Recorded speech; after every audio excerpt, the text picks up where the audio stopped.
bala joshe beshere. Bala joshe beshere. Bala joshe beshere. Mandili yala na go on baila belefe. Mandili yala na go on faturiani.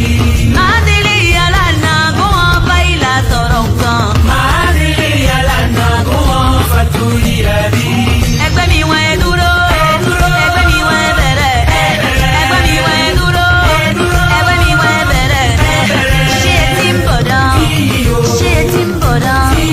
Esa matomi, esa matomi. Eba wa obìnrin aloku, ede kutonu, amaya si mi sebo, amala wo yobade, topanko kiri. Eba wa obìnrin aloku, ede kutonu, amaya si mi sebo, amala wo yobade, topanko kiri. Ali wo.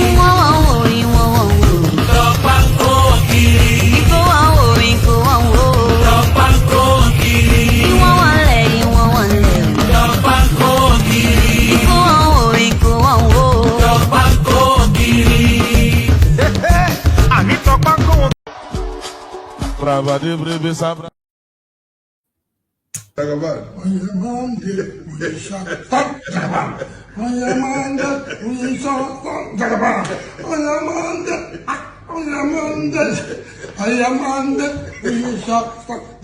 Yes, sir.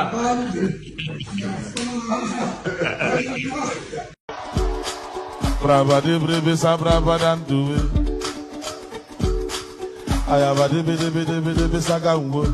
If you want to make sure say this economy, this regime, if you want to conquer this regime, do 3 things for life. This regime, if you know say you want to succeed, you want to make them for this regime, do 3 things for life. Number 1, that's your papa house.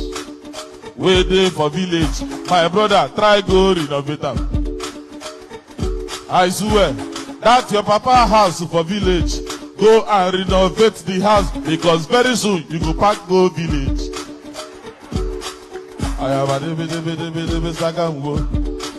So when township will tire you, if you don't go na village, village people don't go harm you. By them, now you go find who you go harm. Number 2. People will pursue for school because of school fees. Then they shout. That time it no go be problem. Carry your children go school for village. Village school is the best. All those schools where they start with name end with the same name where you call. Port Harcourt boys, Port Harcourt. You borrow girls, you borrow. Akinwe college, Akinwe. Uzirine go ikongo. Good time you go good there. The 3rd thing where you go do for life. My brother, you don't need fuel. Thank you, sir. Just the throw like that. I be former goalkeeper. Oh, I'm a Nambara. Money can never touch ground. Somebody try another one. You go know say they catch well. Oh yeah, they hear. The 3rd thing where you go do. The 3rd thing where you go do. People they shout to say fuel. 1990, Sharp Rock jumps upon the scene with a lean and a pocket full of green. The green doesn't symbolize I made it on the top, but RoboCop last year was a shock. The tone of the Popeye cut shook your butt. Kids are screaming, the media says what? Kind of music is this for you to dance to? The man with the plan and the band demands you. Leave the smack and the crack for the whack, for the ball and the knock, keep a smile like that. Leave the knife and the gun in the store and ignore temptation sent by the nation. Racial game cause it's pain needs a new rep. In your heart and mind, never forget. Emi look on, don't turn, Emi look on. Yorubas are screaming, Hausas are crying, Igbo brothers are saying, don't blame them. Igbos are being discriminated. Even food don't turn to gold in Nigeria. Kidnapping, lucrative business in Nigeria. Imagine saying your grandchildren where they kidnap. By now, your soldiers for don't scatter Nigeria. How come a man won't get money for ransom when they kidnap him, his wife and his children? After everything, now kill, they go kill them. See, as Naira, they fall against dollar. Emi look on, don't turn to a below con. And you say make we sacrifice for Nigeria. 7 billion to renovate your residence. 15 billion for your traveling allowance. That's not for you and your only vice president. 40 billion for Asurok maintenance. 5 billion for food and refreshment. 100 of millions for dogs and animals. Meanwhile, hunger they kill Nigerians. What did Nigerians do to warrant this treatment? Even Gary, they no fit afford for the family. Tinubu government blame Buhari. Buhari government blame Jonathan. Hunger day, people they die. This one don't pass jaga jaga. Oh. Emi loko, OTD, emi loko, Baba, emi loko, Edaku, emi power. Emi loko, OTD, emi loko, Baba, emi loko, Edaku, ojeti wo. Tinubu was APC party leader during Mr. Buhari Jaga Jaga government. Why didn't you help Buhari to solve the problem? Debt under Buhari, 77 trillion. No proof of any positive transformation. Unborn children, I ain't go pay for this evil. You know, say Buhari was incompetent, but you still bring him to destroy Nigeria. Paddy government, now you are the president. Since Buhari don't destroy Nigeria, I hope say you go free bring him to judgment. Emefiele printed 23 trillion within 8 years under Buhari government. $6 million for election observers. They say somebody forged Buhari's signature. Now lie, Buhari signed that document, period. Where our refineries, where we not promise to fix. I mean, a Dangote refineries would they depend on how much. And there it is right there. There it is right there. So there it is. Pardon me. There it is. Here I am. There you are. Here we are. So here we are. Here we are. Here we go again. We do it again as we always do it. We had an earlier delightful session with Dupsy earlier on. We're having a shortish sort of a short-ish sort of session this time around. So good day to you. Good to be in your company. And how are you? So we started off with a greeting. Let me tilt my hat up a bit. Good day to you. Good to be in your company. And how are you? So we started off with a greeting, and then the protocol. Click on the like button, please. As soon as you hear the invitation to do it, do it. Click on the like button. If you're not already subscribed, then please correct that as well. So like and subsequently subscribe. Do those two things, like and then subsequently subscribe. So the subscription button, of course, is a once in a lifetime thing. So if the subscription button is showing as red on your screen, then you have to correct that by clicking on it to depress it to gray. So once having done that, you never have to do it again. So when I'm inviting people to click on the subscription button, that is the people not already subscribed. So it's not a catch-all invitation. It doesn't invite everyone to do it. It's the people not yet done it being invited to do it. Do you understand? Good. So click on the like button and of course click on the subscription button as well for reasons as I just explained.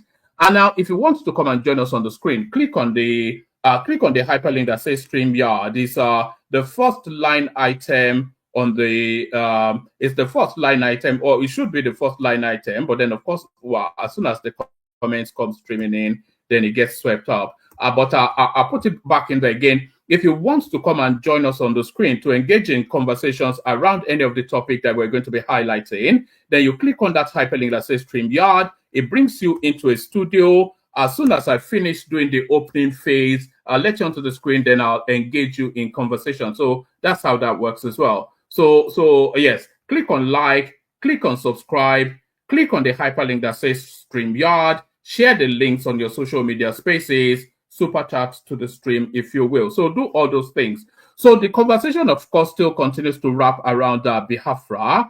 And tomorrow, which is, yes, in a few minutes, it will actually be the day in Biafra. So the birthing of a new nation is minutes upon now. So as the clock strikes 12 a.m., a new nation is born into the world. So that nation, of course, the United States of Biafra. So as we are awaiting the birthing of that new nation, we're going to be discussing the journey so far, and then we're also going to be discussing we're also going to be discussing the composition of that nation, how it's structured, who the players are, what relevance it is, and all of those things. So all of that up for discussion. So lean back, sit back, relax and settle into it.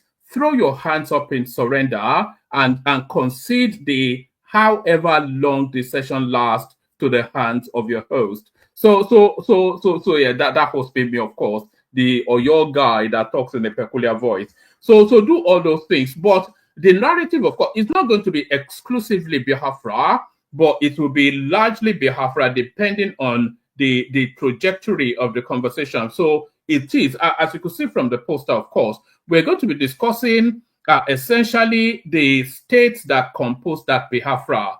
And the question being asked then, is it a land grab or is it realignment? So we get to that in a moment. But before we get to that, let's take it from the beginning by watching this. The Nigerian Civil War, known as the Biafran War, ended in January 1970, 50 years ago. But first, how did it all start? Nigeria is home to hundreds of ethnic groups, and after the country gained independence from its former colonial ruler, Great Britain, in 1960, it was dominated mostly by the Hausa people in the north, the Yorubas in the west, and the Igbos in the east of the country. But over time, growing socio-economic disputes between the Igbos and the rest of the country came to a head. In 1967, 3 states left to create Biafra, an independent state for people of Igbo extraction, under the leadership of a man known as Colonel Odumegu Ojukwu. He believed that as an independent nation, Biafra would be better off without the military government of the time.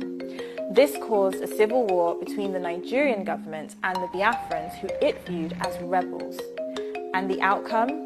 A humanitarian crisis, as food supplies to millions in the southeast were cut off, leaving them to starve. With a weakening population and increased military pressure from Nigerian forces and their allies, the Biafrans surrendered in January 1970.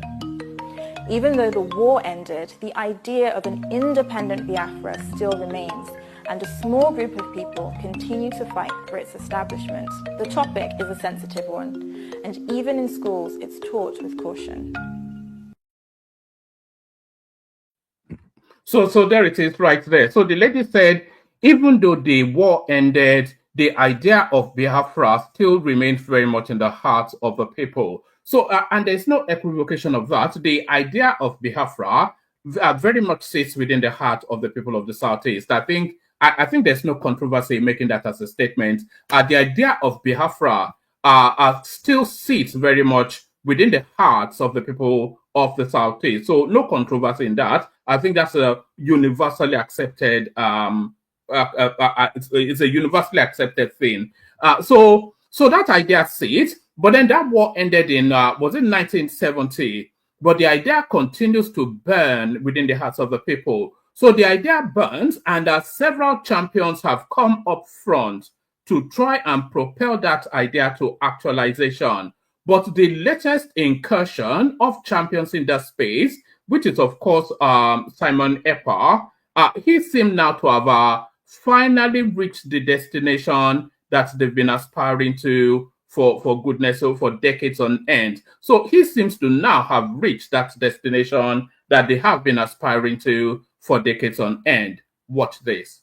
On the Chief Justice of the United States of Biafra, Attorney Jane Iwuze, to confirm this declaration. Oh, I didn't read this 40 states. Okay. Fellow Biafrans, I hereby mention the 40 states of the United States of Biafra.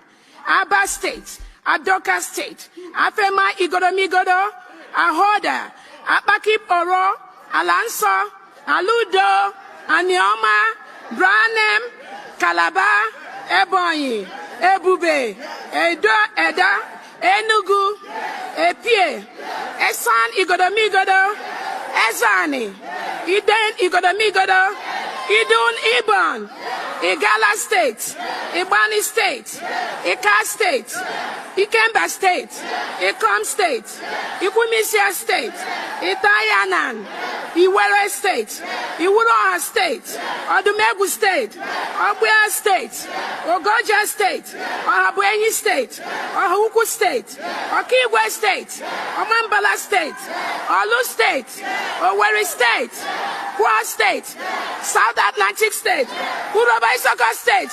Welcome to the 40 states of the United States of Biafra. So there it is right there. So there it is right there. And those are the states right on your screen right there. So the lady listed, and by the way, that lady, of course, Ngozi Arabweze, who is standing in deputization for Simon Ekpa whilst he's incarcerated with the Finnish authorities. So she's now gone on to list 40 states, which are the composing states of the Biafran nation. So that's what she's saying. So she's going to list 40 states, which are the composing states of the Biafran nation. So that's what she's just said. But then, of course, as we all know, within the Nigerian firmament, there are only five states that are identifiably Igbo states. So how do you then transmute and expand 5 into 40? This is where the narrative starts. This is where the confusion starts to infuse. So how do you transmute from 5 to 40 states? So now, she listed it, and then we're going to go through the list. We're not going to, well, I'll speak through it anyway. 40 is a long list to go through, but necessarily we have to examine this thing. So the transmission then from 5 Igbo states to 40 Igbo states, and a lot of the names mentioned as states, they are names identifiable, but they are not identified with the Southeast. So that's it. So there are names that you can identify within the Nigerian firmament, but they are not names traditionally identified with the Southeast as we know it. So they're not names identified with the Southeast as we know it. So Abia State, with the capital Aba, former Abia State. So yes, so former Abia State, Adoka, with the capital Konshisha, which is Lower Benue State. So that incursion already into controversy just from the second line. So Afemia, which capital is in Auchi, that of course in Edo State. So the controversy continues to expand. Agbo, so these are first lines. They are the newly formed states, and these are line to the furthest. Those are the states then as they are presently known. So Agbo, with the capital at Agbo, which of course we know in Delta State. Ahoada, with the capital as Ahoada, which is in River State. Apakip Oro. Apologies for if I'm mispronouncing some of it, by the way. I'm from Oyo, so you have to excuse me for that. With the capital in Oron, formerly Akwa Ibom State. Alonso, with the capital at Nzuka, of course, a historic Igbo state anyway. That's in Enugu State. Alaudo, with the capital of Basi. I'm not going to attempt the last one. It's in Abia State, which of course historically an Igbo state. And Neoma, with the capital as Asaba, which is of course in Delta State. And then Brenem, with the capital in Wabise, of course, Bayelsa State. Ebonyi, with the capital in Abakaliki, well, of course, Ebonyi State historically a southeastern state anyway. Ebube, with the capital as Ebube, but it doesn't give us the state that is coming out of. So I'm assuming that is from Ebonyi State as well. Enugu with the capital at Eda with the capital at Okoli, and that of course is in Ebonyi State. Enugu with the capital at Enugu, still Enugu State. Apia with the capital at Yenagoa. So now we're now incurring very much into, you see, these are the pork belly fat spaces of the Nigerian state. This is what keeps Nigeria fat and robust. All these spaces being named here. This is the heartbeat of the oil. Apia, which is in Yenagoa, that's of course in Bayelsa State. Esan, with the capital in Ekoma, that's Edo State. Aziani, with the capital at Uguacha, that's in Enugu State. Edim Aho, Edo State. Idong Abom, Uyo in Akwa Ibom. Igala Igala, the capital in Ikwa, that's in Kogi State. So that's quite a reach, actually. We might need to get the map out at some point. Agbani, with the capital at Bonny. So, I mean, anybody that knows anything about the Nigerian oil, they immediately mention Bonny. So that's the pork belly fat of the Nigerian state. Agbani, so that's the name of the state with the capital at Bonny. Of course, in Bayelsa State, Ikemba, with the capital in Oka, that's Anambra, and on it goes. So on it goes. But let me just rattle through instead the former states. I think that's sufficient enough. We've got Abia State, which is historically with the southeastern way. Benue State, which of course we know it as the middle belt within the Nigerian firmament. Edo, which of course south-south by our understanding. Delta south-south by our understanding. River south-south by our understanding. Akwa Ibom south-south by our understanding. Enugu historically southeast. Abia historically southeast. Delta Bayelsa Cross River south-south by our understanding. Ebonyi historically southeast. Enugu historically southeast.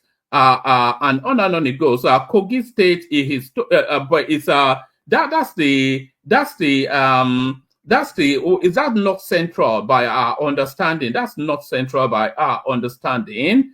And on it goes. Which one hasn't had a mention? So what you're seeing on your screen right here, let me expand it just as much, but the more I expand it, though, the more it disappears. So what you're seeing on your screen right here is what now constitutes now the composing 40 states of now this now newly birthed nation that they have tagged and named Biafra. So those are the 40 Biafran states. So now the question now is, are those spaces, have they been carefully corralled because they have historical ties with the Igbo tribe, or is this a land grab to access the sea? So that's where the question is. So are these Akwa Ibom spaces, these Edo spaces, reaching as far as Kogi State and Benue State, are these places, because of course the narrative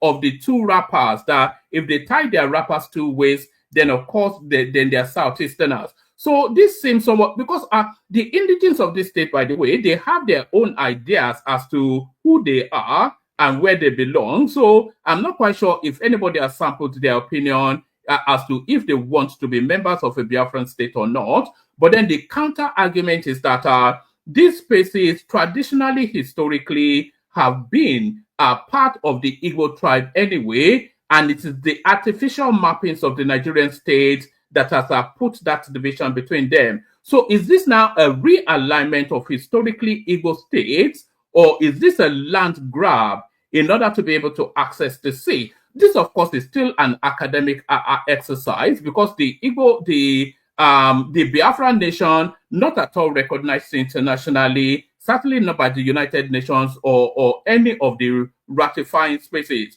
So it is not yet a ratified state. So this still very much sits within the remit of an academic exercise. But an academic exercise, nevertheless, as academic an exercise as it may be, is also a statement of intent. Do you understand? As academic an exercise as it may be, is also a statement of intent. So these are territories being mapped out now for the formation of that new nation, if it's ever going to be a ratified and properly existing state. So is this a land grab, or is this a realignment of historically southeastern places anyway? So that's where the I don't know what you're saying, Florence, but there it is right there. I think the people of Edo State might well have a contrary view. So there it is right there. So that's the Biafran narrative up to date. It crescendos on the 2nd of December, of course, when the formalization of the announcement of the birthing of that nation would take place. Unfortunately, without the presence of their lead person, but almost certainly will take place anyway. but the 40 composing nations. If you want to have that conversation, you're welcome to come on board.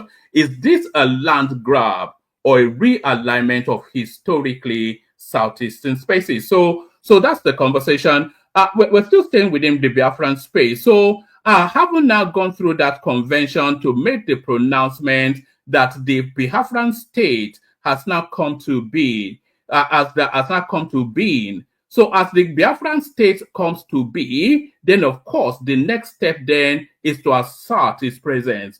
And here is the Biafran state asserting its own presence. Here rather is the Biafran state asserting its presence within what he calls its own territory. So here are the Biafrans taking charge of their space. Watch this. Today, being the 30th of November 2024, we are hosting Biafra flag here in Omambara State, Biafra land. We have rejected the zoo. We are going home. We are in our land. This is one of the schools. We are here now. We have hosted the Biafra flag here in the school. Biafra have taken over. Biafra have taken over. They have pulled the zoo flag down and raised up our flag here in Biafra land, Omambala State, Biafra land. So we have rejected the zoo. All hail Biafra. All hail Biafra. All hail Biafra. Biafra will hear thee. Right, the zoo must fall, as the saying goes, but has the zoo fallen? Is the question. The zoo must fall, as the saying goes, but has the zoo fallen? That is really where the question is. So now there's a flag being hoisted. You know, we saw this, not to draw the exact parallel, but some people might draw the parallel. You know, we saw this with the Boko Haram incursions a few years ago when they were hoisting flags all over that Borno space. And we know what cascaded, what sequenced that, you know. So here are the Biafran flags now being hoisted now in schools, or in a school. We can't say in schools, within the Southeast. So is this the narrative of an opportunist guy who, the school being closed for the day, uses the opportunity to quickly hoist up a flag, make a little clip just to put out on social media? Is it a narrative of that? Or is this a widely adopted thing? And are we going to be seeing them Biafran flags being flown up and down the southeastern space? So this is the opening salvo of that, but is there more of it to come? Is there more of it to come? We carry on still with the celebrations of what is going on in Finland. So the celebrations of what is going on in Finland back home. Watch this.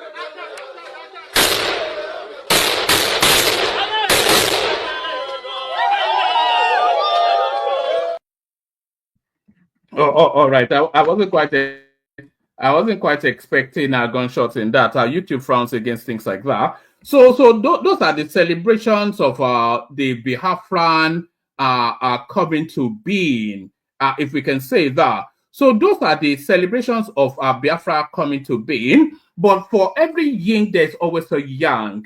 For every yin, there's always a yang. And there was this headline that came out. Somebody sent it to me, actually. Let me see if I've still got it. There was this thing that came out with the IPOB distancing itself from whatever it is that is going on in Finland. So the IPOB, the historic, because we now have to make the distinction, the historic IPOB distancing itself from what is going on in Finland. So, somebody sent it to me. I did have. Oh, yeah. So the I'm talking slowly because I'm trying to find it. The historic IPOB distancing itself from what is going on in Finland, and they used a particular superlative in order to describe what is going on in Finland. So they used a particular superlative to describe what is going on in Finland, and the superlative is this: Biafra declaration in Finland is a scam. IPOB1. So this is part of the internal fightings going on within that space, of course.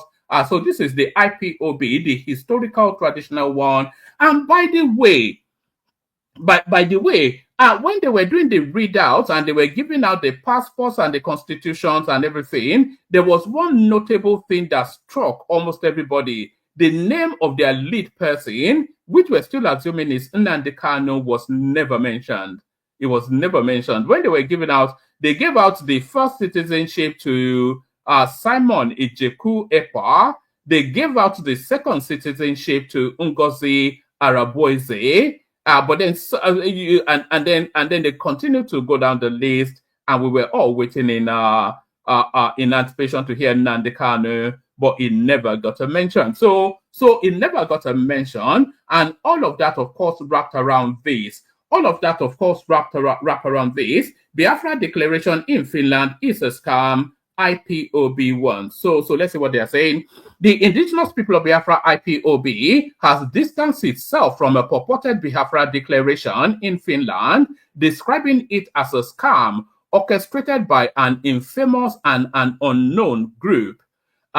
In a statement issued, let's do that again. The indigenous people of Biafra, IPOB, has distanced itself from a purported Biafra declaration in Finland, describing it as a scam orchestrated by an infamous and an unknown group. In a statement issued on Sunday by its spokesperson, Ima Powerful, IPOB emphasized that there is no room for another Biafra declaration beyond the one made by its eternal leader, Dim Chukwuemeka Odumegwu Ojukwu in 1967. The statement reads, IPOB wishes to commend responsible media organizations and social media bloggers in Nigeria and the diaspora who refrained from giving attention to the mockery of the Biafra struggle by infiltrators in Finland and elsewhere. However, it is imperative to inform the international community, Biafrans, friends of Biafra, and lovers of Biafra freedom, that Biafra was declared by our eternal leader,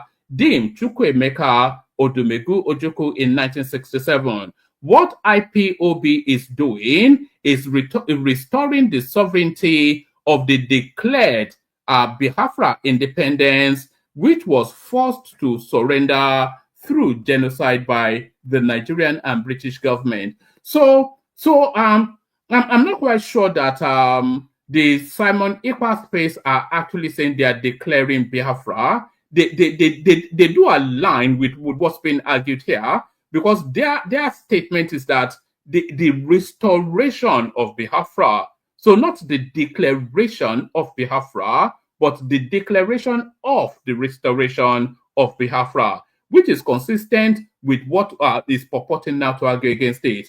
IPOB is calling for a United Nations supervised referendum for Biafrans so that the declared sovereignty can be restored. Biafra cannot be declared for the second time by anyone. It is sad that some unscrupulous elements who failed in their mission to infiltrate and destroy IPOB engaged in the jamboree they claimed was Biafra's second declaration outside the Biafra territory. So that is that's a sticky little point, actually. So you are declaring Biafra, but in Finland. So there's a intuitiveness there somewhat. There's a contradiction in concept there. IPOB is calling for a United Nations supervised referendum for Biafra so that the declared sovereignty can be restored. Biafra cannot be declared for a second time by anyone. It is sad that some unscrupulous elements who failed in their mission to infiltrate and destroy IPOB engaged in the jamboree they claimed was Biafra's second declaration outside the Biafra territory. Biafrans and IPOB in particular are happy that the fanfare staged by the infiltrators in Finland this weekend was ignored by all responsible media organizations. Those involved in the event in Finland were among the sponsors of insecurity in the southeastern region. Their agenda is to destabilize the southeast, divide the people, and divert the attention of Biafrans and those sympathetic to the Biafran struggle, making the genuine Biafran struggle unattractive to our people. They failed woefully. In the past,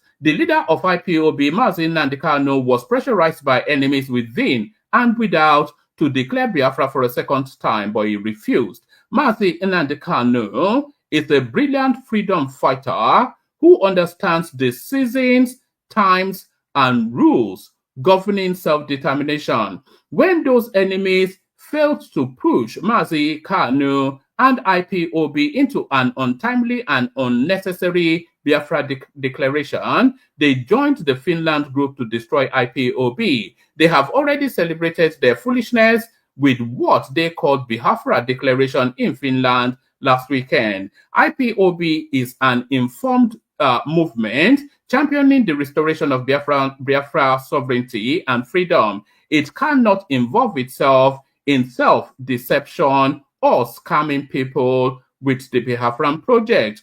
All those involved in the illusion and self-deception called Biafra declaration in Finland are criminals, uninformed, and fake agents. Only fools rush where angels fear to tread. The Biafra struggle is a matter of spirit because blood has been shed and sacrifices made for this ultimate project. Any one nation or group obstructing the restoration of Biafra will pay a heavy price. The autopilot criminals making money from their ignorant followers and mocking the Biafra struggle internationally will pay the price. IPOB will not come after them, but the blood of Biafra's fallen heroes, will chase and hunt them down. Therefore, Biafrans, friends of Biafra, and lovers of Biafra freedom must understand that the shambolic declaration of Biafra independence in the faraway land of Finland is a scam. Those who funded infiltrators who gathered for a picnic in Finland have been scammed.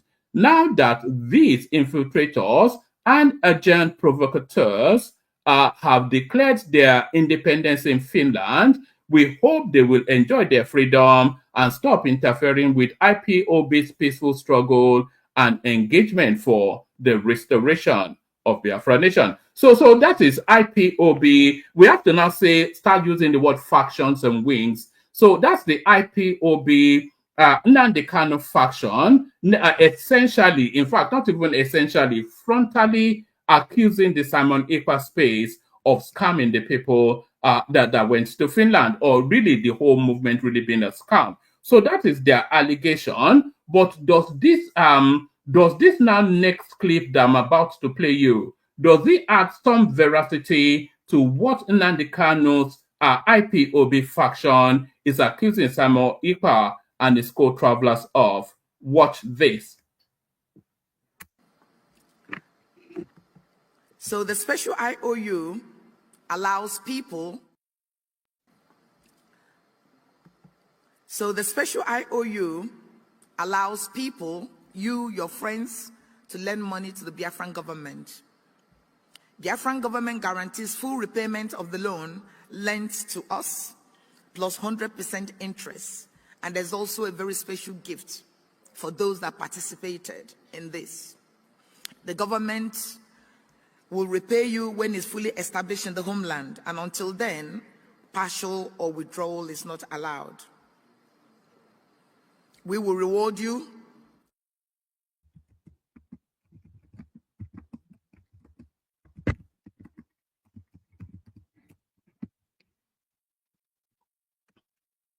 So that is right there. Let me actually play that one more time. Because what this lady is at, I want you to listen very carefully to the words being used here. Because they stand accused of us trying to scam people, and you want to probably argue that what is being presented here is a somewhat scammy. Listen very carefully to the words. So the special IOU allows people, you, your friends, to lend money to the Biafran government. Biafran government guarantees full repayment of the loan lent to us, plus 100% interest. And there's also a very special gift for those that participated in this. The government will repay you when it's fully established in the homeland, and until then, partial or withdrawal is not allowed. We will reward you. Did you hear that? So they're inviting people to lend. He said loan, but it should really be lend.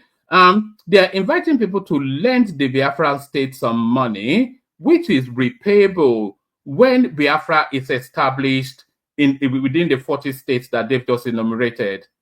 And they're accusing them of scamming. So does that sound somewhat scammy to you? That's just the question. Just listen to that. So the Biafra nation is asking for an IOU, which is repayable once Biafra is fully established in its region. So what does that mean? So there it is, right there. They are accused of being a bit somewhat scammy, and there it is, right there. And there's their response then to being accused of being scammers. So there it is. So that's the Biafran opening salvo. So the restoration of the Biafran nation, it comes to its crescendo sometime tomorrow. But what happens after that? So what happens after that is that they start issuing IOUs. And by the way, I am after a Biafran ID. I'm not.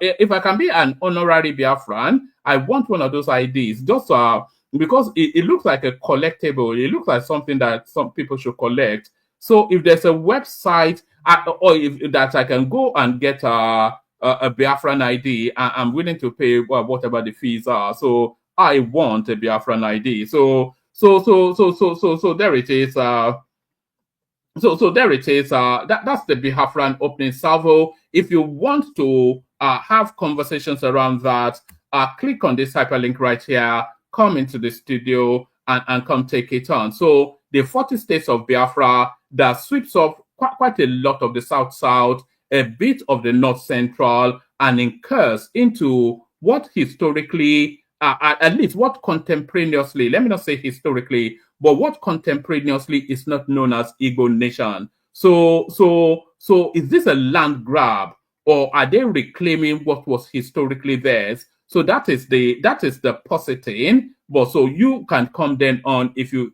so wish and take a position. So just click on that hyperlink that says StreamYard. If you have an opinion on that, then come join me. Come on the screen and come flesh out that opinion. So the 40 states of Biafra, land grab or realignment. So that's the main topic for the day. But as we await the conversation to kick off, let's go to other matters which we're also going to be paying attention to. So let's go to other matters which we're also going to be paying attention to. France leads as Nigeria's top net export destination in 2024. So all this international schmoozing and three cheeks kissing that Tinubu and his wife have been doing globally, it looks as though it may well be starting to yield some fruit.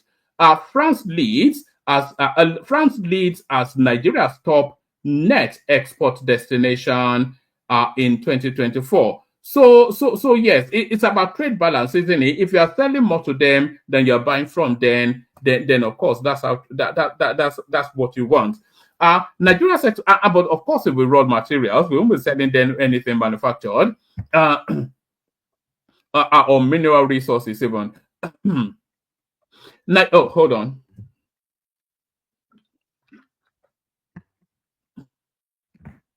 Nigeria's exports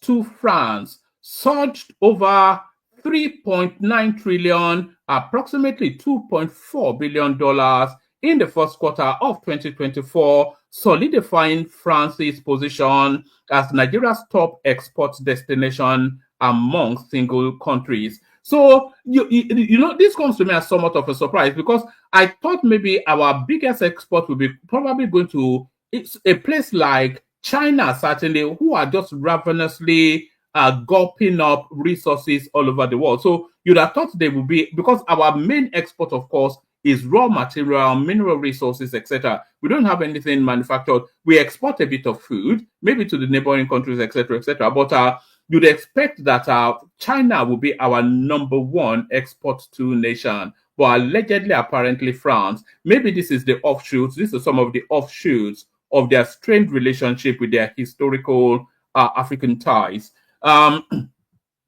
Nigeria's exports to France surged to over 3.9 trillion naira, approximately $2.4 billion in the first quarter of 2024, solidifying France's position as Nigeria's top export destination among single countries. The data published by the National Bureau of Statistics (NBS) highlights Nigeria's total trade exports of approximately 38.5 trillion, which is $24 billion during the same period. So during the first quarter of 2024, so the quarter will be what?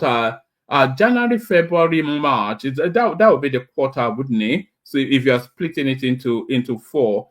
So between January, February, March, Nigeria exported in totality $24 billion worth of output. So that's quite significant. This data, published by the National Bureau of Statistics (NBS), highlights Nigeria's total trade exports of approximately 38.5 trillion naira, $24 billion during the same period. The country maintained a positive trade balance with exports exceeding imports, which stood at around 26.4 trillion naira, $16.5 billion. So that's quite a significant surplus, actually. So we exported $24 billion, imported $16.5 billion. So that's a green right there, isn't it? But what are we even exporting is what we want to know. The announcement coincides with Nigeria's President Bola Tinubu's recent state visit to France, where discussions centered on fostering mutually beneficial economic partnership.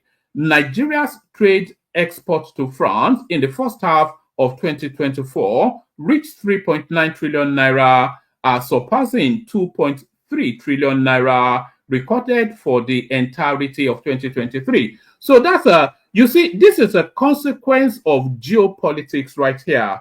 This is a consequence of geopolitics. So geopolitics within that region. So just listen to this. So pay attention to this particular paragraph. Nigeria's trade exports to France in the first half of our 2024 reached 3.9 trillion naira, surpassing the 2.3 trillion naira recorded for the entirety of our 2023. So we've almost doubled our trade with France for an entire year in half a year. And that is a consequence, of course, of the strained relationship that France has with the Francophone West African countries. Or at least that's my conclusion.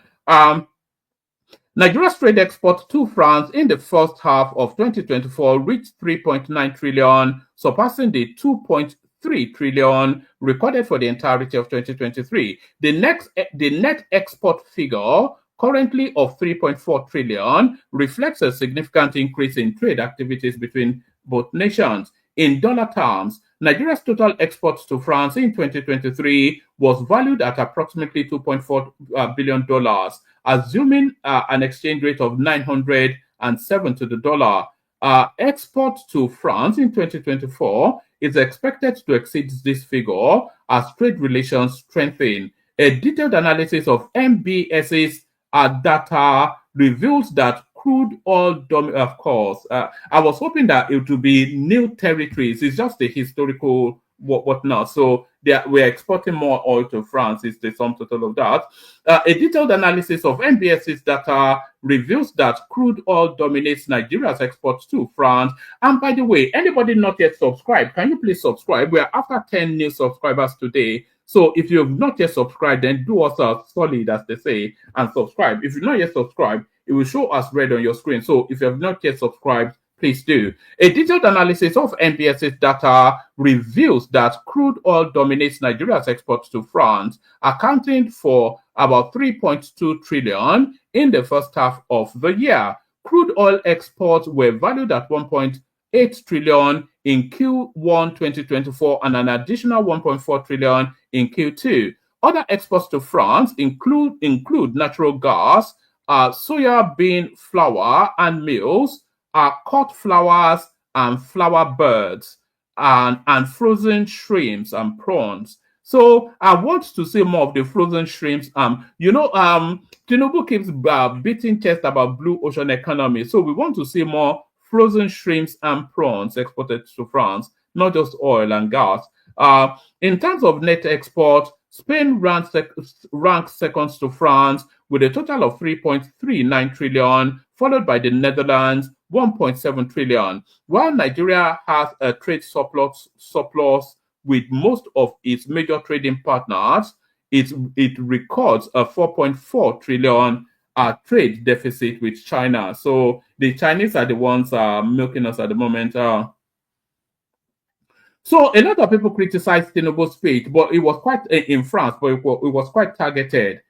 President Bola Tinubu's recent state visit to France was a milestone in strengthening Nigeria-France relations, with both nations reaffirming their commitment to expanding economic cooperation. During discussions with French President Emmanuel Macron at the Palace de whatever it is, their palace in France, President Tinubu emphasized Nigeria's interest in deepening partnership in key economic sectors, including agriculture, energy, solid minerals, blue economy. So you see, this is we scratch your back, you scratch our back, we scratch your back, you scratch our sort of a list right here.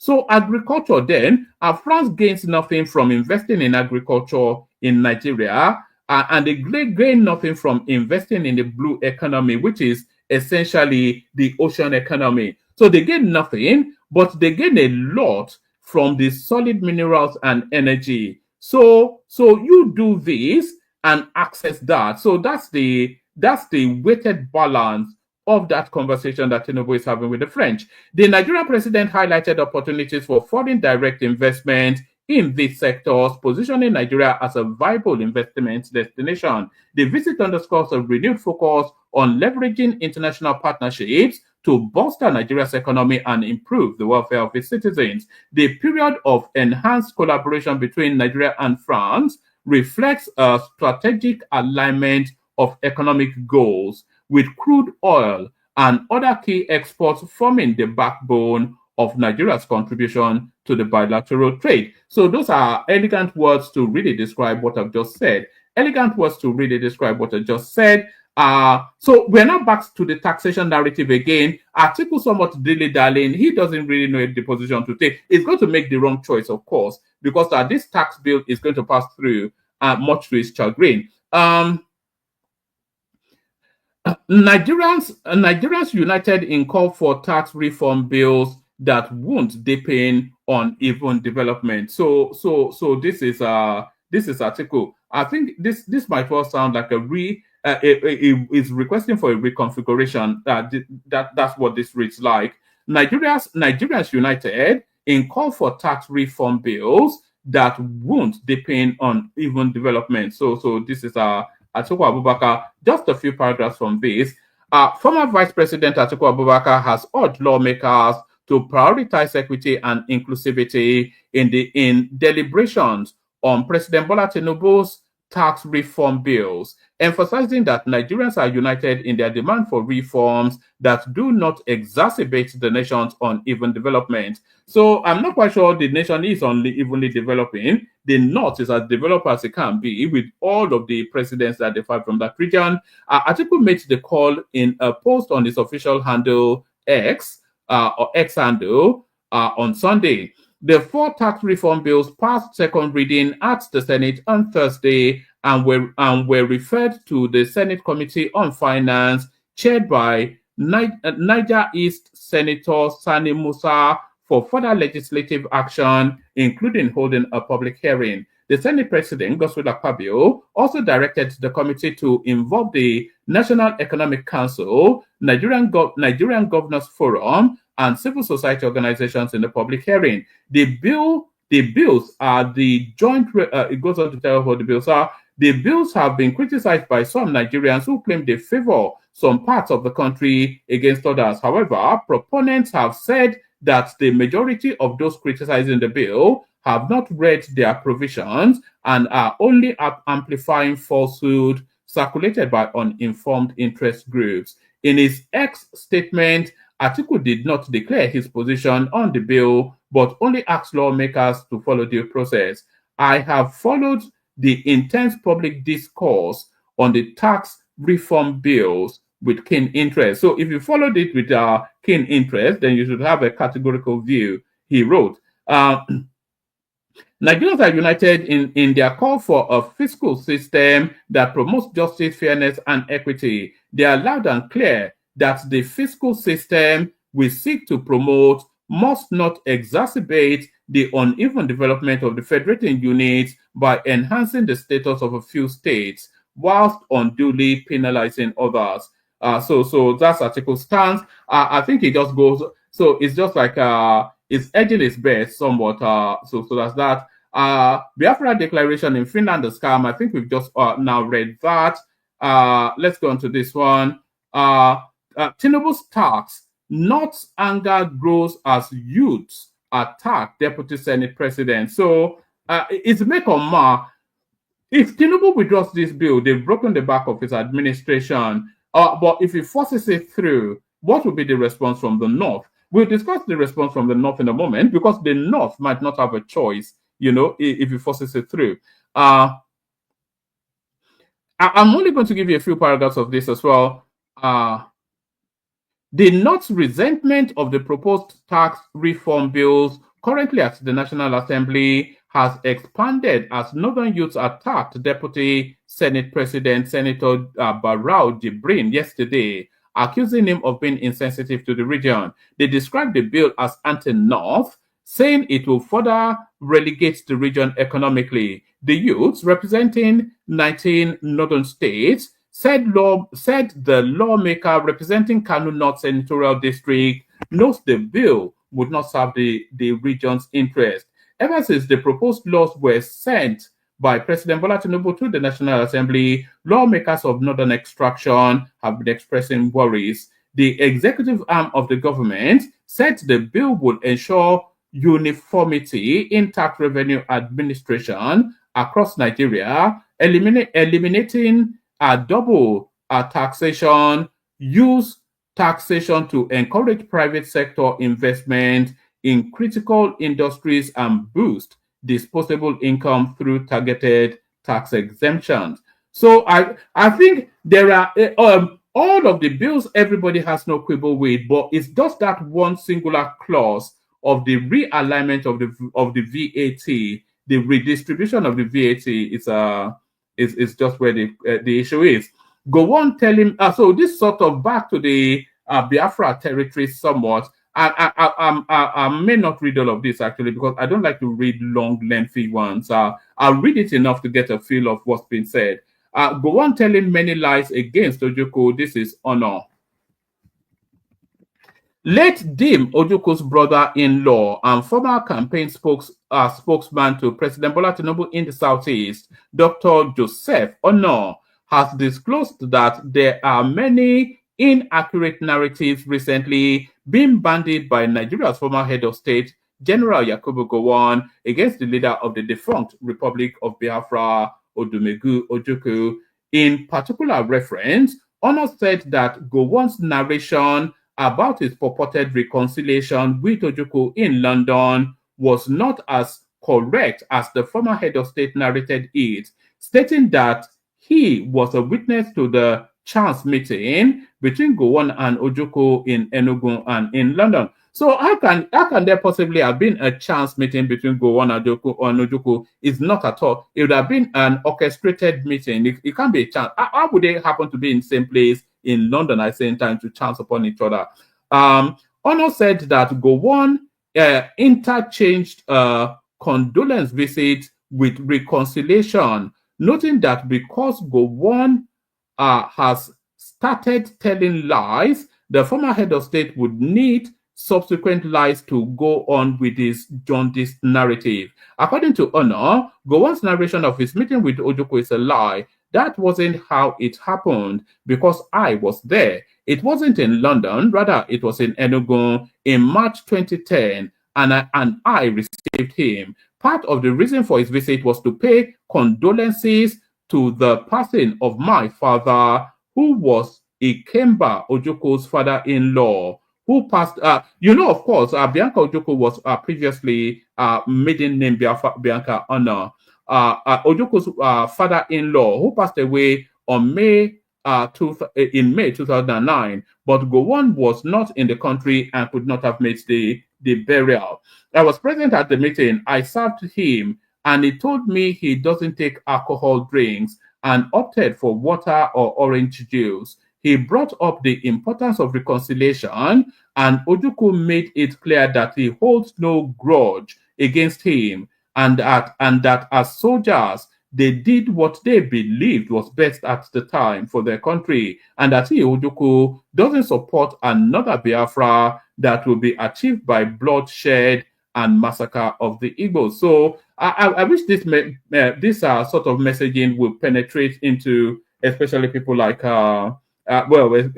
penetrate into what is going on at the moment. Them not mention names. Gowon left, and Ojukwu promised to honor him with a visit, and he said he was most likely to be out of the country. And Ojukwu replied, "Even during the Civil War, I knew your every movement and location. And since I've promised to honor you with a visit as you did me, I'll find you even if you are in the moon." We all laughed and escorted him out. Ojukwu said a closing prayer in Latin at the amazement of everyone present, including Gowon. That shouldn't be to the amazement of anyone. Ojukwu is Oxford educated. It's a rich kid. He grew up in, his father owned the Rolls Royce, so I'm not sure that Ojukwu speaking Latin to catch anybody off guard.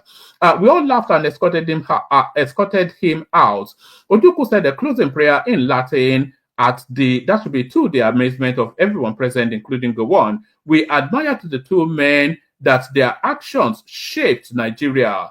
Ojukwu was fluent in Hausa, French, Yoruba. Ojukwu speaks decent Yoruba, by the way. I've heard him speak Yoruba. Ojukwu speaks decent Yoruba. Ojukwu was fluent in Hausa, French, Yoruba, English, Latin, and Igbo.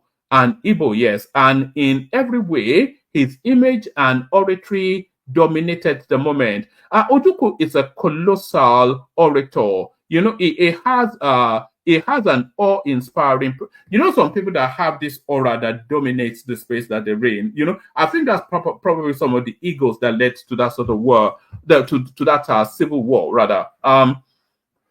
We all laughed and escorted him out. Ojukwu said a closing prayer. I hope, by the way, if people are not super chatting, I hope you're at least subscribing. We need the subscriptions going up. We need 10 new subscribers today, as I said. So if you're not yet subscribed, if the subscription button is showing on your screen as red, click it to turn it gray. We all laughed and escorted him out. Ojukwu said a closing prayer in Latin to the amazement of everyone present, including Gowon. We admired the two men that their actions shaped Nigeria. Ojukwu was fluent in Hausa, French, Yoruba, English, Latin, and Igbo. And in every way, his image and oratory dominated the moment. Hence, I understand the reason why General Yakubu Gowon is attempting to change history by giving a wrong narrative of events. He, Gowon, have always suffered an extreme high level of inferiority complex around Dim Ojukwu. I can understand that, because for all that Gowon is not Ojukwu. Ojukwu comes from privilege. He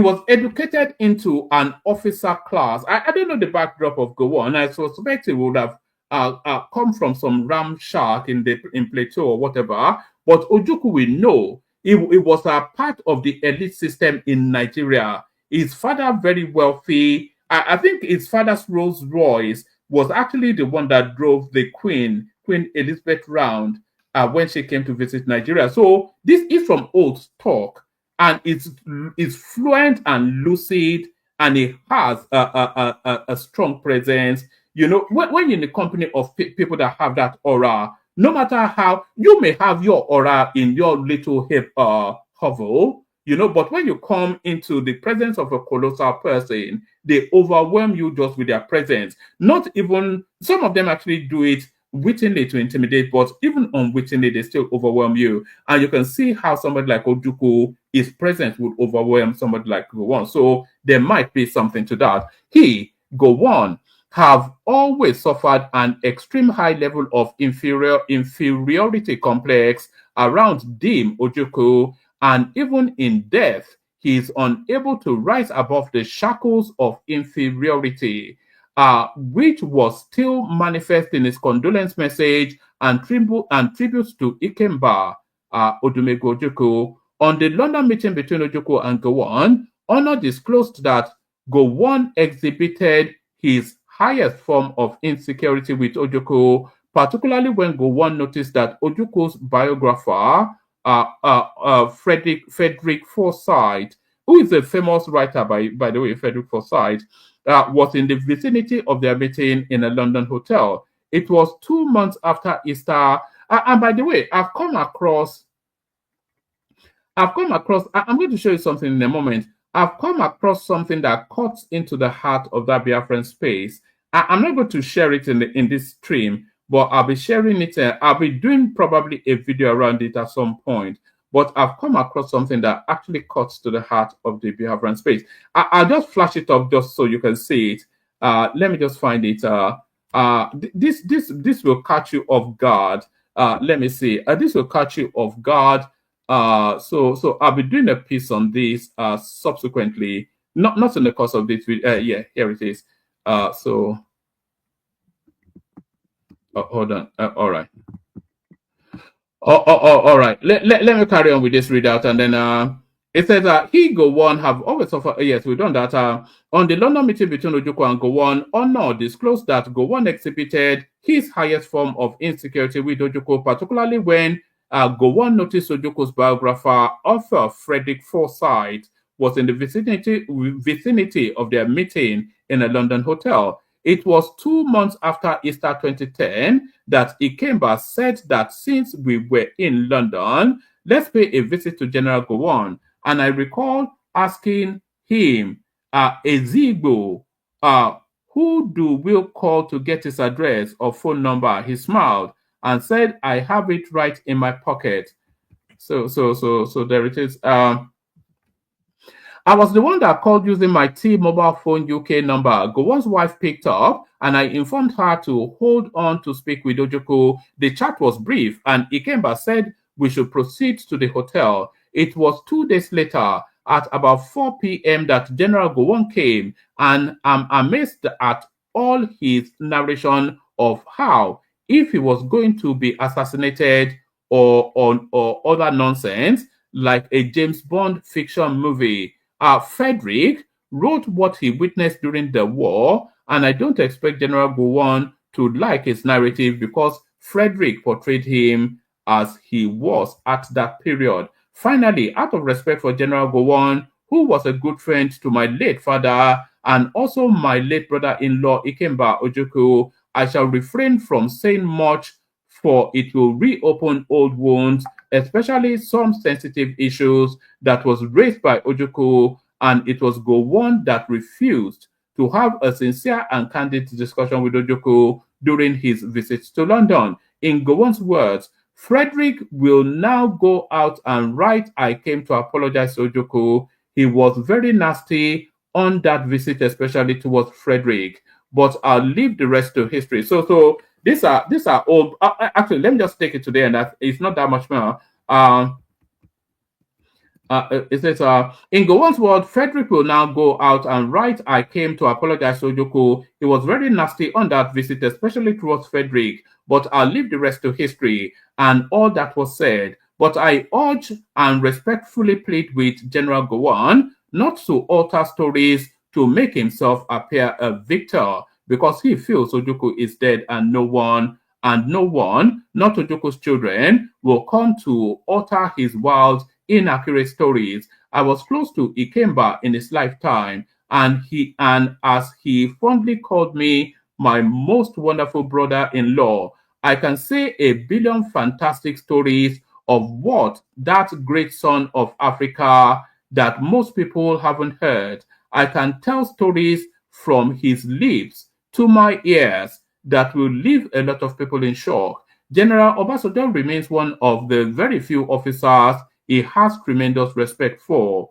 and you can never hear Obasanjo attempting to sing like a canary in the media to discuss their military exploits. The men and comrades they lost, no attempts to score cheap goals by giving false narratives of fellow comrades.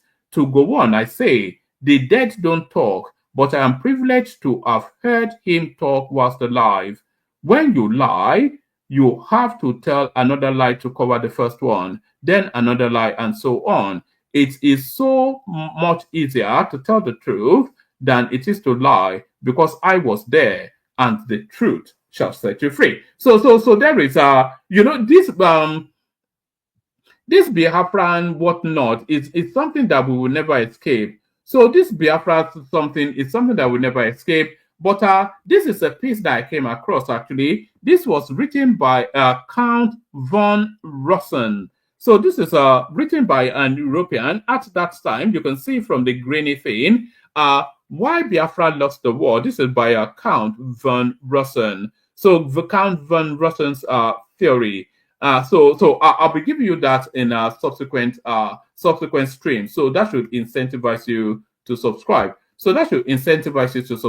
So that's all of the readouts. So let me play you the video clips. Let me play you the little clips that I have, and then we proceed. I'll send the link again. If anybody wants to come in, then I don't know quite. It used to be once upon a time we used to chase people out. Now we are chasing them in. We're still with the tax bill. So let me rattle through the clips I have on the tax bill, and then we take it from there. The tax bill and the NNPC refinery. Those are the clips coming up next. The lawmakers, led by Honorable Alhassan Adodogwa, say bills as sensitive as the tax reform bills should be carefully considered before passage. This is something that has to do with fiscal federalism. Take it or not. Fiscal federalism has a lot of implications, and fiscal federalism has a lot of fears and concern in a federal system of government like the one we are running in the country. But thank God, like I said, with the little engagement we have started getting from the sponsors of the bill, especially those who are now giving us this kind of lectures, I'm sure members are getting clearer picture of what the law or the bills are all about. Wow. The initiative of the leaders to engage members, to broaden up our understanding in the perspective of what are the content and the context of the law is all about, I think is a very good one. And if there is anything we members can now say at the moment is that it should be work in progress. Fathers of the Northern Caucus say they will be promoting interactions, consultations, widening the scope of enlightenment of Northern people on the bills. Organi Victor, ITV News. So Organic Victor, ITV News. So, it's going to be a fight to the death for that particular bill. The Northerners are up in arms, and they're up in arms en masse. Watch this. On behalf of 48 honorable members from the ravaged Northeast sub-region, I, Ahmed Usman Jaha, want to first of all rely on the position of the three previous caucus leaders. In addition to this, the primary responsibility of every government is security and welfare of its citizens. Northeast, even before before the insurgency, was the poor of the poorest regions in Nigeria. Today, our people are reduced to beggars. Billionaires of yesterday, millionaires of yesterday had to queue up in an IDP camp or host communities to collect 10 kg of rice. If other parts of the country is in our shoes, even this sitting is not possible. We know how enlightened are they.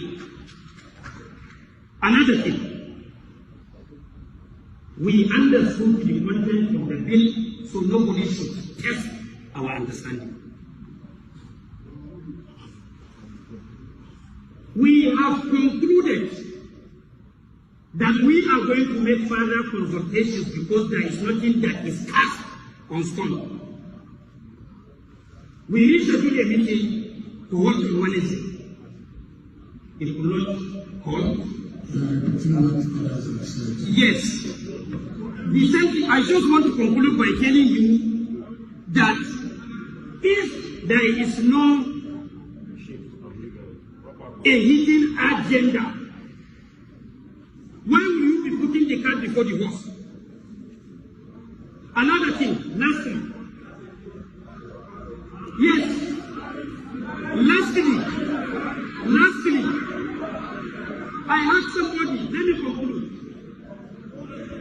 I heard somebody saying that we are doing this because of you northerners. I was disappointed because why will you be insisting on doing something in my favor that I don't want? On what grounds? Have I spoken the mind of the Northeast region members? Thank you. All right, so there it is right there. So that was a member of representatives. 48 members of representatives from the North rejected the tax bill. That tax bill will sail through, but just narrowly. So that's the 540 then. So it's the sucker being pulled from their teeth. Another clip on the taxation, and then we do 2 more clips, and then we kick off the session. And we're not looking at any regions. We think everybody will benefit. Okay, there are those who have brought up the issue of equity, which also your reform is trying to address. They cite issues such as the North isn't producing as much, they've been bedeviled by insecurity. Some people have even limited this conversation to alcohol consumption and destruction versus agricultural produce. So if you can explain that further to explain where the equity comes in here. And, you know, speaking to what you've just said, I wonder why Lagos even agreed. Lagos should be the one throwing tantrums, but Lagos agreed. Yet the North is not agreeing. But speak to that conversation about the equity. Where is the equity in all of this? Yeah, I don't think it's about whether Lagos agreed. I think Lagos is just more understanding. Mm-hmm. Because for them, if you do the correction, they'll lose out. But if you increase the amount you share based on derivation, they get a bit of that back. Mm-hmm. So the impact of them should be moderate. But in terms of the equity, so again, this is why it's important to always speak to data. Yeah. So people would say, well, they don't allow alcohol in the North, they don't allow tobacco, and then they're sharing the VAT. But guess what? The contribution of tobacco, alcohol to VAT is less than 3%. Just about 2-point-something%. So it's very minimal. It's minimal. That's the first point. The second point is when it comes to food, we have more food production coming from the North, mm-hmm. and food is exempt from VAT. Our proposal is going to make it 0 VAT, so you even remove any traces of VAT at all. But for us, we said, why are we recognizing the contribution of every state based on the VAT we've collected, rather than the production that they have made? So there's no law by the United Nations or anybody that says you must count the VAT. We're saying, why don't we count the value of the production? So that becomes the derivation, mm-hmm. which we then use as a basis to share the VAT. And this is the most equitable and fair approach that you can even think of. Because take Benue, for example. They produce a lot of food. We said don't charge VAT on food so that people can be able to afford it. Why do you then punish Benue for producing food for us to eat? If you get to a point where states are enacting their VAT law, Benue will be forced to put VAT on food, and all of us will be in trouble, particularly the poorest people. So we feel that the approach is going to help, and it's not correct when people say that there's no production in the north. That's not what the data is showing us. The largest items that contribute to VAT in Nigeria are telecommunication, you have cement, you have sugar. These items, soft drinks, these items are, in most cases, more heavily consumed in the north, more than even the south. You have a fair share of that distribution across Nigeria. So we don't want it to be a regional conversation because it is not. That's not what the data is showing us. But in addition to that, we have this 5% that we asked the federal government to cede to states. And we believe that can be available as a stabilization transfer to ensure that any state that has significant shortfall in their revenue as a result of our proposal can then be compensated from that stabilization fund. In other words, the federal government takes 10% as against the current 15% they're getting. But let me ask you, I mean, the bills passed second reading on the floor of the Senate today. It's not yet Uhuru. It's a long journey to go. What do you envisage as it enters the public hearing stage? Do you envisage a situation where perhaps you'll be forced to change? So there it is. You know, there used to be this thing, additional maths back in the day. It's like the Northerners have been asked to do add maths, and it's too complex for their thinking.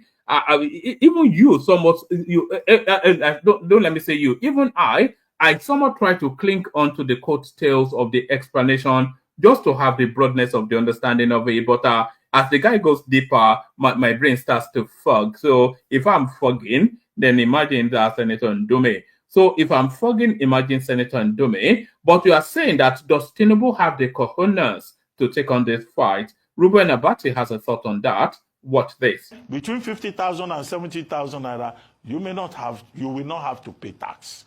If you end up to about 100 million, all these big people, you know, in our society, then you have to pay up to about 25%, as is done in other jurisdictions, particularly the United States.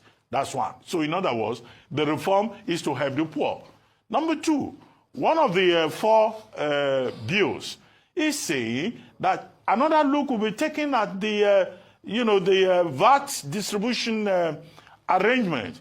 The federal government used to get 15%. They are proposing the federal government should get 10%. States should get 35%. No, states should get an additional 5%, and then local governments should get 35%. Another thing is that every state should earn, in terms of VAT collection, according to the consumption of its people. That is the equity that Oyedele was talking about. In other words, sales tax is what states can collect. Sales tax, not import tax, not other taxes that are due to the federal government. In other words, this is about reform coming from a government, an administration that says it is reform-minded. The ethnic angle that people have put into it, the territorial angle that people have put into it, is where the controversy comes from. And the sum of the presentation by Zach Adedeji and Taiwo Oyedele is that this is a tax reform that will help Nigerians. Now, I think it's important that the Senate, the National Assembly, takes a look at these reforms. But to take a position that they are resistant to change and that you cannot change the tax situation in Nigeria is, inadvisable. And they should not play politics with tax. Taxation and tax administration haven't been a major problem in this country, even since colonial times. Okay, so the truth is there were about 4 bills. Barring anything, the Senate will pass that tax bill, and it's as good as a done deal. Because yesterday, after all the Order 12 rule book scenario that Ali Ndume and Nengi tried to do to be able to disrupt the people coming in, and it was because the likes of Taiwo Oyedele and Zacchaeus Adedeji and the likes were coming in to the place to come and make clarification and explanation. And that's why they put that forward. So once, kudos to Bamidele, MOB, and other senators out there that stood their ground, and also Jibrin Barao, that stood his ground. Because you see, you cannot have an argument in the Senate, and real dramatists personnel in that argument are not made to come and enunciate their views. It is only fair to hear all sides. So I didn't support that drama by Ndume yesterday. Yes, I know what he's talking about, the rule book. But for us to be able to get clarity as regards the tax matters, you should be able to allow the likes of them Oyedele to be able to come into the hall, and they will be grilled, and they'll be able to make their presentation. And maybe like he knew that their presentation was going to sway people yesterday, that's why he was, saying all of that to try to block it, but it was overruled by Barao. And their presentation did sway a lot of people yesterday. And that's what has happened as regards this tax, law. The 4 bills there are very clear. What are some of the components of this bill? It's going to deal a lot with corporate taxing. Yes, 15% will be taxed for profits, for corporations. But also, this tax rule is very sensitive enough to understand that business make losses. So all the minimum tax threshold that businesses are ought to pay when they make losses will not be paid. And which is a welcome development, because we keep talking about the fact that government doesn't provide for a lot for businesses, and when they have problems, even in their losses, you are haggling them with all sorts of taxes. And that's a welcome development. Secondly, he talked about the fact that the tax is one for the poor, and he was empirical in his fact. He said those that earn about 1 million threshold, which is one of the highest in Africa, will not pay taxes. So those that earn cumulatively 800,000 naira a year, plus an extra 200,000 they pay for rent, will not pay, that income tax threshold. But obviously, those that earn higher will be able to pay higher on the income tax threshold. But my grouse has always been, hope all what we collect in these taxes, we use it to subsidize life for the poor. Because that's the way it works in other countries.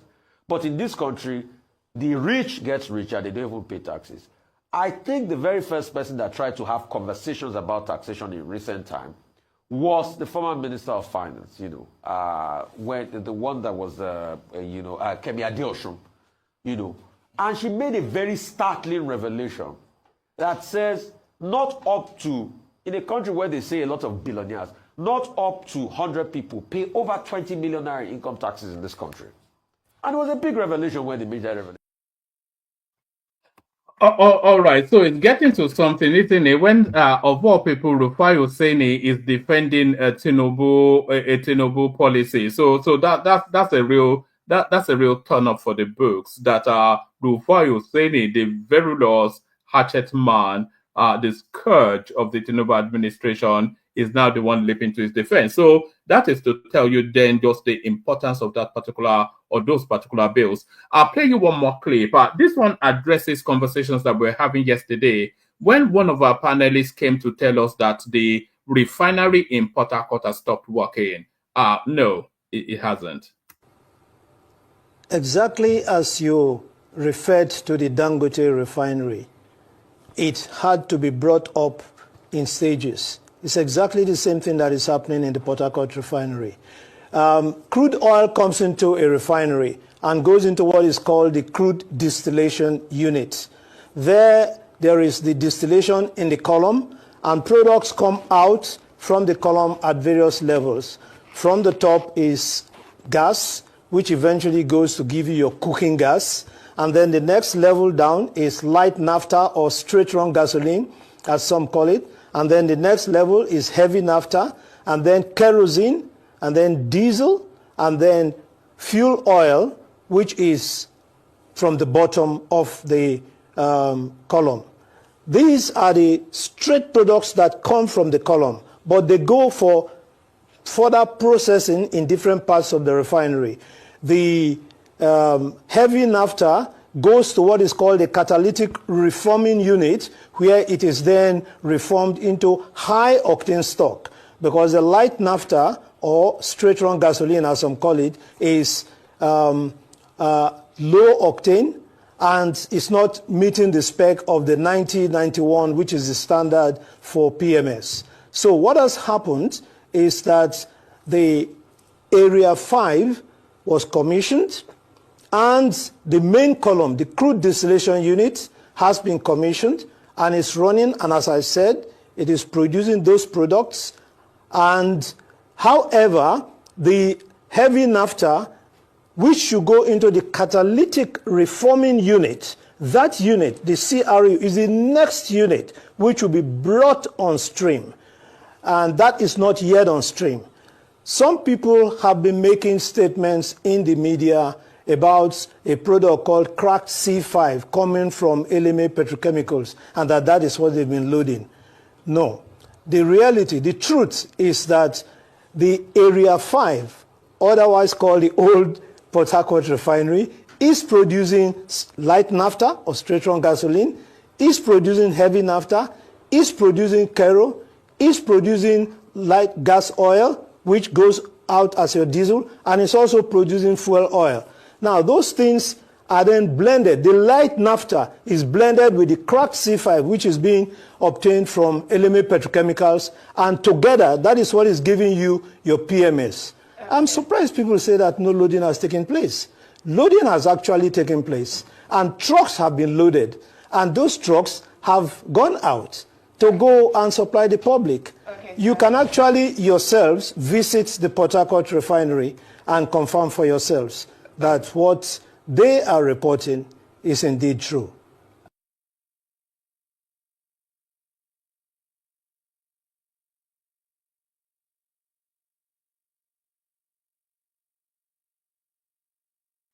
So that is right there, much to the chagrin of the naysayers, much to the chagrin of the naysayers. We play the Kegite music. I'll send the link again. If anybody wants the conversation, you have to hop on at the Kegites. Only water, where they see ma.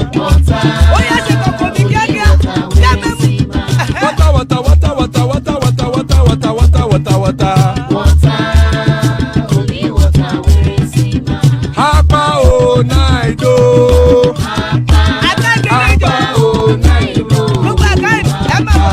Hapa you don't come o.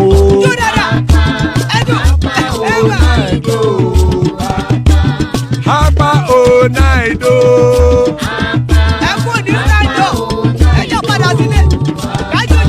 Oro kẹ̀kẹ́ ẹlẹ́mù yé o.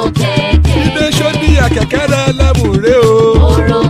Bobby master kẹ̀kẹ́ ẹlẹ́mù rẹ o. Chief Faila ti kẹ̀kẹ́ ẹlẹ́mù rẹ o. Eruku lẹ̀lẹ̀ ẹlẹ́mù dé. Eruku lẹ̀lẹ̀ ẹgbẹ́ ẹlẹ́mù dòde ojàre o. Eruku lẹ̀lẹ̀ Ghana ti dé ẹgbẹ́ bọ́dì o.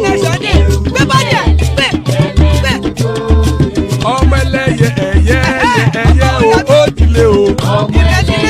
Olúyẹ̀lá ẹyẹ o ó dilé o. Petrosonana ẹyẹ o ó dilé o. Petrosodunke ẹyẹ rẹ̀ ó dilé o. Ẹlẹ́kọ̀ ọ̀run mú ìní o.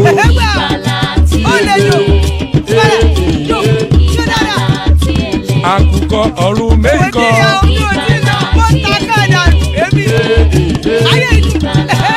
Ikú kò ní ríwà gbéṣe o.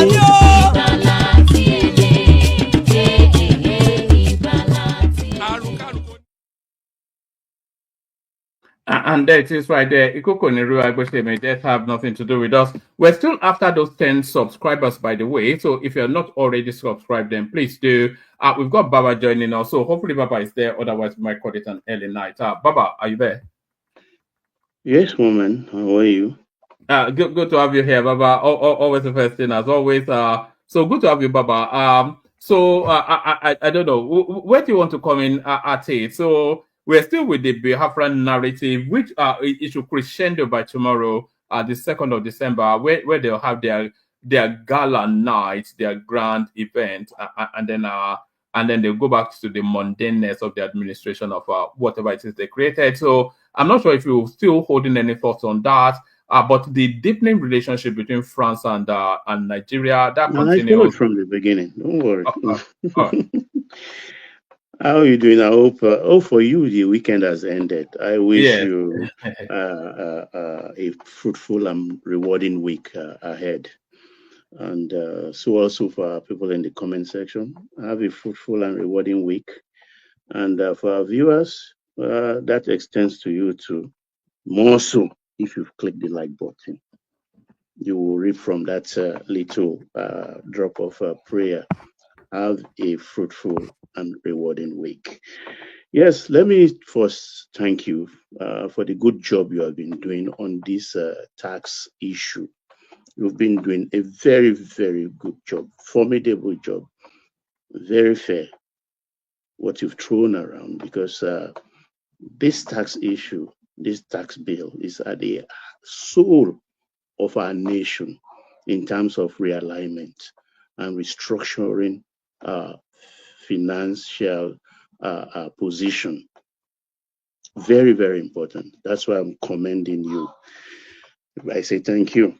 And let me announce also with some element of glee that we have another feather on our cap as Nigerians. Mr. Massa Boulos, Donald Trump in-law. He has been appointed by Donald Trump as advisor for Islamic. Is that the Lebanese Nigerian? The Lebanese Nigerian has been appointed as Islamic advisor for Islamic and Middle East affairs. That's very. He's the father of Mike, who is the wife of husband of Tiffany. He carries also an American passport and French passport and Lebanese passport. He's an ambassador at large, actually, just in the mood of Chief Dende Fernandez. So that's another feather in our cap. We are always there as Nigerians, whether you are white as far as you carry that passport. And you remember he's an industrialist before people start running their mouths. On Acme Road, Boulos Enterprises has been there since the 50s. At a point, they were the one, actually, I think it was, Suzuki. Leventis was Honda. He was the one assembling Honda motorcycles in Nigeria right from the 70s. He has been assembling Suzuki motorcycles and other products. So he's well grounded, lives in Nigeria, and I'm not too sure of that. I think himself, Chief Leventis, Chief Powers, and all the rest, they hold a chieftaincy title in Southwest. So we thank God for that. And I don't want to bust your. Is that his first black appointee? Yeah, that is black. He's Lebanese colored. I don't know. I'm confused how I'm going to describe him. But if we must use the Nigerian, sorry, what's his paternity? Does he have Nigerian blood in him? No, it's Lebanese Maronites. Oh, all right. Maronites, Christian. Okay. All right. Carry on. Yeah. Thank you, Tokbe, for reminding me of Nissan too. Yeah. But when we think of Nissan, we always talk of Alaji Alau Arishekola, but he just used to be an importer. Thanks, Tokbe. I appreciate that. And I don't want to preempt you for Van Rosen. I remember him with some element of sadness that when he led that squadron, he's a Swedish aviator, a mercenary. He was the one who led that squad of aircraft to bomb Lagos.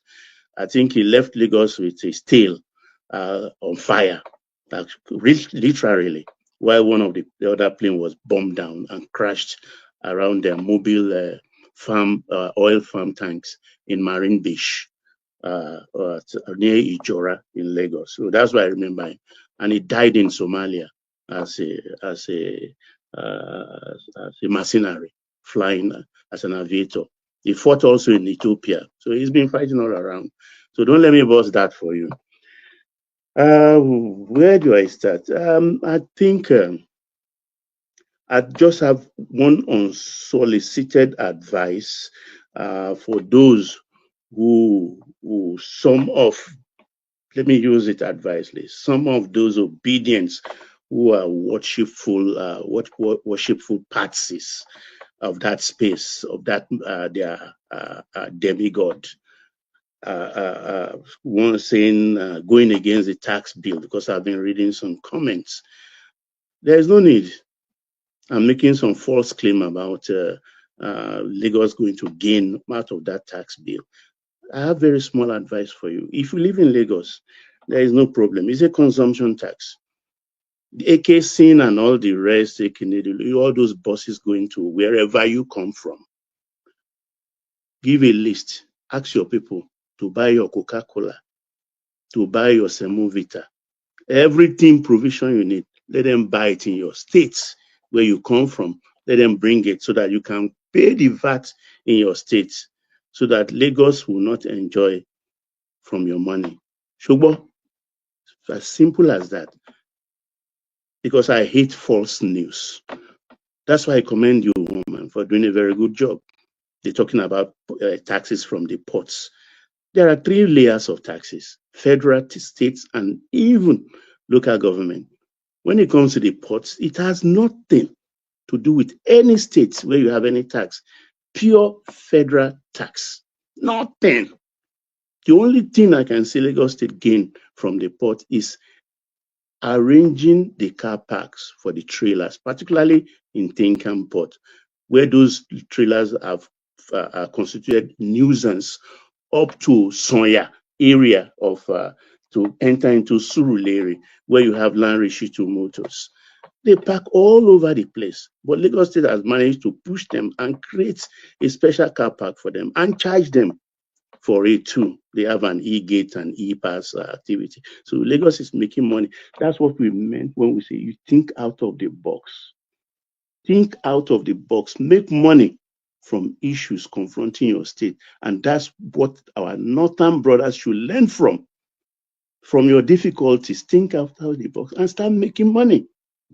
That's the only way I can say the nearest thing to say Lagos State is earning from the port is just looking after the trailers and arranging them properly so they don't constitute a nuisance on the way. So that's it for that. The advice I have for them: order your provision from your state too, so that the luxurious boss will always bring it for you. So you know you are contributing to your state too. After all, every form we fill in our country, be it passport or otherwise, or birth certificate, there is always state of origin. Because it has come now to the extent that we'll be talking about that. I don't see any reason why we'll be talking about tax reform and you'll be kicking against it and accusing falsely other states just because you want to be disagreeable. Shame on you. And when we come to the Biafra declaration, I think what are you making of the states that they are trying to sweep up? As far-reaching as Benue State, all the way to Kogi State. I wonder what the Yoruba are saying Kogi will have to say about that. It's funny. You get my point. It's like shaving somebody's hair when he's not around in his absence.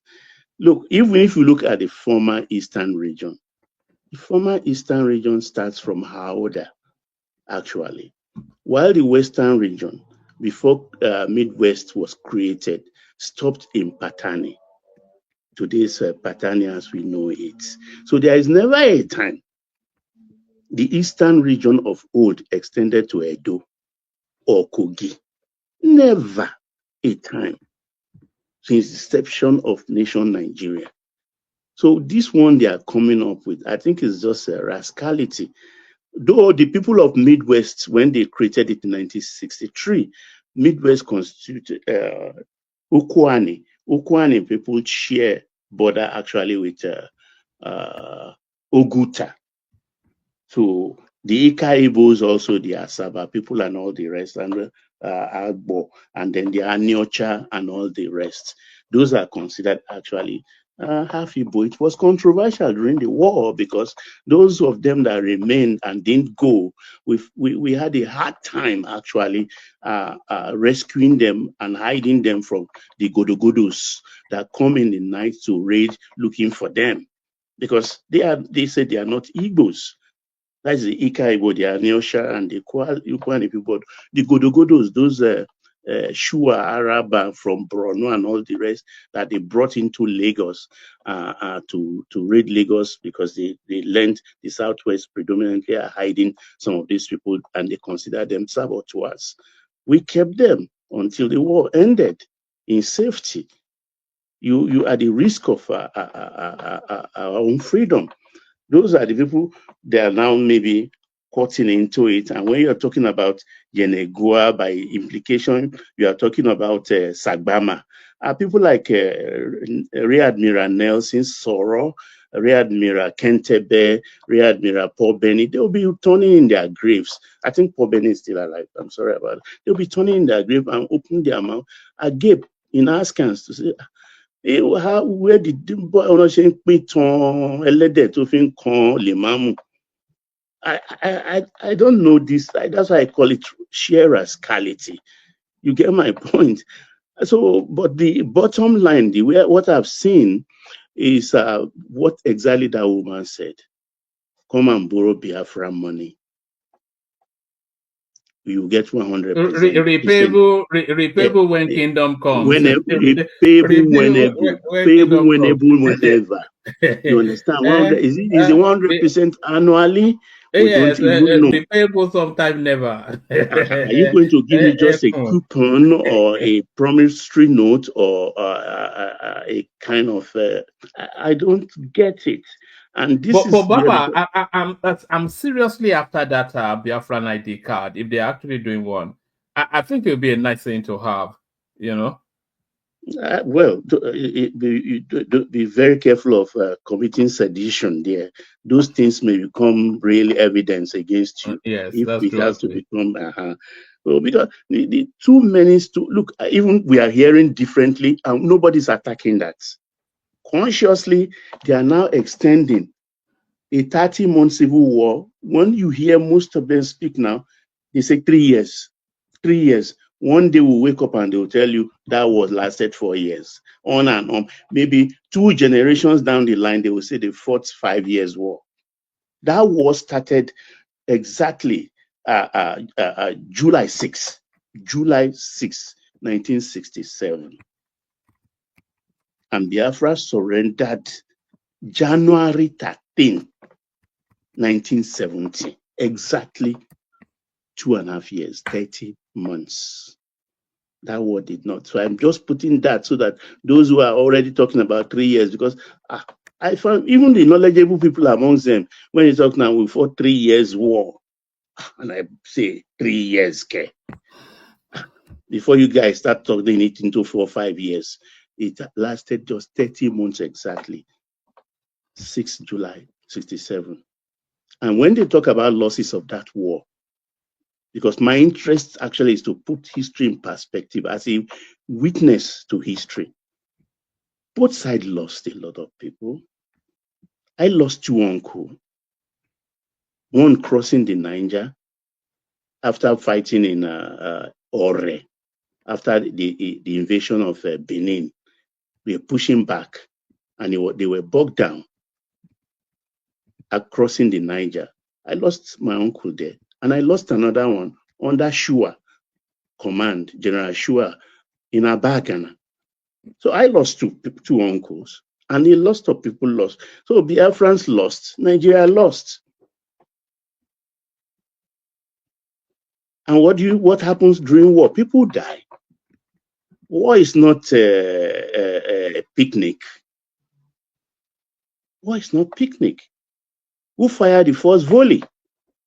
Who declared? And my advice to the autopilot people, the model when you want to declare is what Ojukwu did. Very neat. He stood up as a commander. My people, all of you, come home. We have formed a new nation called Biafra. That was how Chukwuma Odumegu Ojukwu, Chukwuemeka Odumegu Ojukwu declared Biafra. And they all surrendered to that call. They packed their things and left. They packed their things and left. It's if you've watched when Pakistan was declared and people were living in India, that was how it looks like. Trucks upon trucks, buses upon buses, children, pregnant women going back to the east. That's serious business. So if they know they are serious, let one of them stand. All they have knowledgeable people, eggheads. They have men of timber and caliber, juggernauts. Let him stand and say, my people, come back home. Because that is the easiest way, since they don't want to do hard work. If they can, all rise up and go back. Not Nigeria, the world will listen to them. The world will wake up and say, something is happening here. But as far as they don't do that, which is the easiest, then all these are just stage drama. Because the other one is a process that created our unity, our marriage. It's a process also that will dismember or will throw asunder that marriage, that union. It didn't happen in a day, our journey to independence.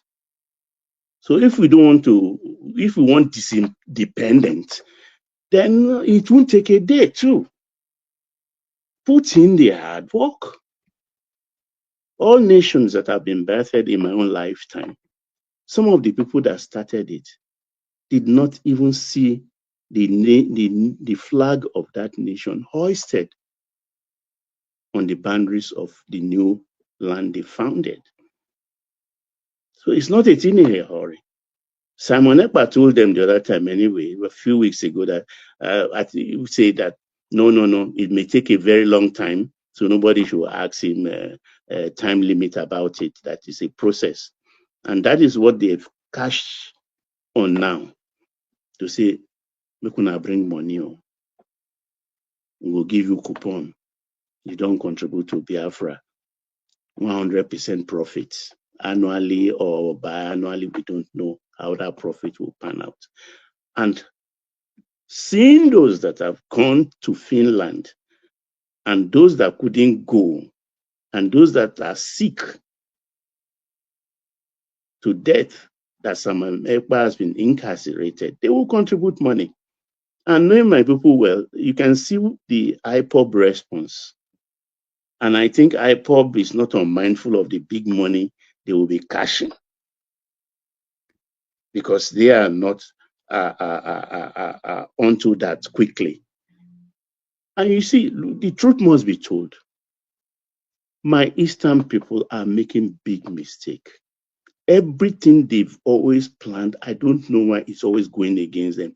This is the fourth one. The first two I enumerated a few weeks ago about the clause that says we cannot, no one amongst the three tripod can dismember the country, which every constitution have copied copiously ever since. That is one I enumerated. The second one is the unitary. That's the second mistake they made. The third one was the civil war. Not prepared, underrating the other people, the strength of the other people, thinking Bluster and Ogboju can do things, or Zobu can do things. It ended 30 months later. That's the third one. The fourth one now is this journey again they have. Because when you are doing things, you have to be very, very careful. The Edo people, there is no state in Nigeria outside the southeast that is more obedient than Edo State. How can you poke your fingers in the eyes of the people? You've not sat them down. You've not sat with them.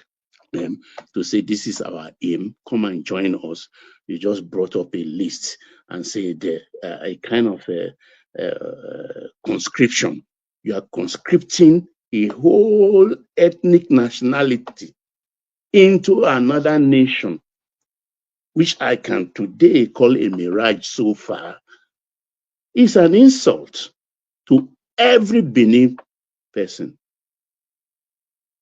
An insult, infradig, to say, oh, the whole of Benin, to automatically they are already in Biafra. Come on. Why are you doing that? Why are you alienating people? You carry the Ogojas. I mean, I've talked to a lot of people who are outside the 5 states of Southeast. And if you hear what they say, you would not believe it. If they even tell you the story of what they suffered during the Civil War in the hands of their so-called Eastern brothers, you will be amazed. Are we not having an example of it? When sorry, Baba, can you hear me? Yeah, I can hear you clearly. All right, Baba, start to bring it home a bit. I'll move it around and bring it back to you. Yeah, okay. Then when I come back, I'll talk about the tax issue. When ordinarily all the other regions have 6 states and they are agitating for their own 6th state. The whole voices we're hearing were cacophonous. Cacophonous in the sense that we are hearing Anioma, Aniocha, Ani this, Ani that, this state, that state. No harmony. No harmony. Even ordinary that. No harmony. And now IPOB is against autopilot, or what we call the America group.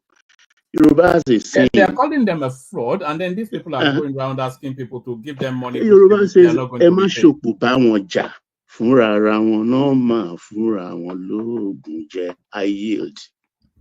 Brilliant. That's excellent, Baba. So Baba, stay there. Other topics we still, of course, want to filter, but I'll move it around to bring it back to you. Take it in the direction of AY, doing 5 minutes, 10 minutes monologue, 7 minutes monologue. Floor is yours, AY. So we have a myriad of topics, but I think you might want to start with, it looks as though they're about to consume you, because I think you're part of the new Biafra 40 states. Oh, man. Good evening, everyone. One man, I thought forefather was bad with managing the session. I know, say you are worse than himself. No. You know, Baba is Baba is whoever starts usually gets a long stretch, and when Baba is in the flow, he just seduces you with his voice. Yeah. Honestly, I don't know. I think this issue of Biafra is just kind of like a waste of time. I see it as a real madness, to be honest. The reason is that, first of all, the right people are not discussing the Biafra thing. Basically, we want to leave the country, right? I would actually want to see a day where the senators, the rep members from the Southeast, the governors, we raise this issue. You know what? If you are not giving us this, we want to succeed. I will actually respect that. Probably that we open up some kind of discussions. But what they are doing now is actually telling the minority that they are added to this list that it's not going to be a fair country even. I don't know in my imagination how, for example, why did you include Edo Delta on the list? Even in 1967, Edo Delta was not even part of Biafra map. It has never been, even with the Ojukwu Biafra. So I was do they have an Igbo constituency there within that Edo Delta space? Which constituency? Igbo, the people of Igbo. Okay. In Delta, they have some percentage of Igbo, right? In Edo, the Igbo that are dead, they are actually less than 1%. They are just in Igbanke, one place called Igbanke in Benin. They are definitely less than 1% of Edo population. So it doesn't even make any sense. And some are here. Are they Igbo? Yeah, the Banker people, well, that is what most people claim, like they migrated from there. But when I mean small, it's a very, very small population that is really like But not. it's like saying Agbo people are Igbo too.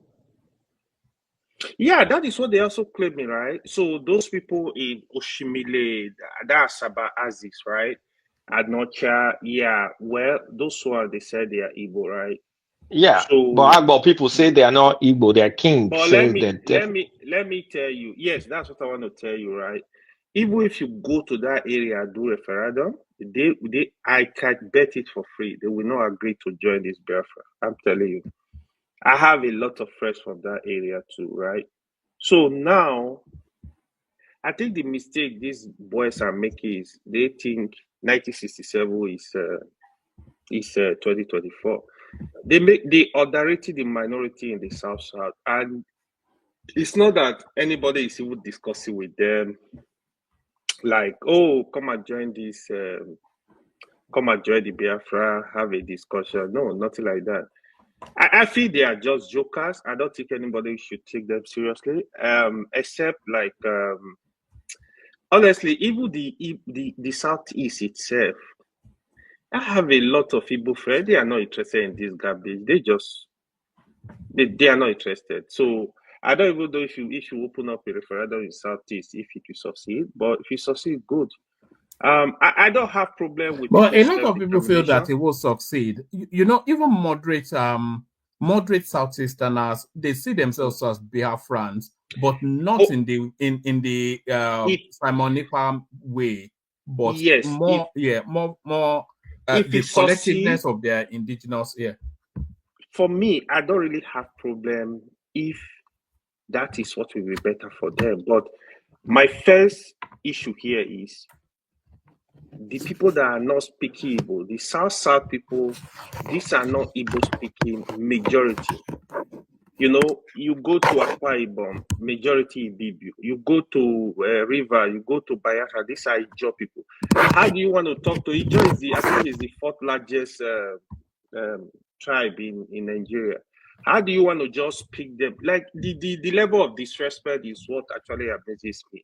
Even if you want them to join you, you should go have discussion and let them say, okay, if you want to go back to the issue of Nigeria, I mean, look at Adakaboro. You know why he was eliminated? It was because he wanted to like have a Niger Delta country, right?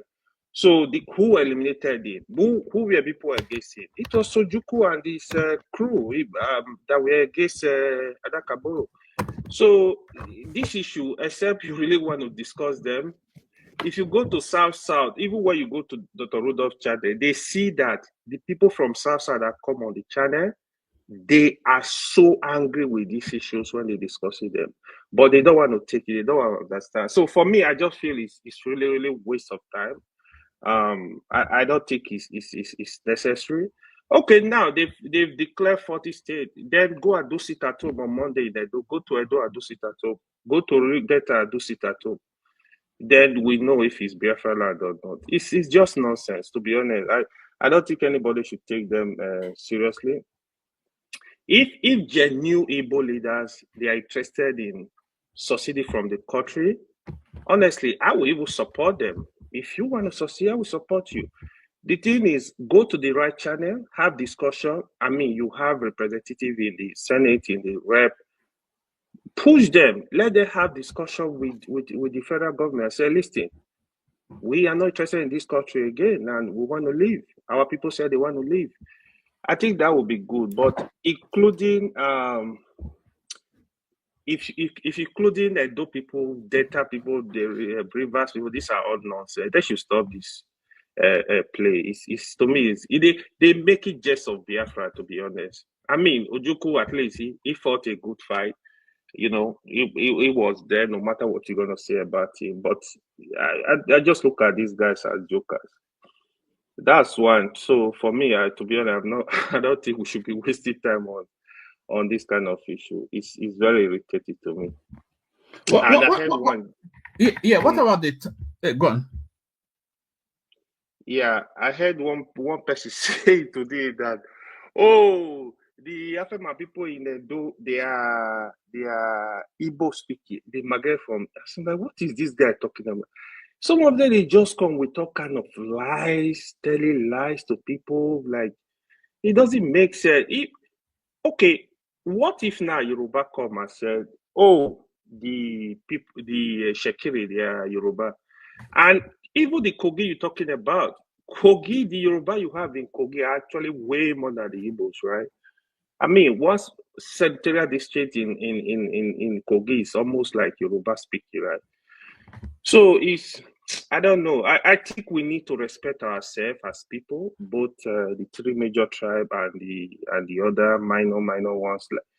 Just respect everybody. I think we are all suffering in the country. That is a fact.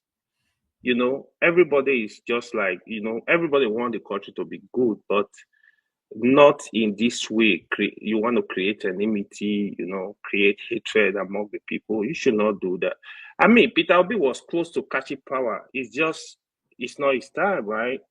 So even like if you go to a place like Edo, where you see the support they gave to Peter Obi, say, if you are not doing this now, Peter Obi go ahead and contest 2027. Edo will say, oh, this is what they are planning. We're not gonna vote.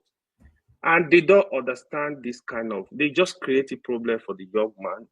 They don't understand this kind of politics, People are gonna like, we can't go this way. So that's one. No, you were discussing the taxes, right?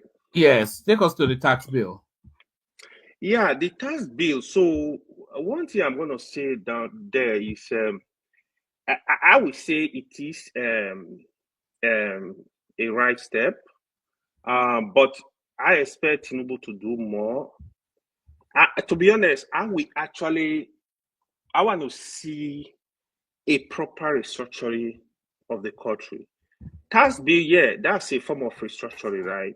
But how we really want a situation where it's going to be holistic restructuring for Nigeria. I know you can do it in bit, right? The only thing I see there, I expect the senators, the rep, like, scrutinize this stuff, right? Because the problem I see we are having as people, when I mean people in Nigeria, people take a lot tribal line. It's too much. The senators now, okay, instead of them to look at it, okay, how is this going to benefit the country? No, we will not do it. Instead, we'll be looking at Hausa will say Hausa, Yoruba will say Yoruba, Igbo will say.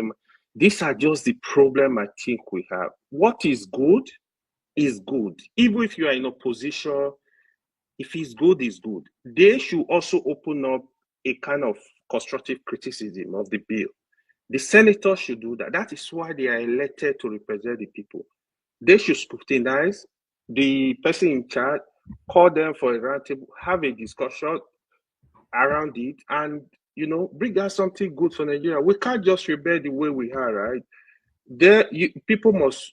I mean, each government must come with kind of changes. But if there are changes that will be beneficial to the country, it doesn't matter the party you belong to. It doesn't matter who is proposing the tax bill. So I don't know the details, but from what I've heard so far, I think it has a lot of good stuff, right? So, like I heard Ali Udume was saying, like, oh, it is rock timing. That I can understand. If I mean, why did you not Yeah, but there's allow? never the right timing for anything. The timing is now. This guy wants to do all of these things and have them in place before the election starts to kick in. Yeah, if it's good, it's good. Me, I'll be actually canvassing for, maybe Kolata must have heard me. I'm canvassing for restructuring.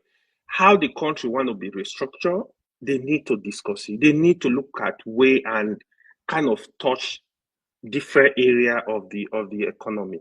For me, self, in a situation where states are gonna be more independent, control more of their resources, able to do more for their people, I will love it. In fact, if you want to restructure the country in such a way that you regionalize it, as long as it's going to benefit the people. But the people that are supposed to have this discussion, they are not doing it.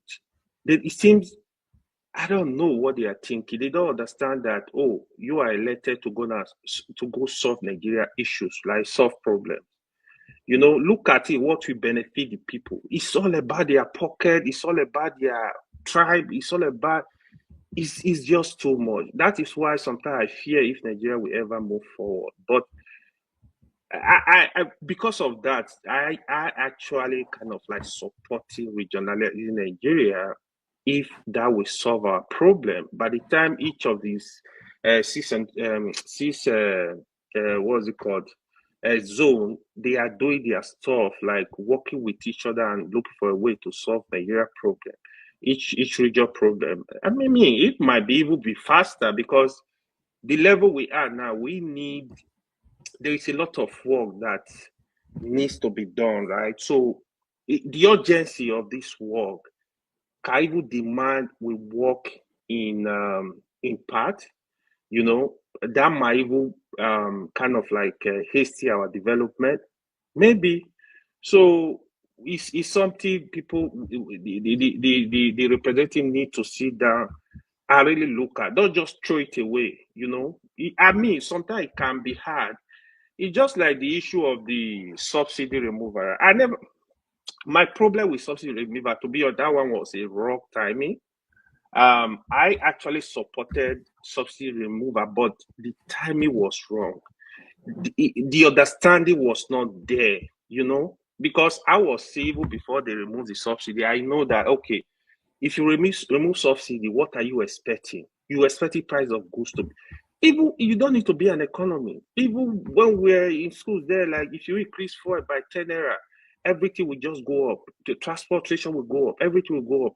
Now you are talking of increasing fuel by like say 300% or more. So that is expected, you know. So this kind of stuff we need to prepare for them.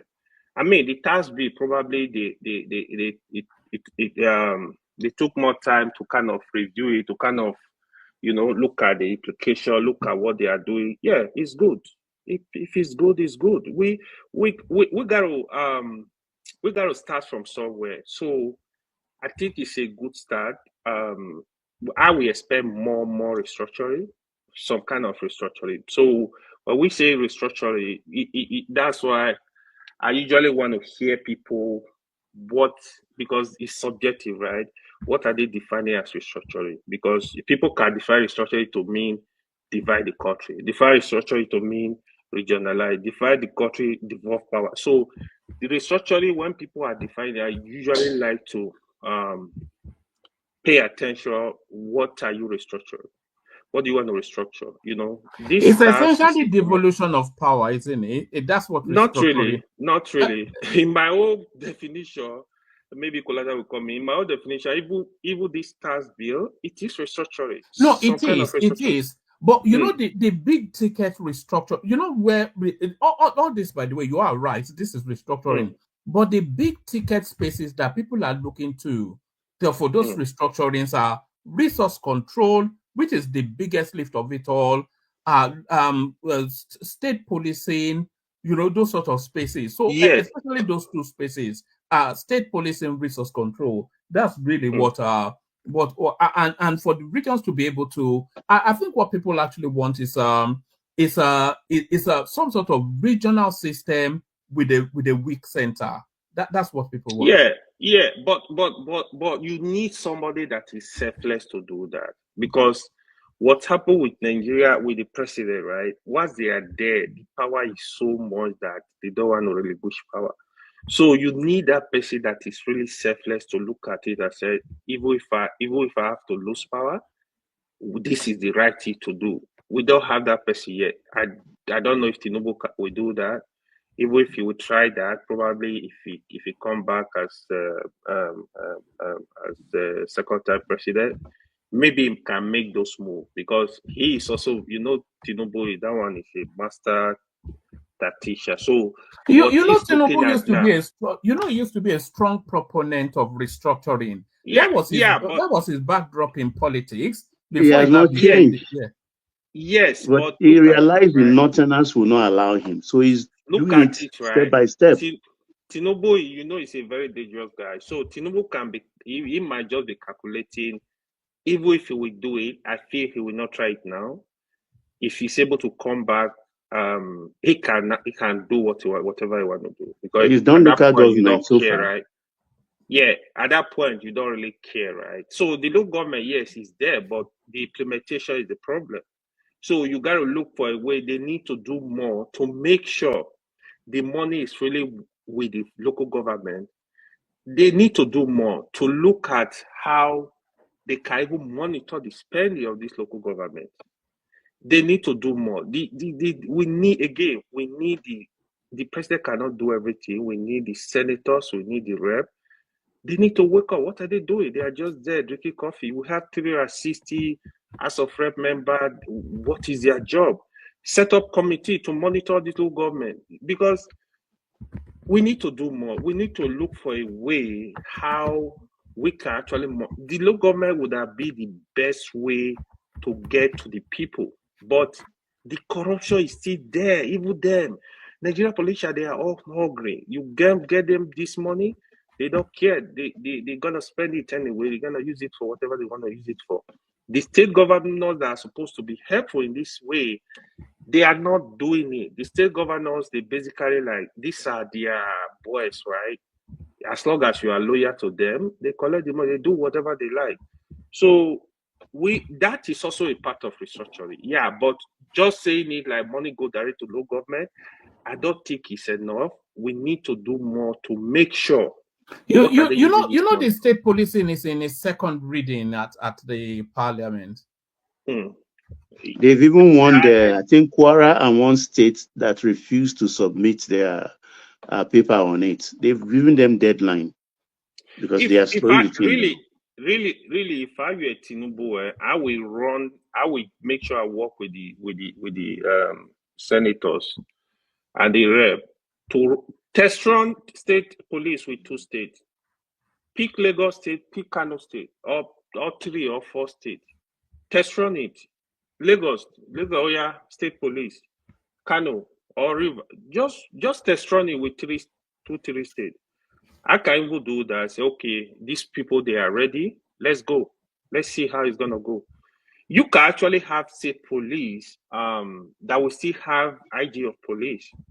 You know, you are able to have a central police that kind of monitor the activities. For a start, you can't just allow these governors that are mini dictators to kind of run this, do whatever they do, going after their opponents and stuff like that. Use it to kind of do whatever they like, misuse the state police. For a start, you can still have a central police that can monitor the activities. You know, I mean, anybody can petition them. If we just got to do it in some kind of way. There are people that are more brilliant in this area. Like we have a brilliant policemen that were top policemen that have retired. Get them together. You can set up a committee, get it together to solve this problem. How can we get this done? Because they understand the system better. I usually say that you want to restructure you want to do better in education, look for vice chancellor, bring them together, look for good professors across the country, you know, put them in one committee. Okay, please, we need to solve the problem of education of Nigeria. How do we do that? They are more experienced than anyone in terms of education. Yeah, you can say, yeah, some of them are also corrupt, but they will still do better. That is what we are not really doing. You know, the issue of the tribalism issue too, you know, the way which I see Trump is doing that now. He has nominated 2 of his in-laws now, one as ambassador to France, then the other one the representative in the Middle East. Both of them are his in-laws. So I know in Nigeria we do this kind of stuff. If they are qualified people, I don't really have problem with it. But we got to look at the country and work with every region, you know, kind of like try to bring the country together so they will be able to listen to you. in the area of bringing the country together, both Buhari and Tinubu, they've not done well, to be honest. They need to do better. To bring the country together, you got to look at you know, there's only one person that can bring that country together, and it's not even it's Peter Obi. That's the only person that can bring I don't think Peter that Obi country can together. bring the country together. The two people I can tell you that can He's bring the one Nigeria pulling together. his followers He away from cannot. the country. No. Oh, I get what you mean. This guy. Yes. But It doesn't mean it's not still opposed to the government, but the sort of politics is playing is tearing the country along ethnic lines. What I mean bringing the country together, right? If I look at how Obasanjo run the country, right, in terms of uniting the country, I usually give him a lot of credit. But when you talk about election, I just say, old man, shut up, please.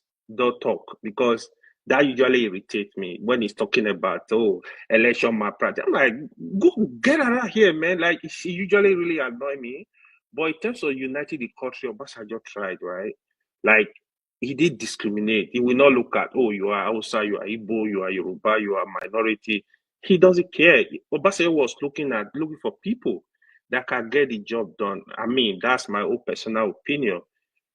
We have people that can bring the country together. The people I can point to now that I feel that can bring the country together, they are just too corrupt. I'm not interested. I don't even like them to be in power, to be honest. One of them is Saraki can do that. Atiku will be able to do that, but Do what, please? I pray. Saraki and Atiku will be able to do what? Can you repeat that, please? Saraki will be able to pull the country together in terms of uniting the country. Trust me, he will be able to do that.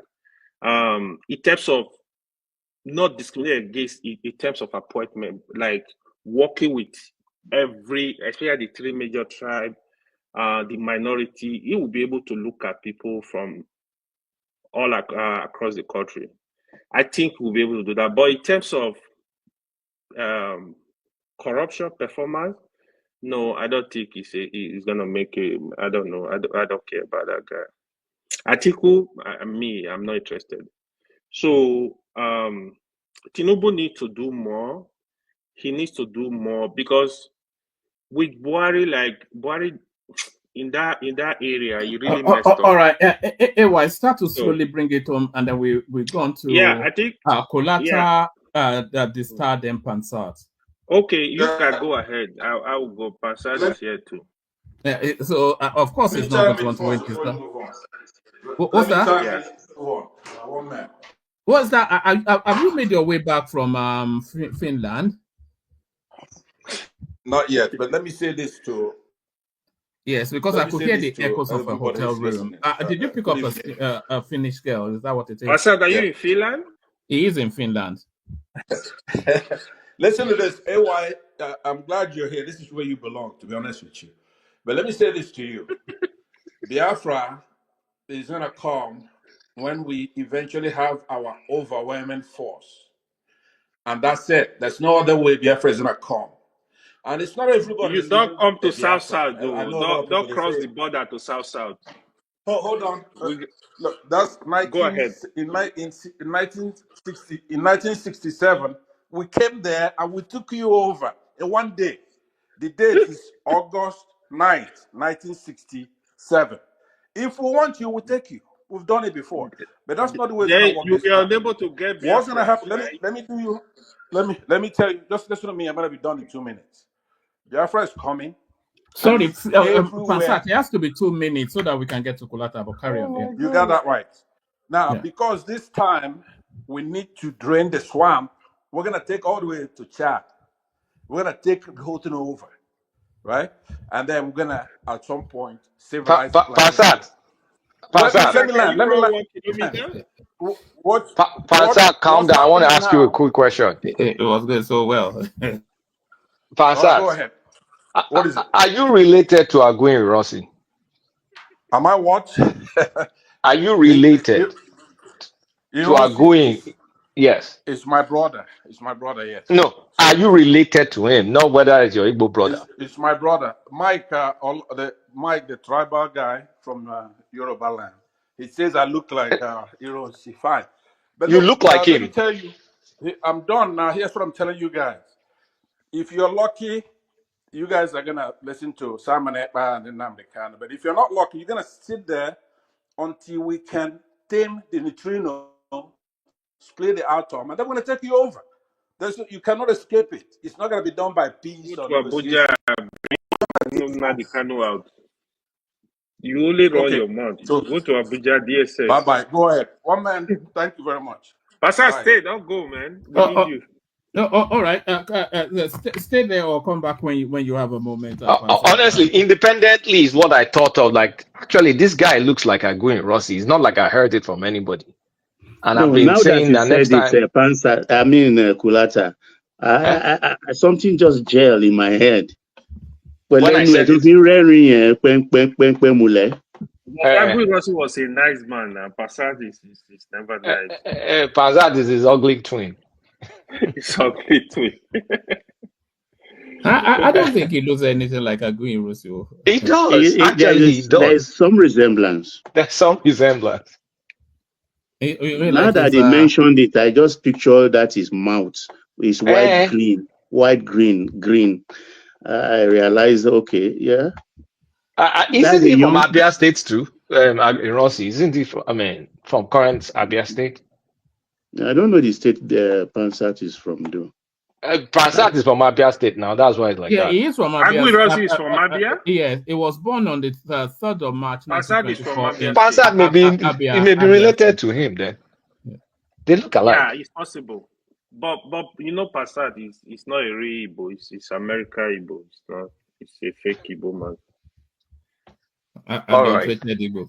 All right, floor is yours, Polita. I don't even know which topic to take on. Like, I'm not interested in Biafra, obviously.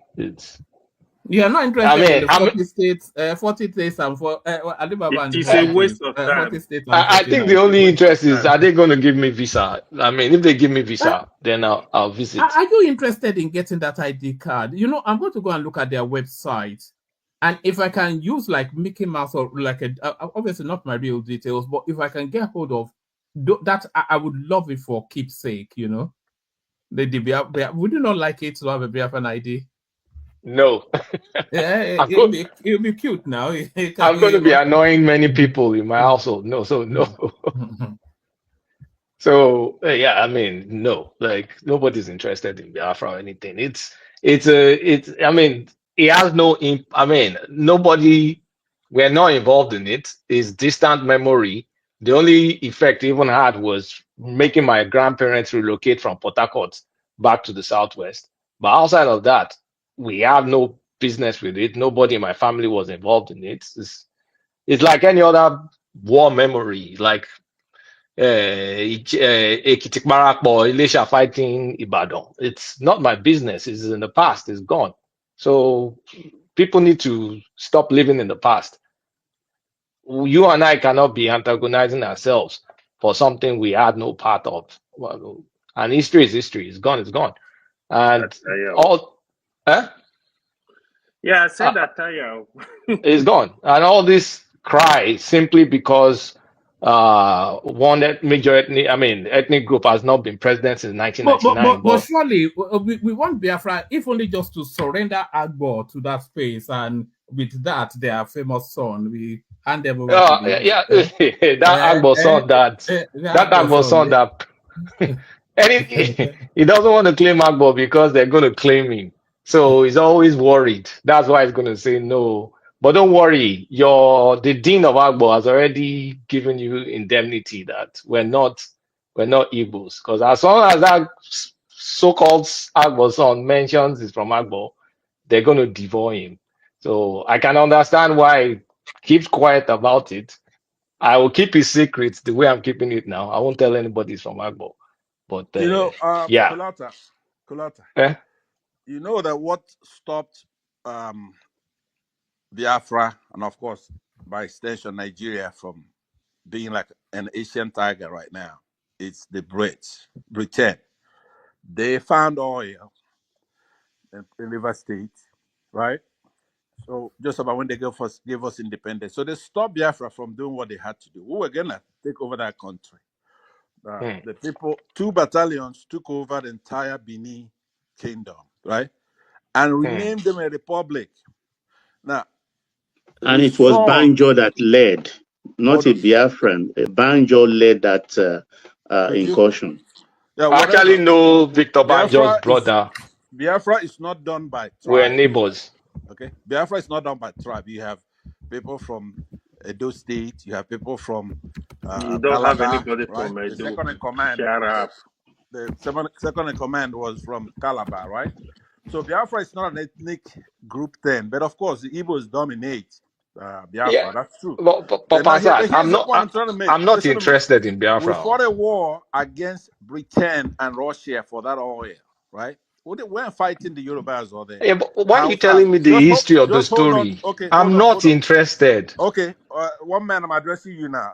But it's my turn. No, okay, but let me land in a second. Nobody wants to All hear. I'm saying is that when we fought that war, if it was just you, the Yorubas and the Hausas, the war would be done in 2 hours. Oh, okay. Would Cool have story. taken Cool you story. over in 2 Let me hours. start my So session now. But let me start my own. Get ready. Oh God, I don't want to fight Biafra tonight, too, Pansat. right? People like you is the butt of a gun that we're gonna use to shut you up. All right, You Pansat. all that noise you're making. When we come to your village, Swadana, as they call him now, Swadana. I personally would arrest you, Kolata. I will arrest you myself. Don't let me start abusing you. Stop Would you it, handcuff Pansat. him both in the ankles and in the wrist? I'll link him up like a rabbit. Go ahead and continue, but the thing that's making me laugh is that people like AY, that 2 battalions from Abia took over, right? In one day, we made the whole Benin kingdom. We removed that king of theirs, right? And made them a republic. They're in the Guinness Book of World Record. People doesn't know this. And took away We use the 54 million binoculars to pounds see David sterling. Ajo running to his mother's place, right? So the mistake Ojuku made was not to just smoke every son of a gun he saw over there, because they end up being the problem we've got now, right? At least this AY will not be here. Smoke every son of a gun. All right. So we're coming. All right. Passat, you guys came to Benin to loot now. You are pulling him again. No, I wanted to pull away from him. That are looting. You came to Benin to loot. We're coming again. So go ahead and laugh. We're coming back. We'll be there. All right, Pasat. Let's do this. Let Kulata take the floor. I think you came in after him, so we go to Niger. Okay, what topic? What topic? We were talking about the resistance to the tax bill, of course, the Biafra. Oh yeah. I love that tax bill. Go one sort of rewriting history to paint himself a hero and all that, Oh, okay, I'm interested in the tax bill. So the tax bill, honestly, Dave, since this guy got appointed last year, what's his name again? The PwC guy. Oyedele Taiwo. Since he got appointed, he's been consulting wide on this tax bill. And he's been consulting Northerners. His team size, his team is like a typical massive engagement. And with analysts, even students, and people from every single visible tribe. Because I heard about, oh my God, my earphone is going to die. So this stuff that the Northerners are playing, it's not cool. And for once, you're seeing unity across the entire South. I'm not trying to make this a North-South thing. Actually, it's not, because there are few Northerners that get it, because the people that get it are calling that, okay, this is the time for our governors to stop sitting on their backs and stop like living in Abuja to collect FAC. Like, your job is not to live in Abuja to collect FAC. Your job is to add value. And somebody did, I've seen 2 independent data analysis that showed the net result after they implement the VAT. And maybe only 12 states will be losing, including Lagos, by the way. Lagos will lose. Lagos is not going to gain. Now, people think Lagos is going to gain because the headquarter effect, whereby your headquarters collect VAT, they're removing that in the new law. So it's going to be more equitable. But then your state needs to consume. So it's based on consumption. And I think I've talked about the ratio. I've talked about all that stuff before. But the politics of, here's the politics. They know Tinubu can pass the bill, right? But the fight now is a fight for restructuring. Because I think the route Tinubu wants to go in his first term is the beginning of economic restructuring, not resource control, not regionalism, not all those fancy stuff.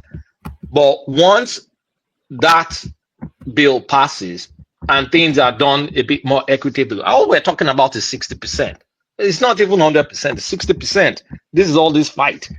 So if we get this bill, is a window for future restructuring. Get comfortable in taking responsibility and taking ownership of resources within your control. Just get comfortable with it. That's all this is saying. And the 2027 fight is now going to be very, very massive and also confusing at the same time, because they know if Tinubu passes this, it's going to go for something bigger in 2027. If he wins in 2027, it's going to push for more restructuring, because I think Tinubu's vision is to set up each state to be independent and to set up the country in a way whereby even if Southwest doesn't get power anymore, we really won't need it, because we'll be able to take care of ourselves with our resources. Everybody will sit up. And whatever I'm saying that applies to Southwest applies for every single region in the country. Because at the end of the day, everybody's like, we won't give you power, we won't give you power. But when you have your economic power, well, why the hell do you need any Abuja power? Like, I mean, who Abuja power help? And really, who did it help? All the times this ethnic group, that ethnic group have been there, how has it benefited the common man? The appointment they give to Lagbaja, what does it do to you? It does nothing for you. I don't even know why we even think like that. It's the most ridiculous thought process. Like, because somebody from your tribe, not even your family, somebody from your tribe gets appointed, then you should be happy. That's the most retrogressive thought process in the world. Me sitting somewhere in one part of the globe, I'll now be jubilating that some Ojo got appointed from Osun State and another one got office. It's just crazy. It's crazy stuff. But I honestly, think if it is like that, the Fulanis will have been living on, how do I put it, planet El Dorado by now, for 8 years of Buhari.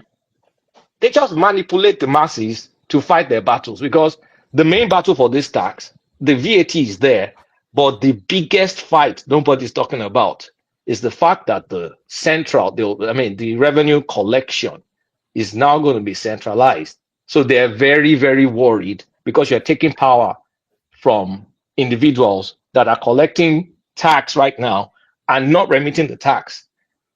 Because if you seed that, you're going to seed it into central, and then you will now have the opportunity of using agencies to do the collection. When I say agencies, Baba, you know what I'm talking about.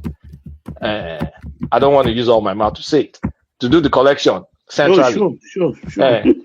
So that's where I think that's where a lot of the fight is. So they're now using their own people online, because I've seen many northern influencers embrace the tax reform, and then all of a sudden they did a 180 degrees and came back and said, no, it's not good for poor people, it's not good for something that is going to eliminate taxes for anybody earning less than 800,000 naira per year or something. You will not pay any taxes. It's eliminating taxes from poor people. Small businesses will not pay taxes. It's going to start taking taxes from big businesses. So they're working against their own interest, but we all know how all that stuff. So Tinubu, if he fails, then his reform is going to fail, because reforming this tax is going to bring massive amount of revenues that will be able to reduce or eliminate our budget deficits. So if it fails on this reform, forget second term, forget any success. We're just going to be, the whole thing will be dead in the water. So I think he knows that. And I think he's going to do whatever it takes to push it. They've already done their normal stuff. Like Northern governor said, this Northern traditional is ignored them so far.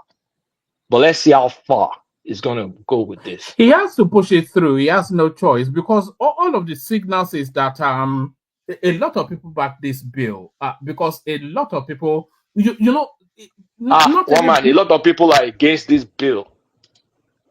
A lot of people are you see against the this clip bill. that I played with Rufai Hussein extolling the virtues of the bill? Those ones now, I don't really rate those kind of people. No. When you say a lot of people, you're talking about narrow vested interest that probably controls large spaces, but a lot of people don't actually even understand the bill. That's just Yeah, I think what you can say is there's a coalition, there's a unison between Southerners. Mostly the obedience are for the bill, along with everybody. It's just you're just seeing obedience for the bill. But when you look at ethnicity, when you separate it to North, I'm even shocked. North Central. What do we call them again? I say North Middle East. Central. Yes. Middle belt. North Central. Middle belt. They're against it. This I don't understand those middle belt people. I swear to God. One time they will want to act like Southerners. The other time they'll be acting like you can't even help them. I don't even understand them. And they have a lot of resources they can use. I'm seeing people saying they will buy maize from Jigawa and they will use it to go and make conflicts in Lagos. And then they will now tax us VAT on the conflicts from Lagos. Who told you can't make your own conflicts in Jigawa State? Exactly. Add value to your products before. When I was a kid, NASCO conflicts was made in Jos. In Jos. NASCO. It was made in Jos. The NASCO conflicts. Or they could just introduce that if you are sourcing your materials for production there, then that space should get equal credit for the VAT. You know, because food items is even conflict should be tax exempt now. They don't. No, sure. Here's the thing: food is actually tax exempt, but that person didn't use an accurate example.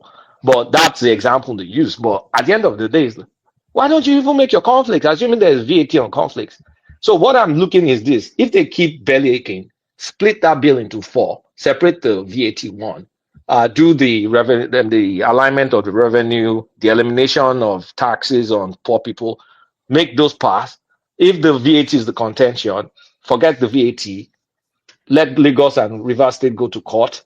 Rather than 60%, let those states take 100%. Let's see who loses.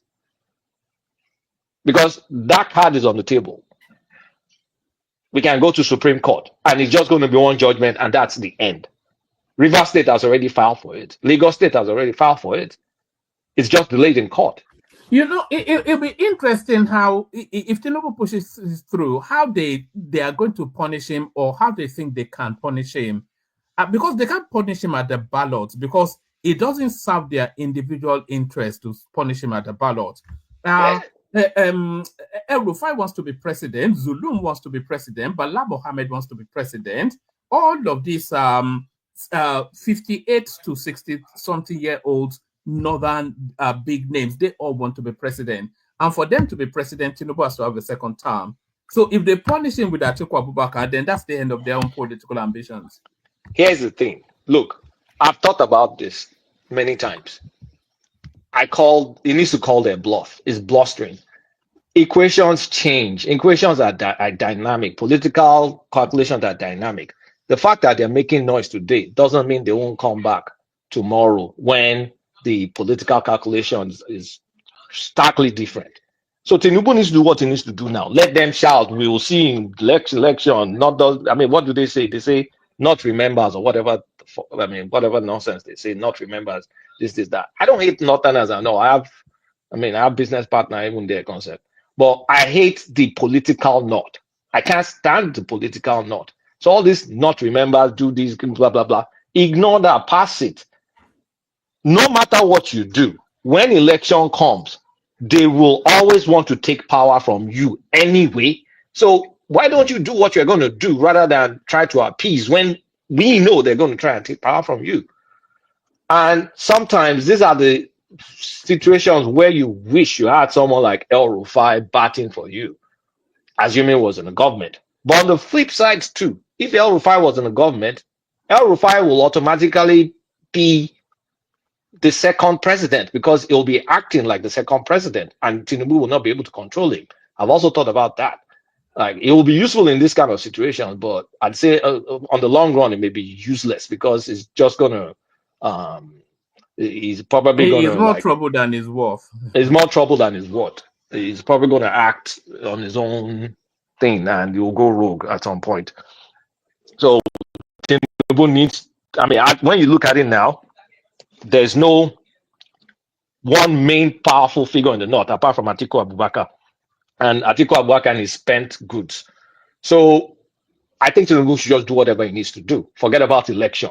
Election will always be election. They will always want to kick you out. That's the premise. So don't act like they're going to use this to kick you out, because if you did this, if you didn't do this, they already have their inbuilt They excuse will to try and probably kick you out. respect him more if he, because you know, they not respect strength, don't they? I think they respect him more than if he, somebody like Goodluck Jonathan will cave in immediately. Yeah. You think Obi can handle this? No, never. Lie. He can't handle this now. Lie. Only Tinubu can. There are only two people that can handle this. Three people in Nigeria: Obasanjo, Buhari, or Tinubu. They are the only ones that have the bull-like cojones to take it on. You know, remember how they used to bully Goodluck Jonathan, and they tell him to sit down. This is a stand up, sit down.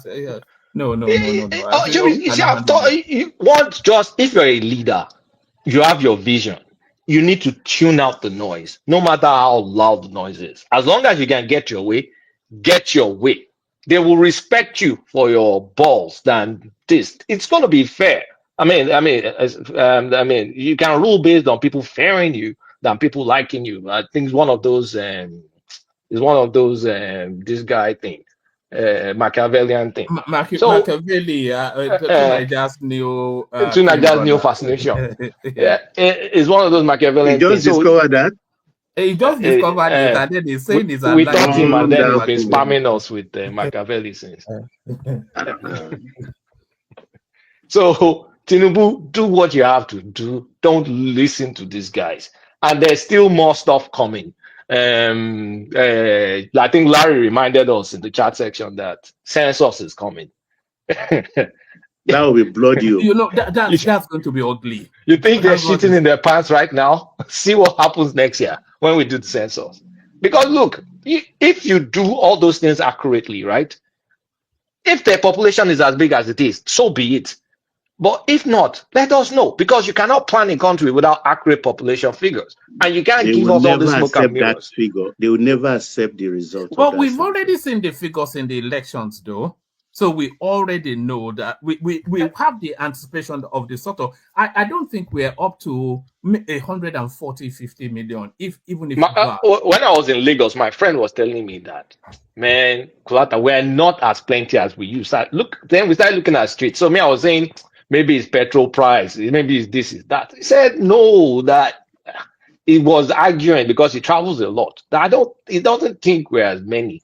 But maximum 160 million. We've been to other smaller countries now. We'll know, We'll know. Because next two things coming up next year: population count and rebasing of the economy. They're going to rebase the economy again. So at least we'll know where GDP is based on whatever our population is. So we'll know. And you can't cower. If you cower to this guy, then how are you going to do census, accurate census? So we need this fight. Like I said, election will always be election. They will always try and kick you out. So just ignore them and do what you have to do. And as per Obi and Atiku hobnobbing is their business. I don't see how that affects 2027 equation. You can't, if you want to bring in a northerner in 2027, and that person is Atiku, you risk not losing to the South yet again, being short-sighted, because assuming Atiku wins, that's just, he'll do 4 years. The man is old. What's going to happen after that 4 years? If he manages to do 8 years, then the person deputizing with him if it's Obi, he's not going to gain anything, because in the history of this country, there's never been a time that a vice president took over from president. Not once. And that's not about to happen. So even if you go as VP, there's no guarantee you're going to get president, because it's never happened before. But if Atiku So, quench now, well, unless Atiku quench.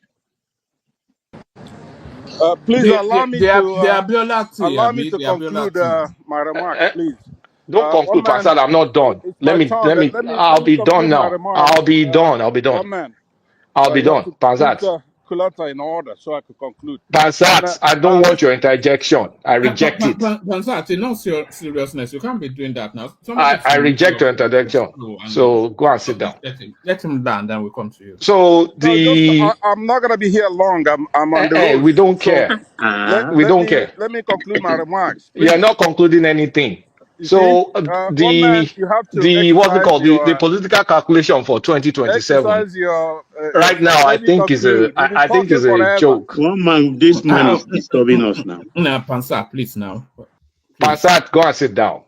So the 2027 political stuff is Obi goes in as VP, because if he's going to be on there are two main things with Obi and Atiku. The fundamental thing, Atiku needs someone that's going to fund the election. Does Obi have the cash? Well, Obi can raise the cash from his online bot. Obedient. They can give him the money. But Atiku will not run except someone is going to fund that campaign. And if they run, Atiku will be top of the ticket, because he's Atiku will be 81 in 2027. That man needs to go and sit down, please. Atiku has ambition. He has ambition. His Marabu have told him that he's still in the picture in heavenly bodies, that will be president. So he's going to contest. The main thing is there's no figure in the North that has the clout of Atiku right now. Because when you think about the North, who is the big politician that has the massive stature that can go against Tinubu? It doesn't work like that. You could get get maybe Bauchi governor, prop him up and all that stuff. But at this point in time, there's no single figure that's kind of like a rallying opposition figure that's like Atiku. And if Atiku combines it to be on paper, how is Obi going to? How is it going to? Because his own narrative is coming to clean up the AG table. It's coming to clear out the stench, corruption. All these people are thieves. That's what. Oh man, forget all that one, John. How is it going to explain? How is it going to explain subordinating himself to Atiku to his followers? And still maintain that halo on the top of his head. That sainthood.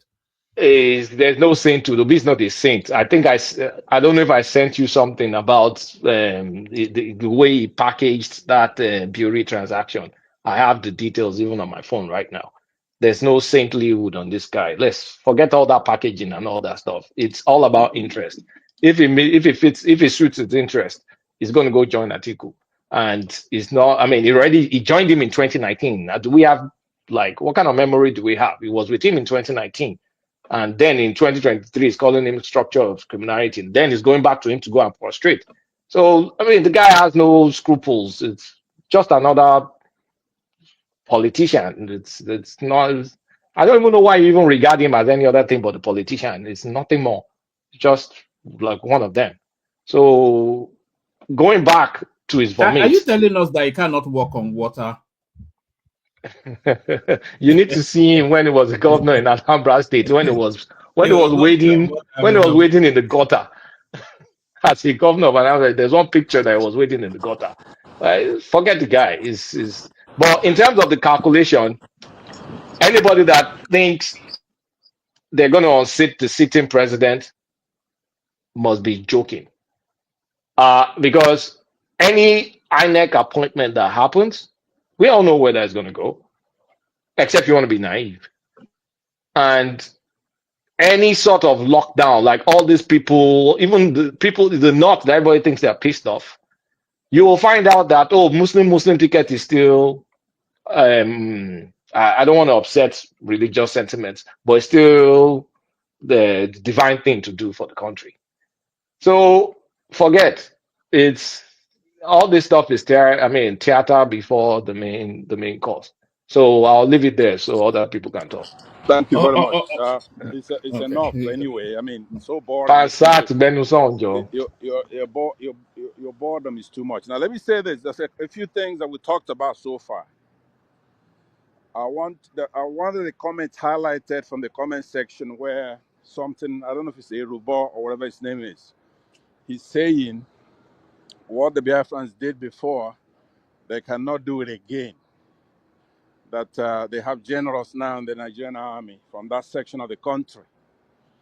What he's referring to is the activity of Biafrans in the great Benin kingdom, where we came in there, made them a republic, took them over in one day. I just want him to know that we're not sitting still. A lot of Biafrans are into splitting the atom. We have engineers, we have all kinds of individuals. Even in Nigeria right now, we're still the only one who manufacture vehicles, for example, in mass quantity. Biafrans can tame the neutrino now. We can do everything. Our problem is Britain, it's always been.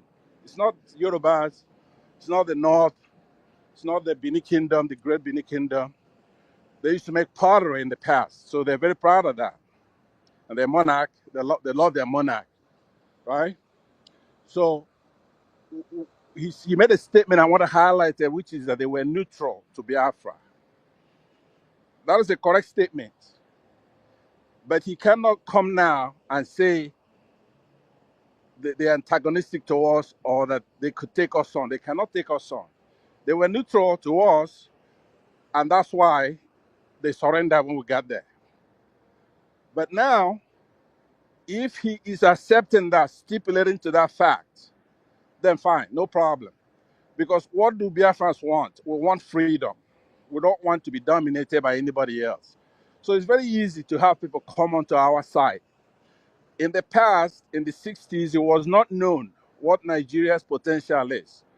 You know, one of the things that will show some kind of mental problem is anybody who's hoping on Tinubu or praising Tinubu or Buhari. If you're such a Nigerian that you put your hopes on somebody like Tinubu, then you are really mentally deformed. This man cannot do anything, right? We know that if Nigeria will work, it's better than having a Biafra. But Nigeria is not going to work. We're going to have to fight it out. I'm against Nnamdi Kanu and Simon Ekpa's approach. I believe that it should be done by war. It's not supposed to be a negotiation. We can take that country any day, and whenever we want to take the country, we can do it. Only thing we have to show Britain is our hand. I say, look what we've got. That's it.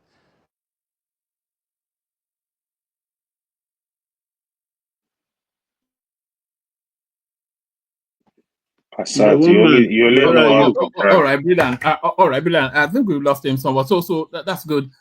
Let's go on to the star. The star, you're up next.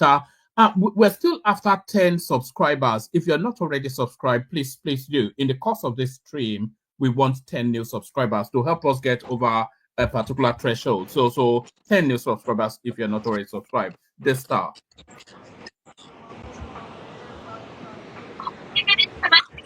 Yeah, where do you want me to? Which Yeah, topic do you want me to talk on? we are talking about Biafra. I think it's over labored, but are you in the shops? Are you in a party? No, I'm with my children, so I just stepped to That's the good. That's living that's room always now. good. That's always good. We're talking about Biafra, and I think we'll talk about Biafra up till the 2nd of December, which will then it will crescendo to its big gala event, and then subsequently, I've got a series of topics. Anyway, I don't think the issue of Biafra is a serious topic because I believe those people that are looking forward to that December 2nd, they are jokers.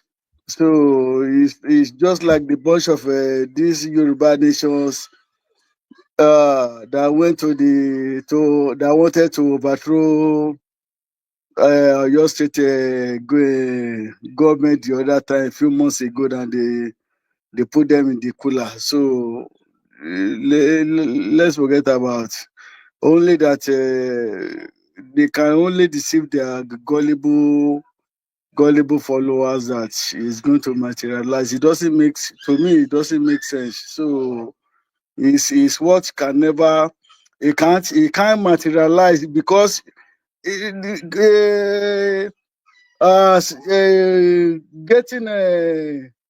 getting themselves separated from the Nigerian nation is not going to be, that easy. If it were to be during the military regime, we can give them some element of doubt that maybe they can succeed to some extent. But as it is, let's forget about it. It can't happen. So that is for that. Then back to the on the tax issues of Tinubu.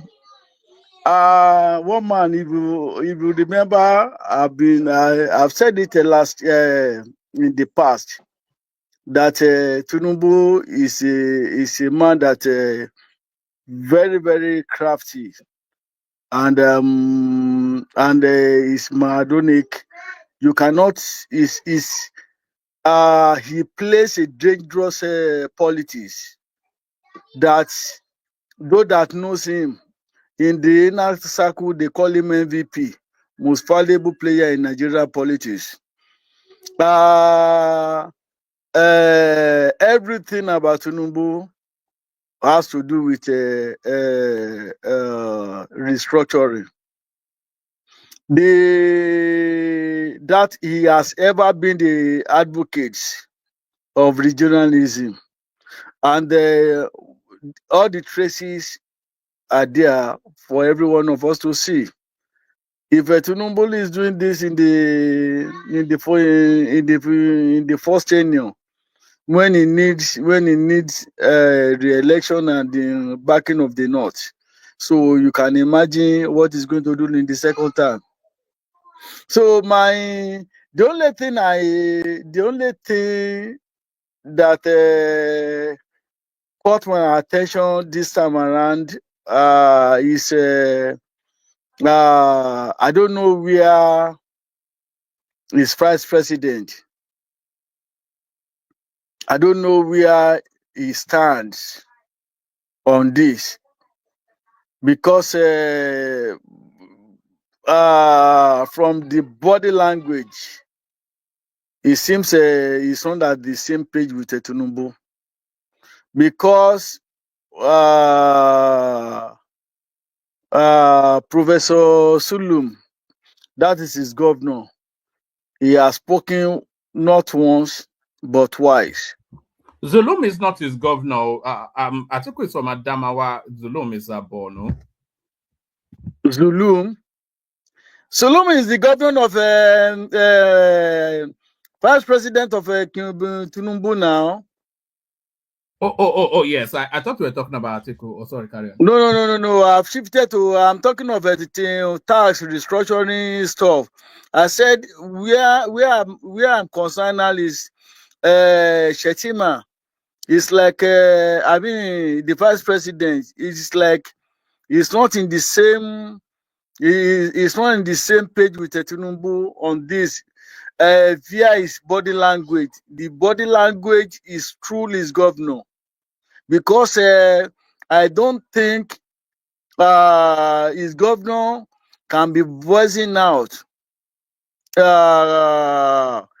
with those bold declarations.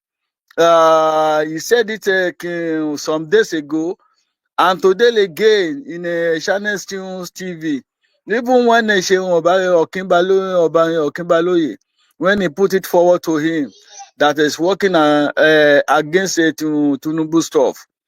So though he came up with one excuse or the other, but I don't think because his godfather, just like in Kano now. I don't think Kano governor will want to say anything without input, without giving ahead by Kwankwaso.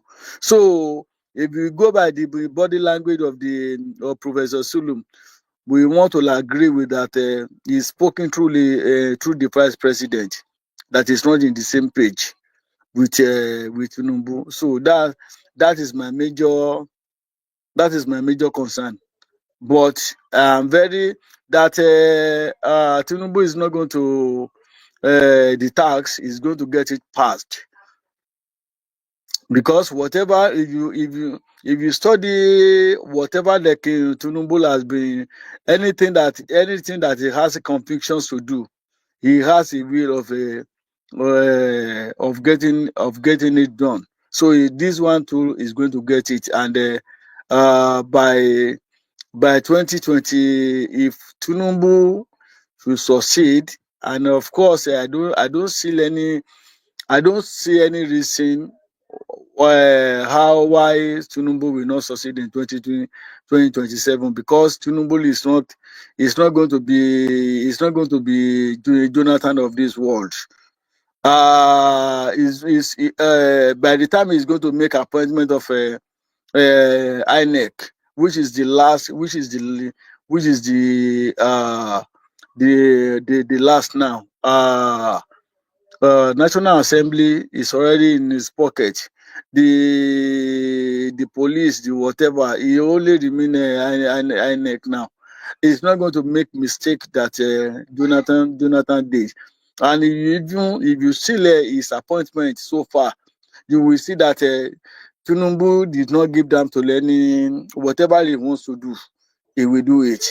So the INEC chairman is going to be on his own. Apart from the fact that even his politics, by this time next year, I think the germinations,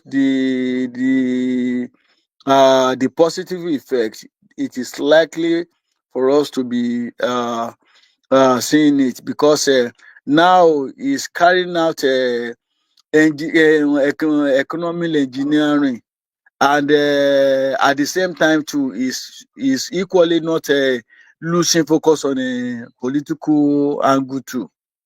So I think those are the two areas I could really pick because I join you people late. All right. Stay with us this time. You can chime in and interject as we carry on. I want to get around everybody, and then we'll open it up fully. I think Two Niger is up next. I'm not sure who got him Two Niger or Ola first. I think Two Niger, you're up next. Two Niger.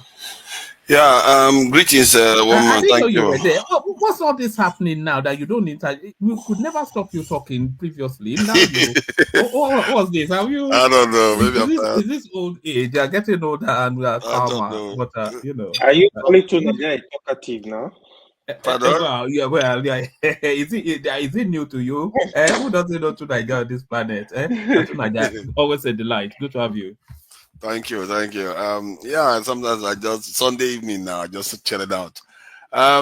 Yeah, it's about the tax, isn't it? Yeah, tax collection in Nigeria. Yes, we're talking about the taxation. I'm not sure if you've paid much attention to it, but it's a very nuanced sort of space.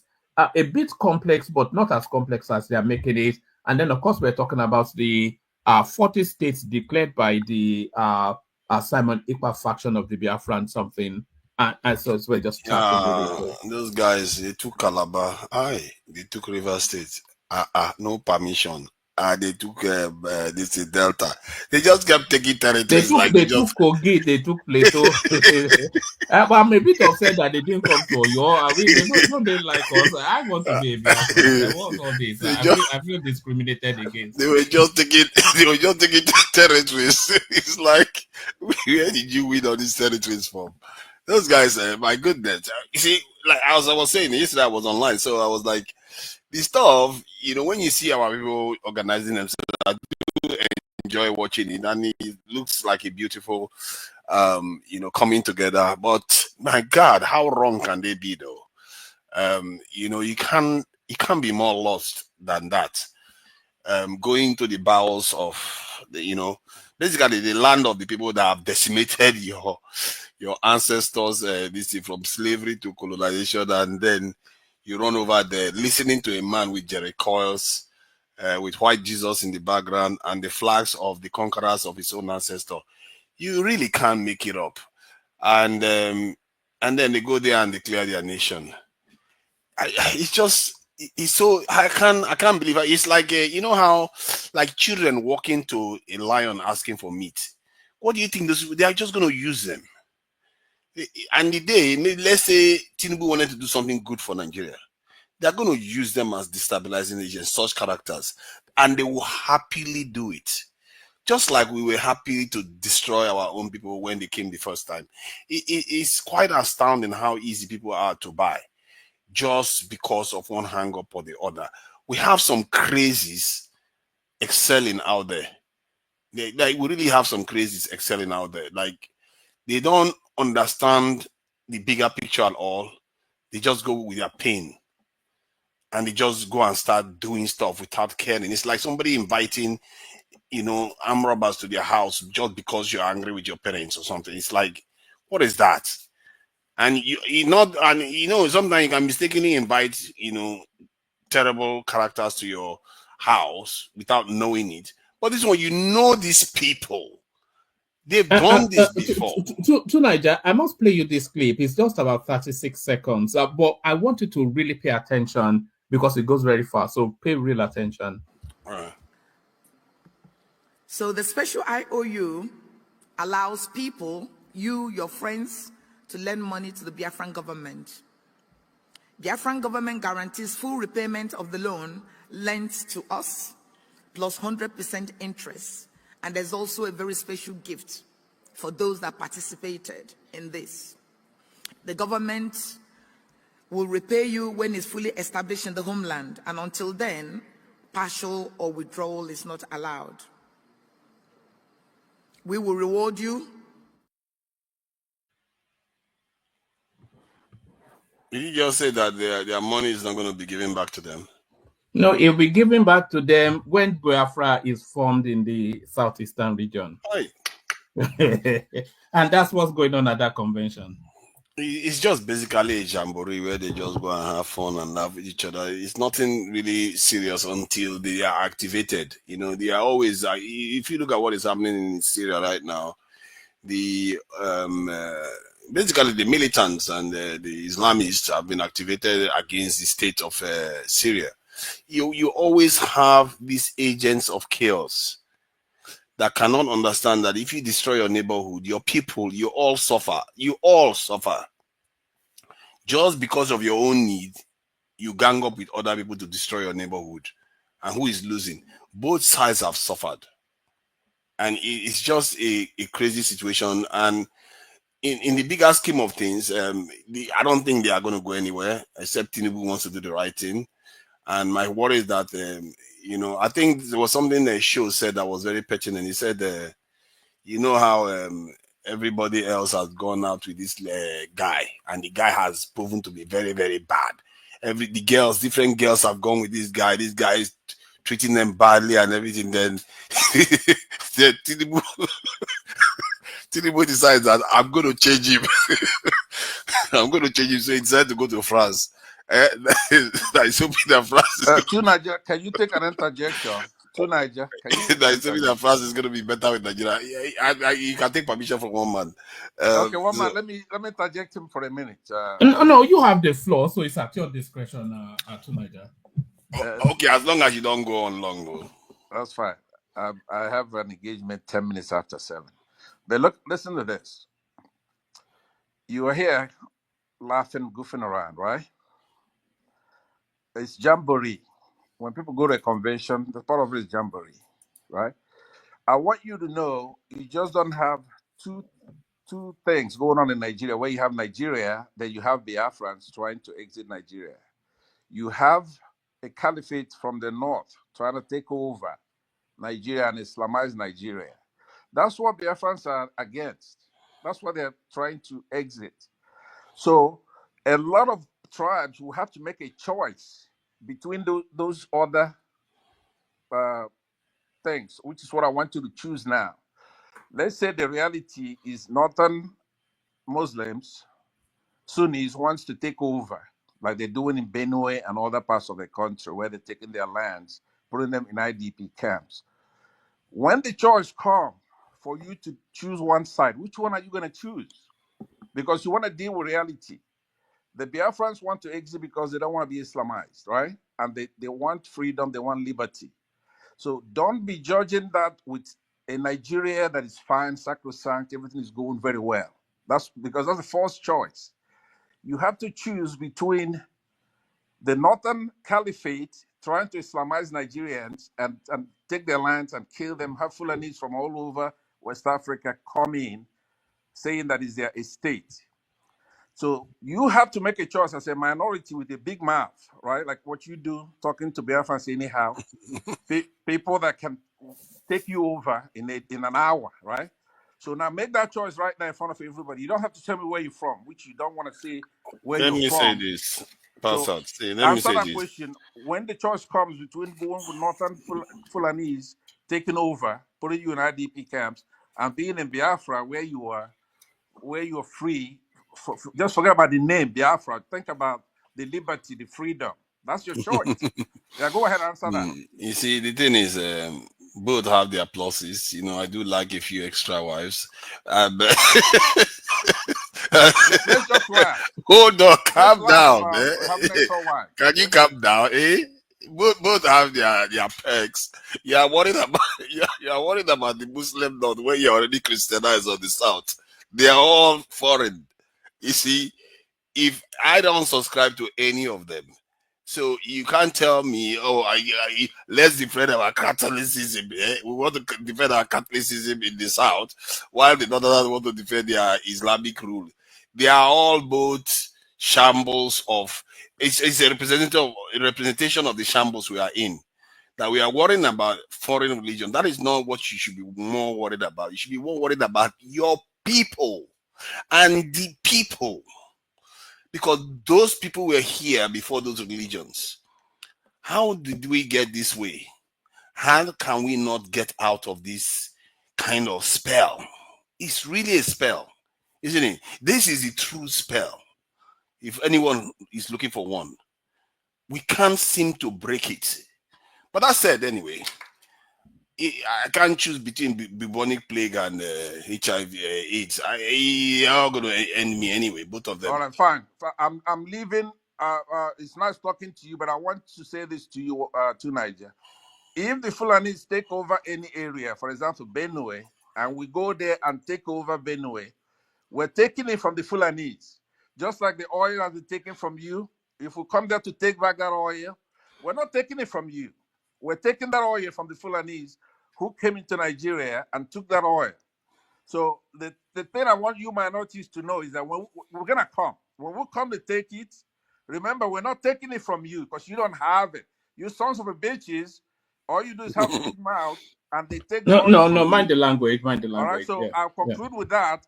Passad, you're supposed to be in Finland. I don't know why you are here. I'm Go to warning you all Finland now. and drink Whatever alcohol. they take from you, when we take it back, we're not taking it from you. We're taking it from the people who have it. Right? You don't have One man, nothing. let this guy go now. Passad So is drunk. The man Passad is is drunk. okay. He can Yeah. talk I think anything. you Thank you. invented Bye-bye. Passad. Yeah. Bye. Passad is So drunk. You know he's a drunkard. yeah, Passad, go to Finland. Go. Bye-bye. yeah, it's really a shame, you know, this thing that is going on with all this separatist movement.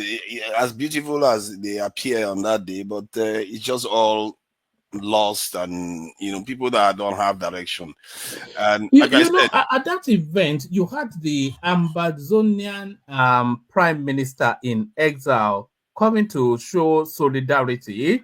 You had the Somalian president in exile coming to recognize the Biafra in exile state. I saw Yoruba Nation flag. Did you see that? I didn't even see it. It was surreal. It was a surreal thing to watch. And you see what you see doing those things. Personally, I'm not even sure it's necessarily a bad Sorry, thing. not Somalia, Eritrea. Sorry, thanks for the correction, Florence. Yeah. Eritrea showed up there. I would have thought it's maybe Somaliland that would want to do that. Eritrea is its own country, so Eritrea showed up there. Okay, I'm not sure it's the official Eritreans, but that said, though, the idea that you go to a foreign country to declare your nation, I think I find that distasteful. Because personally, if they were in Nigeria, and the reason why they are not doing it in Nigeria, because they are saying a lot of incendiary things. You know, the other one was saying if they don't give up Biafra, we'll burn the country. Those type of things. Why? You could try to fight this thing in a peaceful way. Talk about the things that are happening to your people. And the truth is, many Nigerians are going through similar. Talk about the issues that you're having, that this is why you want to do this referendum, and this is how, if they are genuine, they would have done it. And you know, one other thing that they betrayed by, you know, Kolobin, Calabar, River State, and the others, they betrayed the idea that without those states, they understand that the idea of Biafra will be precarious. The state will hardly be viable. That's why they need those South states. And they won't admit that to their people. It's a landlocked state in its actuality, isn't it? So that's why they need to bust to the sea, which is then to either persuade or conquer to the sea. And which they know they cannot. And they are trying to this thing, do those things. I mean, nobody asked them, why do you really need Zibo? You know, these Calabar people, we can't even hear anything they are saying. We don't even know them. Why are you taking them Calabar too? What is Calabar doing here? But no, the reason why they are taking those places because they know without those states, they are not viable. People will not even listen to them. They would like, what are you doing? Are you trying to tell me that they will? And the only question the person needs to ask them is that we are in Nigeria right now. We can access everywhere in Nigeria. So you want to tell us that now, when you create Biafra, we'll have to use border this passport to go to other countries again? We don't need that wahala. You see, other parts of Nigeria, that is crazy. Nobody will sign up to that, and this is why they are doing what they are doing. And they know the vast majority of those territories, like people in Calabar, River State, Bayelsa, vast majority of them don't support it. And yet they go ahead and do it. And you know what that does? It creates suspicion. It creates animosity between the communities there. Because they're now innocent Southeasterners in River State, Bayelsa, they will start getting a side eye. Like, look at what your people are doing to us. They are basically annexing our territories into, you know, that kind of stuff can lead to bloodshed. These people, and this is the reason why they are doing it outside the country. Because they are agents of chaos. And their people cannot see it. For the life of me, I don't know how that happened. Their people cannot see it. That these people are playing them. And they are leading them to nowhere.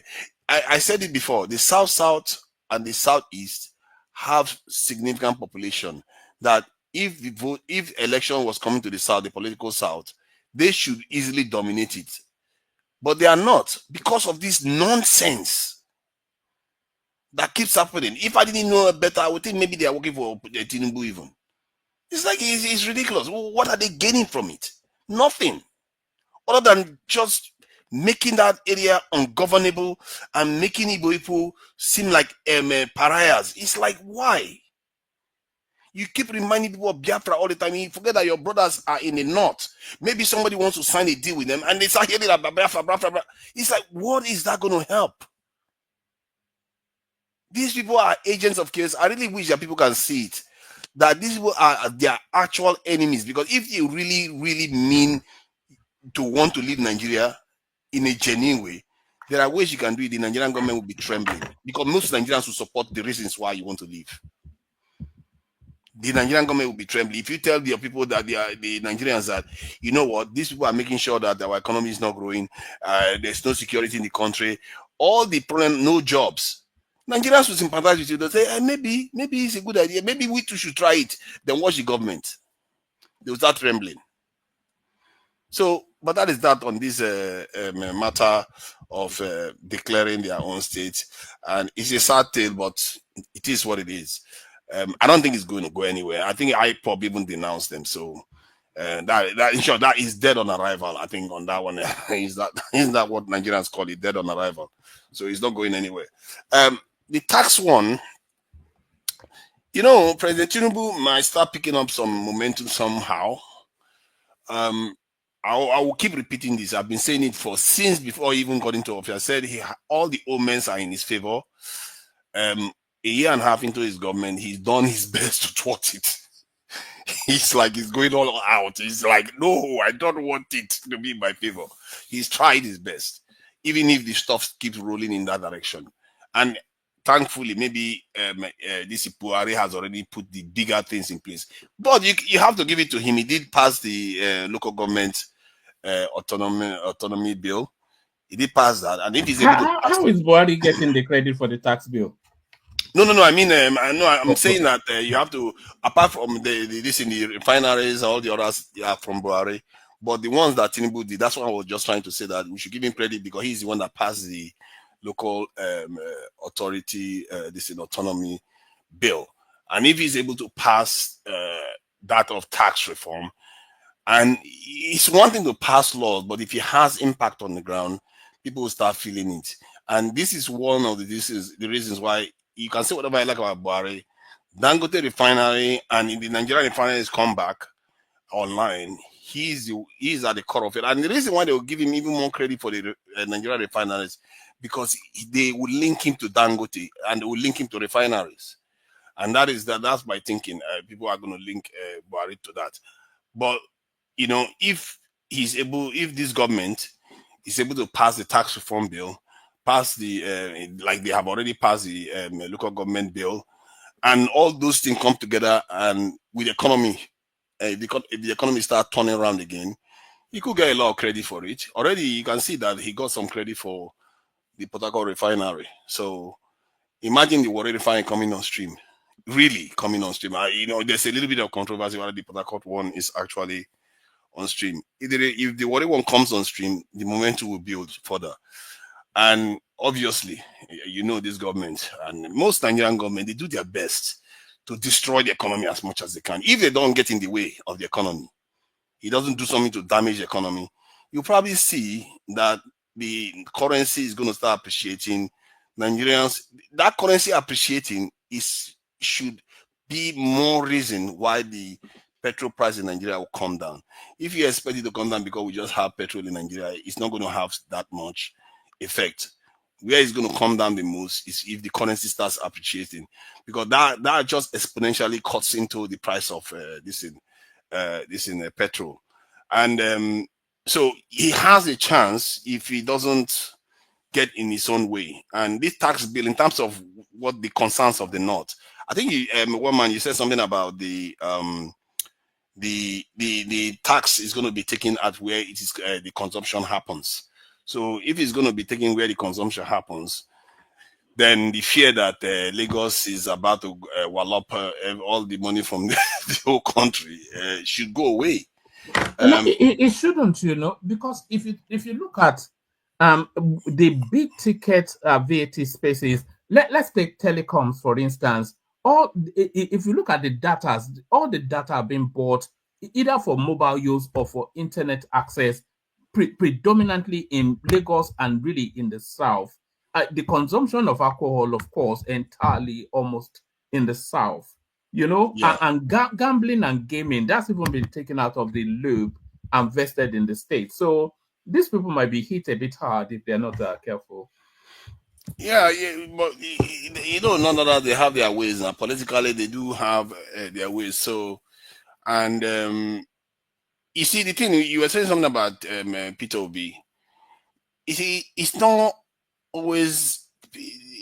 President Tinubu has a lot of deficiencies. He may have political machinery, a kind of he knows how to do political shenanigans here and there, but you can replace that political shenanigan by being a good communicator to an extent and being seen as, to an extent, being fair and transparent. And that is where P2B excels.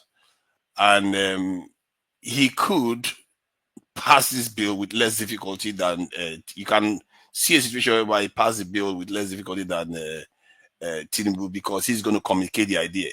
He's going to come out openly to be asked questions, and people will ask questions. And when all those fears have been allayed publicly, then there is no reason to oppose it anymore.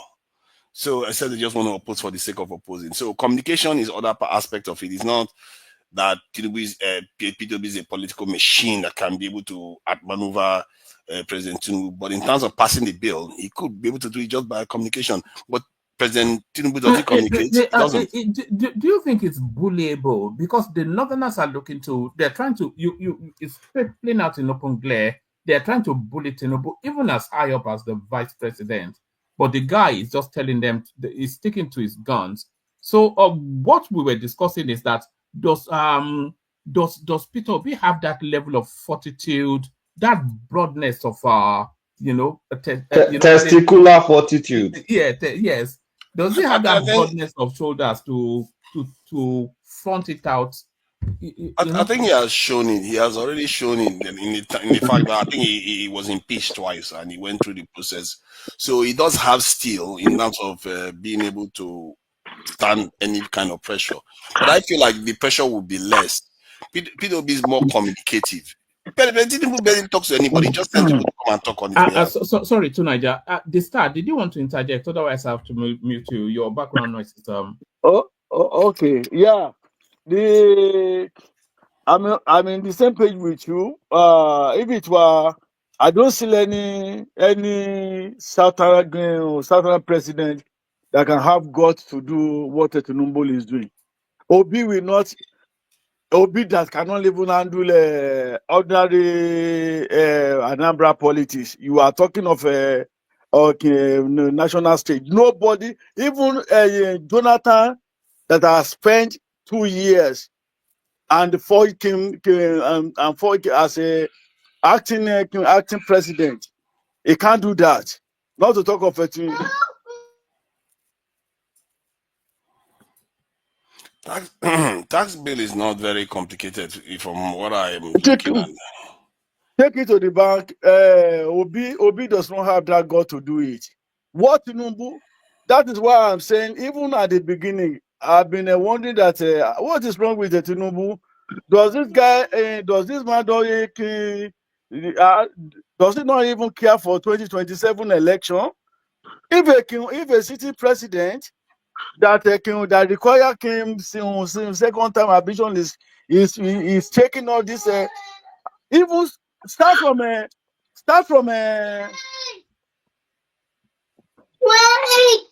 oh my God. All right, let's carry on. I think your children may need carry on. What is Tinubu doing?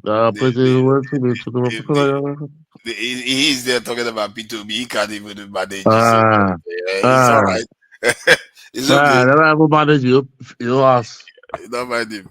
So see, politics has different people have different strengths in politics, and sometimes they use one to compensate for others. That's why I think PWB's ability to communicate his ideas and his openness with his approach and it would assuage a lot of fears. And I don't think Peter Obi will approach it from the point of view trying to do one part of the country down. He hasn't participated in national politics fully, like, had a big office nationally. So I'm not sure. Maybe you guys know better. So we don't see, I'm not seeing him operate nationally where you will say, oh, he's being biased towards one section of the country or the other. And he doesn't come across as somebody that would do that. He's just going to be fair, and he's going to say, okay, this is the tax, and wherever you collect tax, you pay for it. And the federal government will contribute to any state that is under distress or that needs the extra resources. That's how states are run. Not all states can get as much resources as some others. So the federal government in the middle will cushion the blow for other states, while the states that can support themselves go on to do well. Sometimes in Nigeria, I just feel like we complicate everything unnecessarily. And we forget that we like it or not, there are peculiarities in all nations. Like Lagos now is already doing better than most states. So are you going to hang yourself? Why can't we just make our peace with these fact that there are peculiarities within nations sometimes. And the important thing is the nation is functional. And that peculiarity we are talking about in terms of Lagos enjoying some privileges doesn't mean other people don't go to Lagos. You see what I mean? If those Nigerian population leaves Lagos, Lagos is not going to be the same. You see what I mean? So I find that a bit confusing when people just say, oh, the Northerners, they get hit more or stuff like that. In some ways, you can argue that, yes, they do get hit more. If you start putting consumption tax all over the place and the economy is this tight, yes, the poorest gets hit the hardest. Anybody that has lived in the UK, they say it all the time. You can't take the same kind of percentage of tax from a rich man that you take from a poor man, because it hits the poor man harder. The little that they have, you take it from them. What do you mean by Lagos will never remain the same? If let's say if the rest of the country, let's say Lagos, the country breaks up and this thing is no longer part of Nigeria or something like that, yeah, it's not going to be the same. It's not going to be the same. Hong Kong is never the same as it was when it was part of the British this thing. So things change. So I'm saying that because it's part of Nigeria, Lagos is as it is, and people should make their peace with that. It's not it's not a big deal. And today I was just even having a conversation with somebody about in the UK about somebody having a Birmingham accent. Can you imagine somebody having a Birmingham accent reading the news in the UK? No, they won't. And yeah, they are part of the country. It's almost like the snobbishness in some countries. If you think Nigeria is snobbish, if you go to some countries, they are snobbish like crazy. People that are from that country, you will never hear them speak their kind of English. They are speaking the same language, but they will not be able to use their accent on the national news. So this is the country. Imagine a Mancunian on BBC. that would be trouble. Even the subtitles will not be able to cope. Exactly, and this many of us live in some of these countries, but when we start talking about country, we just start acting as if, oh no, the country can't be like this. If you look at Nigeria is one of the, in terms of paper, it's been a kind of designed to be very, very equitable, that every organization has to have different groups in it. No, most countries don't have all that. They will take whoever they like, put inside this organization, take whoever they put inside the other organization. That's how it works. The people that they feel fits the role. Sometimes the people that don't even fit the role, they will still take you into those roles anyway. Look at the Biden that just pardoned his son. Can you imagine that? He pardoned his own son. It's like we act as if we want to be better than other people. The problem, I keep saying it to Nigerians, we worry too much about symptoms. Our real problem is our weakness. All the rest is the same. It's not that different from other nations. In so many ways, we are even better. We make a lot of effort to try to make things equitable when you shouldn't even bother. You shouldn't even bother. And some people in the South, you see them getting cross that somebody in the North, when they do jam, they get one, they give them first class. When somebody in the South get 50, they give them a pass. Why are you worried? That is how it's done in every nation. Just like if you look at some aspects of Nigeria, it favors the South versus the North. And people just keep complaining about stuff all the time because you know what Nigerians do? They just want the best. Only they are very selfish. Everybody wants the best for themselves. And nobody wants to really be objective about it. We have too few nationalists in Nigeria. It's almost as if they kill all the nationalists. They don't let them exist. We have too few of them. Few people that can come out and say, call things as it is. Those are assets to that country because the country is just full of sectional people constantly. And if you are not sectional, they will try to beat you down to be like them. And they forget that they need those people. Just like you need good judges that are not partial. You need those people in the country. You see what I mean? So, but on that one anyway. Is there anything else? This land grab stuff is yes. Tunaja, let me hand over to you. You can shut it down when you guys have had enough. Ola is up next. Baba still has a few things to say. Super chat of the day is Ola. Thank you, everyone. See you tomorrow. Thank you. She's around now. Okay, tell her good night. Bye. Yeah, Baba. Who is next? I'm here. Yeah, please go ahead. You Thank you said for coming in. something the other time that Lagos may never remain the same. I was just trying to clarify. May never remain the same in terms of what, positively or negatively. It could be both ways. Generally, it's not positive. If you leave a greater body, the UK is not doing much better since they left the European Union. Hong Kong is not doing any better since they broke away from the UK and not even being fully part of China. When cities that are linked to bigger nations, they break away from that nation, they generally are not better off. I guess that should be self-explanatory. Okay. We never can tell. We can go both ways, like you said, because, doing that thing and why people, because when you say Lagos will never remain the same, well, if the revenue fall within Lagos, it may push Lagos to reconfigure and to start doing the urban modernization. All those slums you have around, they can just clear it, just throw the poor people away to accommodate the rich people, right? So, when you accommodate the rich people, you properly provide them. If Lagos become cleaner, become better planned, it may actually start competing with the major cities in the world. Yeah, it So, sounds like that now, yeah. except the Lagosians decide to start fighting each other. Yorubas have a very, very fighty history. Eh? the moment, the moment you leave Nigeria, now you're no longer distracted anymore by this Fulani or Igbo or anything. You're like, okay, you are See, guy, don't let all this if ourselves. Those people that want to leave Nigeria, I think that it's still be the way they are going by it is just a joke taken too far. The problem is this. Even if the matter of leaving Nigeria would have been easier, which I think is difficult, because when you see where these people are located, leaving Nigeria becomes difficult for them. The agitation is coming from, let's say, from Cross River, from all those Akwa Ibom, and they are buying into it. It's another thing entirely. But if you trace this thing back to the history, there's what it seems like the political leaders, because don't let me paint the common people and the political leaders now with the same brush. The political leaders, they always look for how to survive. It's just like about survivor. It's what I see some of this agitation, because there's no true sincerity of purpose for some people. This is not limited to Biafran. We have some Yoruba nation where someone just sat somewhere, maybe in America or United Kingdom, that declares Yoruba nation. And the woman started even adding portfolio.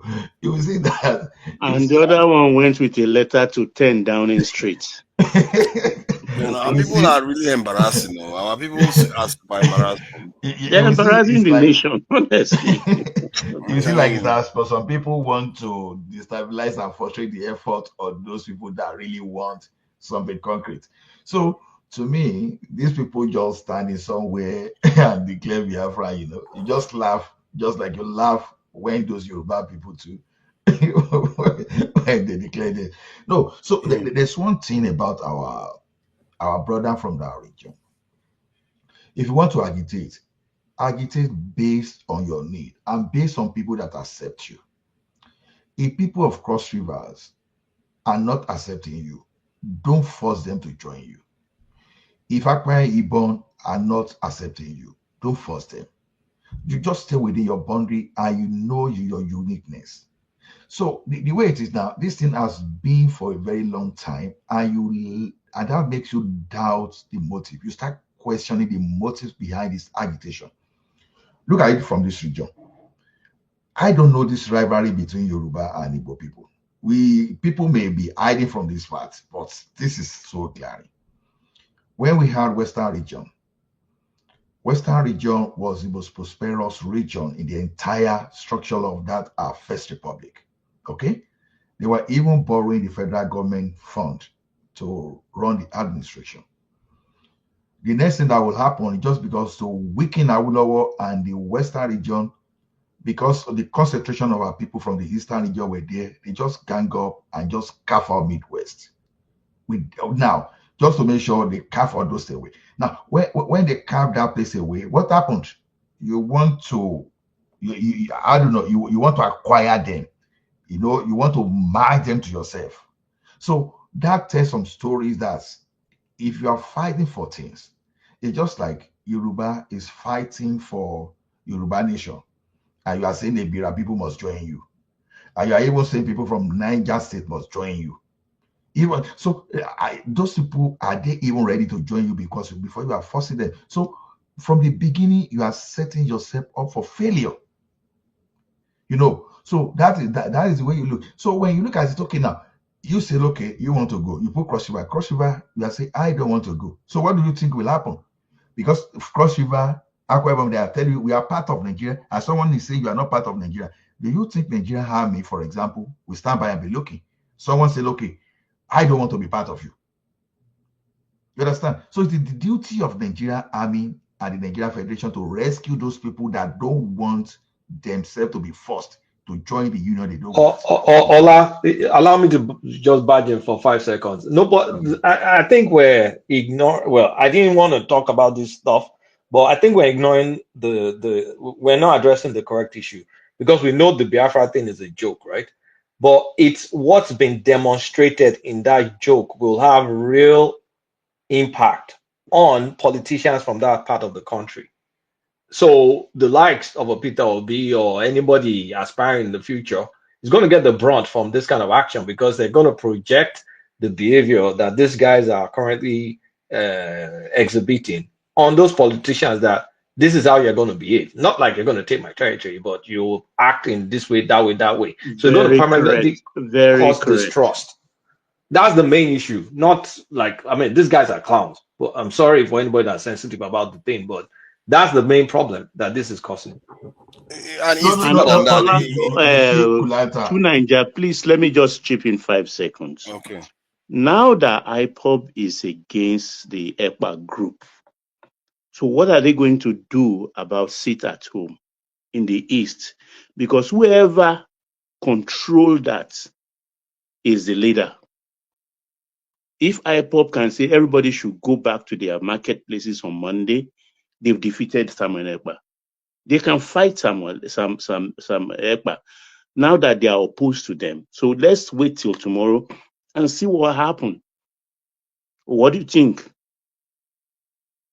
I think that makes sense. If they are able to defeat the sit at home, I think it will discredit what happened in Finland. And I think what happened in Finland is quite, I'm not sure there are people to take them seriously too. Because the way they kind of just took over territories seems a little bit crass. Like I said, it also betrays the fact that you need those territories just indicates that the Southeast cannot stand on its own because they are landlocked. That's why you need all those bordering states. Otherwise, why bring them into it? There was no need for that. So, and the moment you start asking any question about the referendum, they just get confused because one, you say, oh, is the South going to vote? What are they going to vote for? Are they going to vote for their own independence or to either to join you or not? Before you start the argument, you're just going to lose it before you start. So give the South any chance to vote, and they'll vote to leave. And you know what, too, Niger? They need to develop that place and show the rest of the country what they can do on their own. This port thing they lie about. Do you know there is a rail line from Enugu to Port Harcourt port? I've used it now. I know. That rail line was made because of the coal mine in Enugu. What if they develop that one and use it to collect their containers from Port Harcourt port? But because the narrative they spin every time is like they are being marginalized, they are suffering. But you have Calabar port, you have One port, and you have a rail line from Enugu straight to Port Harcourt It's clear port. it's not true. I don't know why they say that. They say that in other. I don't know whether they know. Because if you look at that, that's why I like talking about these things, because if they think they don't know, okay, let them know now and find out if it's true or not. Because So they should stop just I went doing with these the things. train from River State. That was like early 1990s or even late 80s. From River State, we went to Enugu to go and collect salary. So I know that train line does exist, to and fro. And in River State, the reason why Sekataga Borough in those days decided to want to secede from Nigeria, because he saw that most of the wealth from the south is going to Enugu, because Enugu, I think, was the capital of the southeastern region. So Sorry, all Nuju these things. Naija. Sorry to cut you. Do you know from Edo, that red line of Lagos, from Edo to Alagbado, is federal government rail. They sign contracts with so that they can be using. It's not like they lay their own rail lines. So why can't they do that with Enugu? Baba, they just refurbished Port Harcourt to Aba Rail. They just Yeah, Yeah, yeah. that's what I'm they telling you. just There's even refurbished it. another one to the port, the Enugu one. They did it then because of charcoal, the coal mines in Enugu. I think the main thing is everybody talks about like, hey, federal president can go. In the Southwest, federal presence used to only be in Lagos. There's no federal presence in Oyo State. But the amount of foreigners in Oyo State, you can't count it. So for a region to develop, it's not about the regions it's the ability for the regions to be Self-help, attractive yeah. to people. There's no federal in Osun State, my own Osun State. You know the number of people from Southeast that are there. I can't count them. I grew up with them. You need to be able to be welcoming to bring people into your space. Like I said, there's no federal presence in Southwest apart from Lagos. Where is federal presence in Oyo or Ekiti? Even apart from that, Nothing. Kulata, Lagos built their own port in Yeah, Lagos just built February, the Lekki and they port are now. They're building another building one Badagry port. in Badagry. They are building another one in Badagry. It's self-help. Look, countries just areas don't develop by yourself. You need to attract immigrants into your space to build it up. And that's one of the things Southwest enjoys in terms of economic traffic. There's a lot of foot traffic in the Southwest. You may see old houses, but there's a lot of foot there. There's a lot of economic power there. I think the momentum, Kulata, you can see sorry. how the momentum moved. Sorry. Hold on. Okay, go ahead. Well, when you said attract non-indigens to your area to develop, you mean like to be very deliberate with it in terms of targeted investment, Yes. land, opening the land space to people, which some You people need to, I yeah, would you say need to all of open them. up. Okay. Factors of production: land, labor, capital, entrepreneurs, people. You have the land. The land needs to be accessible.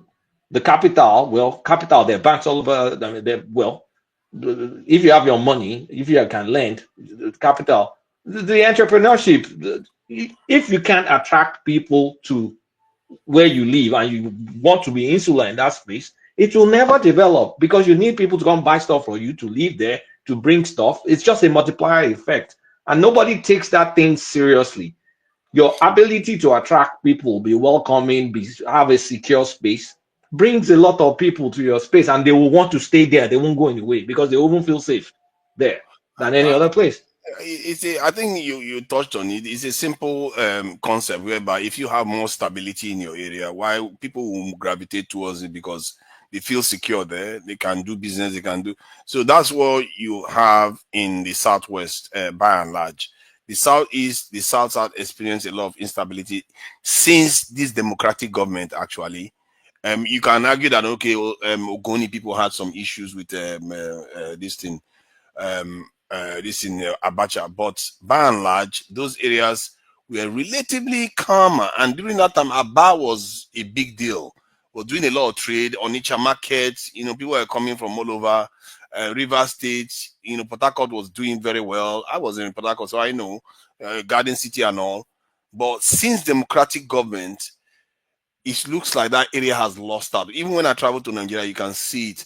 Although I did see a lot of improvement in the southeast. I don't know why they sometimes act as if there's no improvement. But that's more to do with the leaders of that region, not the federal. If you're gonna go, if you're gonna think Democrat, because the military has more power. So in a democratic system, your own people should have more control.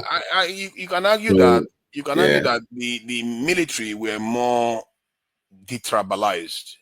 They are more uniform in their approach to things. So, but when politics kicks in, you start seeing the effect on the niche, the people, the ones that are not very big, as a matter of fact, it affects them more negatively.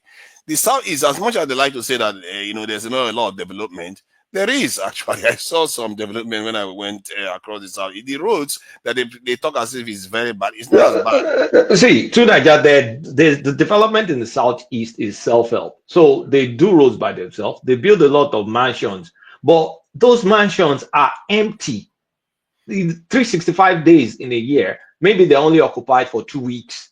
What sort of economic activity comes out the from one you empty are houses? referring to are those self-help ones. I used to see that in the 80s, early 90s. The one I'm They're talking still about is self-help. actual It's federal largely road. self-help. I'm talking about federal road. They don't build federal road. You can not No, allowed to. federal road. They've started building it since Buhari's time. I mean, they've And started building I the saw federal road. it. I saw it. It was clean. And this idea that the northern roads are because when I was in Nigeria, then they were like, "Oh, northern roads are so good." I'm like, "Okay, fine." I went from Lagos. From Lagos to Benin, the roads were not very good at all. The driver was even driving on a one-way road. On the express road, he was on a one-way road. Crazy driver. Benin didn't improve that much. Delta didn't improve that much. When I got to Onitsha, I was surprised. There was a lot of energy, positive energy in Onitsha. The roads were clean. And yes, they were roadblocks, but I didn't see the roadblock as a problem. And going past the roadblock, there was no negative energy. They were just, drivers with meeting people at roadblocks. They exchange money and they move on. And this time, when you exchange money with the first roadblock, you don't probably need to exchange money with the second one. It's like they are more organized. And you see this. I said, who is responsible for doing this stuff? And somebody mentioned the governor's name, that they did all this thing. I literally was asking because I saw the improvement that I was seeing there. When I got to Port Harcourt, I didn't even know when I got to Port Harcourt because the roads were so good that I didn't even know when I got to Port Harcourt. We crossed Onitsha. Onitsha was a big bottleneck before. It was clean when I went through Onitsha. They had all flyovers, all kinds of different things. Then when I got to Port Harcourt, I was quite disappointed with what I saw because I felt like, okay, if this Onitsha has improved, Owerri has improved, Port Harcourt has to improve now. It was ahead of the other. No, I was disappointed with what I saw. So this idea that there was no improvement in the south, I don't subscribe to that. And in the smaller states are the ones that suffered. Like I said, Edo suffered, Port Harcourt suffered from it. Bayelsa, barely anything there. So politics, there are winners and there are losers, and the biggest winners of politics is the Southwest. Without it, and the Southwest, I saw a massive improvement in Lagos. From the very air itself, I saw a massive improvement in Lagos because the lighting that I saw was greater than the one I saw when I left Nigeria at that time. So it's just one of those things. What can you do? It's just you're not going to knock your head against it. In the end, it's your country too. So you're not going to say, "Oh, because in the Southwest, it's no longer your country." I landed in Lagos. So the confusing part of this is, to me, it's like they are doing the same thing that they complain that Nigeria is doing to them in regards to this 40-state declaration. Because you're saying that Nigeria, I mean, there's no due consultation with you on issues, right? Nobody talked to you, you've been marginalized. Then you announce the 40 states. The question is, half of the states that you mentioned, I don't even think you've talked to these people about Biafra Republic. Where's the referendum in Calabar, for example? Or Anuma, whatever. So you cannot then start sounding like the very thing that you complain about. So until I can see a referendum or some kind of meeting conference with all these people from all this part of this supposedly Biafra state, then I will take you serious. But I can't take you serious when you just annex places like cities and states, name them Biafra states, and when people from that state are complaining about the announcements, you then say, "Well, you are part of me because you tied to Rapa." That's not an argument to me. Even if they are Igbos, they still have the right not to join you. Being Igbo does not automatically mean they're part of Biafra. You still have to ask them that.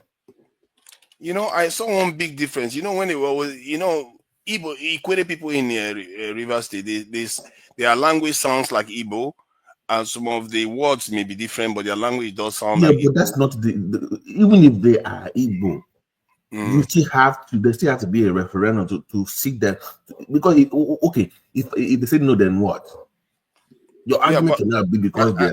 That's not the I way it wanted to works. show. I wanted to share something about that, because what I discovered was that Ikweres, they may sound Igbo. The words might mean different things. As a matter of fact, Wiki made an effort to even say that this word in Igbo means something else than what it means in Igbo. This is Right. Ikwere. But So, Niger, but, stay with me. This is what I'm saying. Even if they are Igbo, that doesn't mean that they automatically become Biafra. You still have to conduct a referendum in that area. And if they say no, that's it. You cannot just say because they are Igbos or they are Igboroids or whatever they call it, that they automatically belong to whatever you're proposing. There still has to be a referendum in those areas. You have let to me ask let me people. share something so that you As a tell me what you see consultant, here.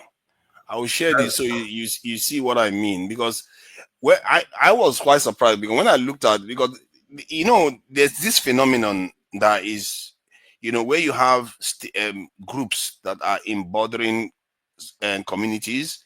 You have a mix of culture. If you go towards the Edo side, you have maybe the Agbo people versus the Edo people. They are bordering culture. The same thing with Ikwere. Now, let me show you a proof of what I'm talking about. Look at this is the Ikwere people, and look at their dance. So they may sound a little bit like Igbo, but look at their dance, how different it is from the Igbo one. These are the Igbo people, this thing dance. Let me give you a classic one. I have to turn the audio down so we don't get flagged.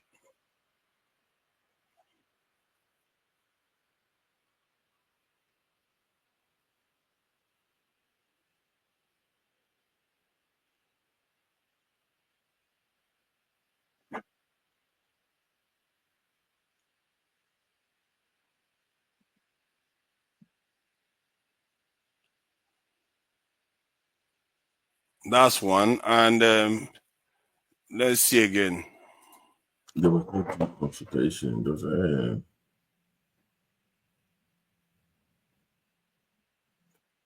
This is just one, two. There's another one again.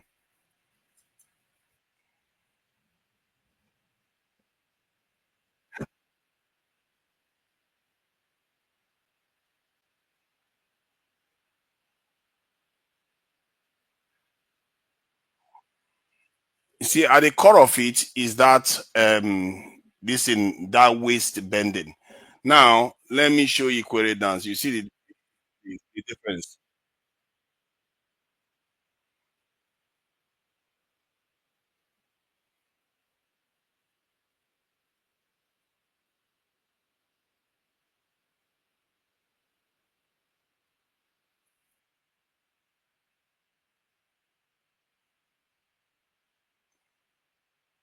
These ones are wasting my time. Let me find something on somebody this day that is more.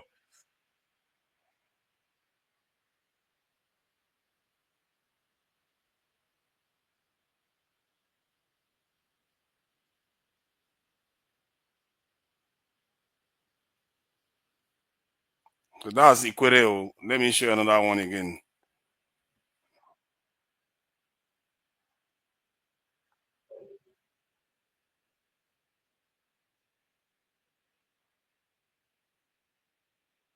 Oh, this one they are just talking. I just want to see the dance. This one is query. No, this one is not the query. This one is the query. Marriage. The query man. I need to see the women, so I'll compare like for like. This one is a woman, isn't it? Is that a query? Yeah, a query woman.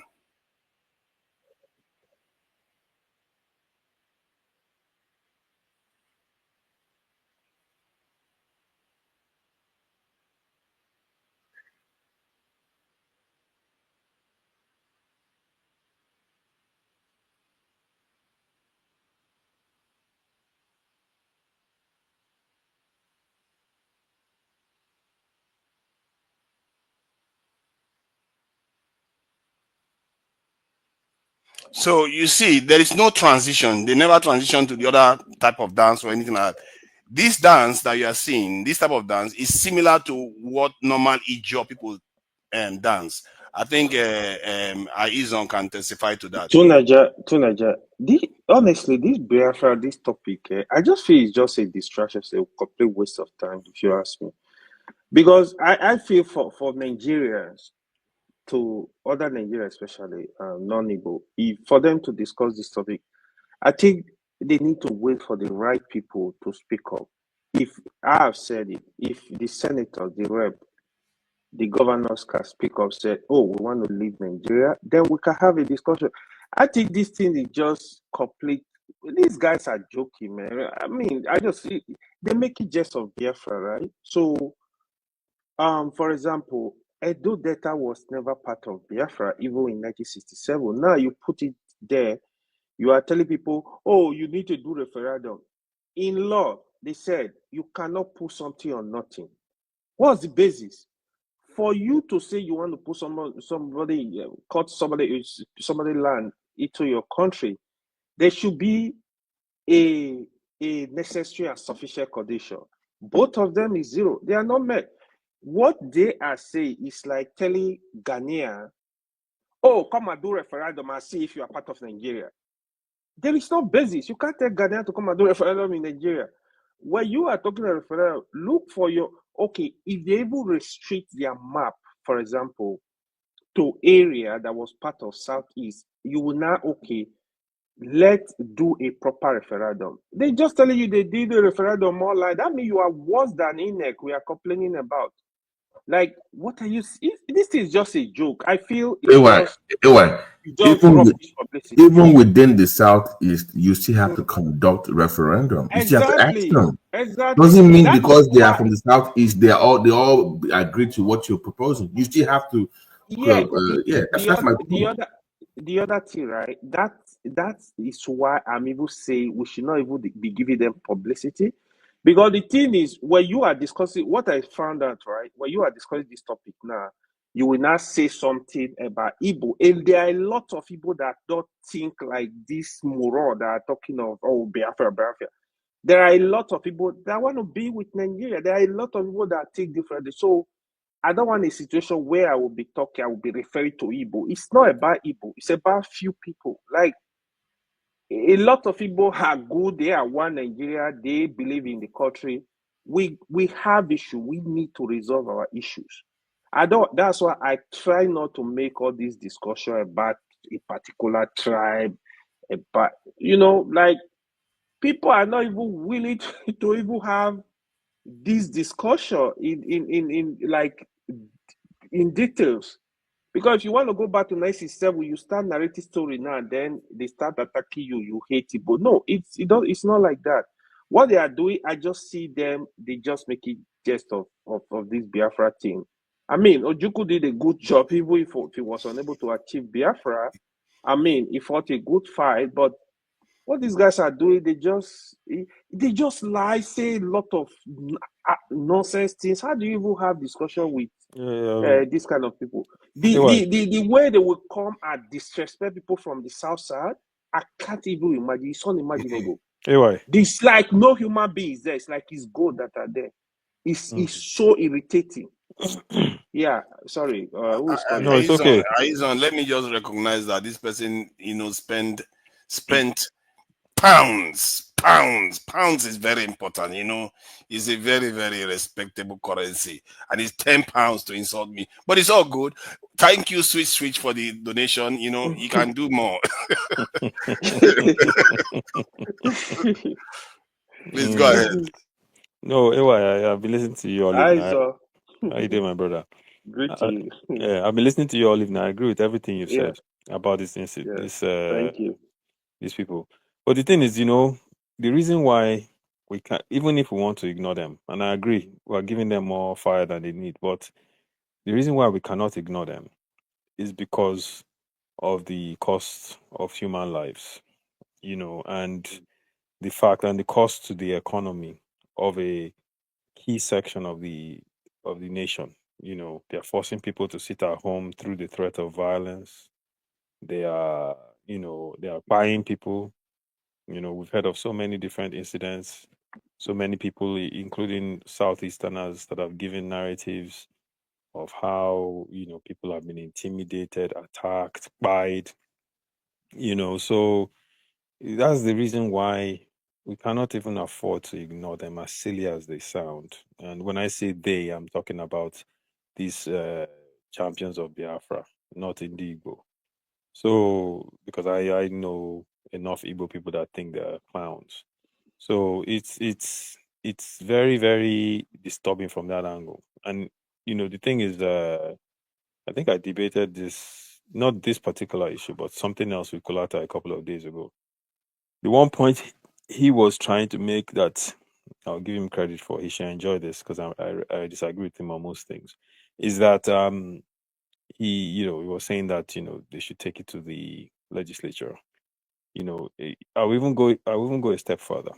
If they believe, the Biafrans, that is, or the champions for Biafra, that they have the populist movement, then they should win House of Rep seats. They should campaign, take over House of Rep seats, take over Senate seats in your districts in Southeast, and now you have a place in the legislature. And now you can make noise. Maybe they run under a party name that is not called Biafra, but they embrace that ideology.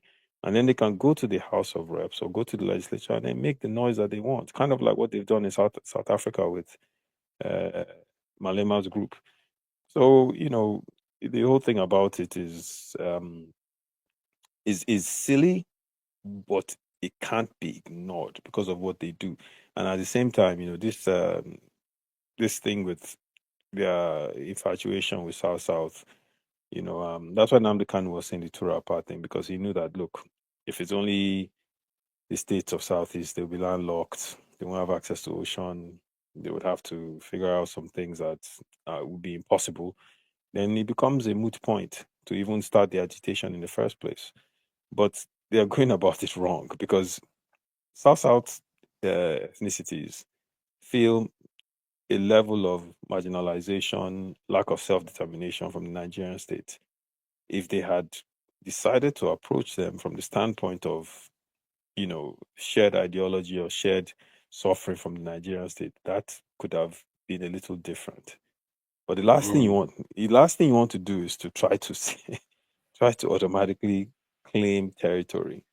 And I had Pansat saying that, oh, we took over Edo State in one day, this and that. That was then. The people in Edo State, or former Bendel at the time, and the people of former Rivers at the time, and they didn't have weapons. The Adakaboro was the only one that could at least try. Make them try on today. See what will happen.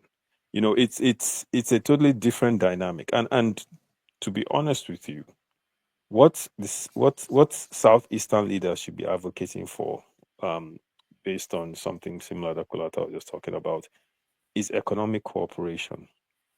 With South states, economic cooperation, using the fact that there are a lot of traders and people that manufacture stuff in southeastern states. There's access to the sea.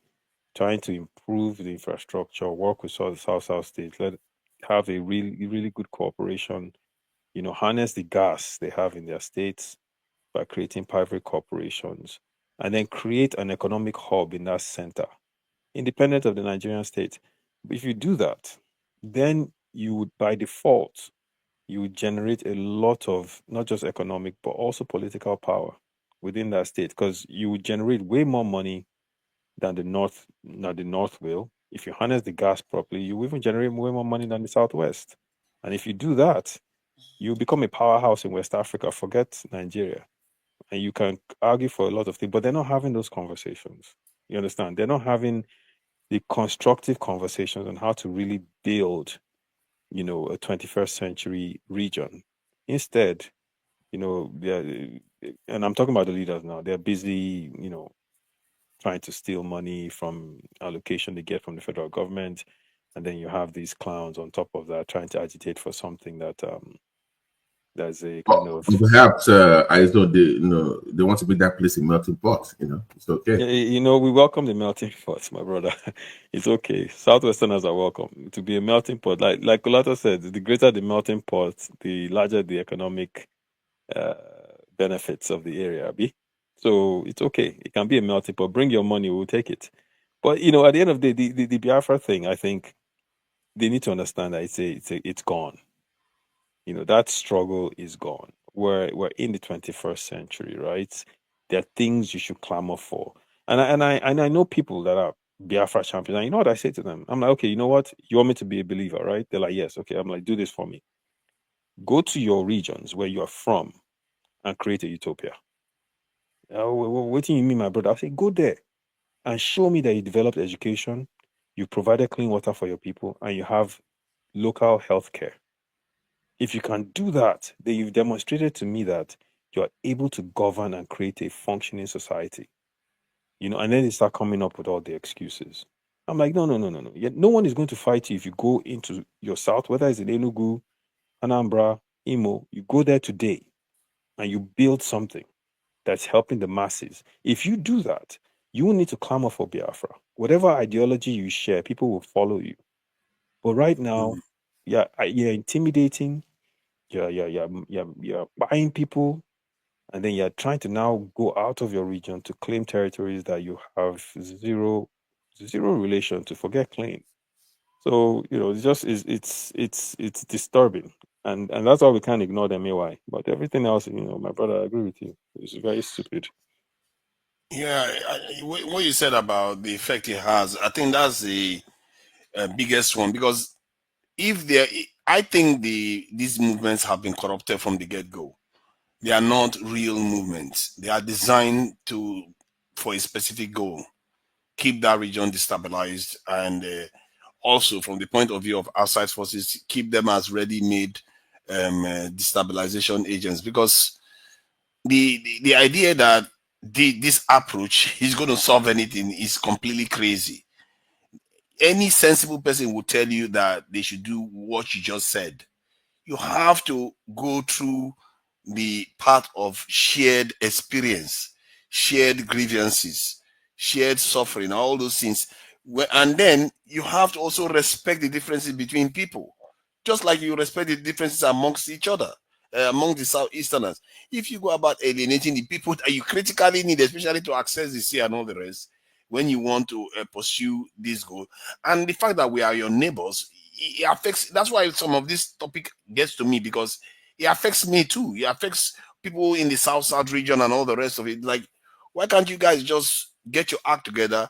Because if we cooperate properly in that region, there's no reason why that region shouldn't develop more than even the Southwest. They have more resources there. 100%. 100%. They have more resources there, but we just keep screwing it up in that region, and it's mostly because it's coming from the Southeast.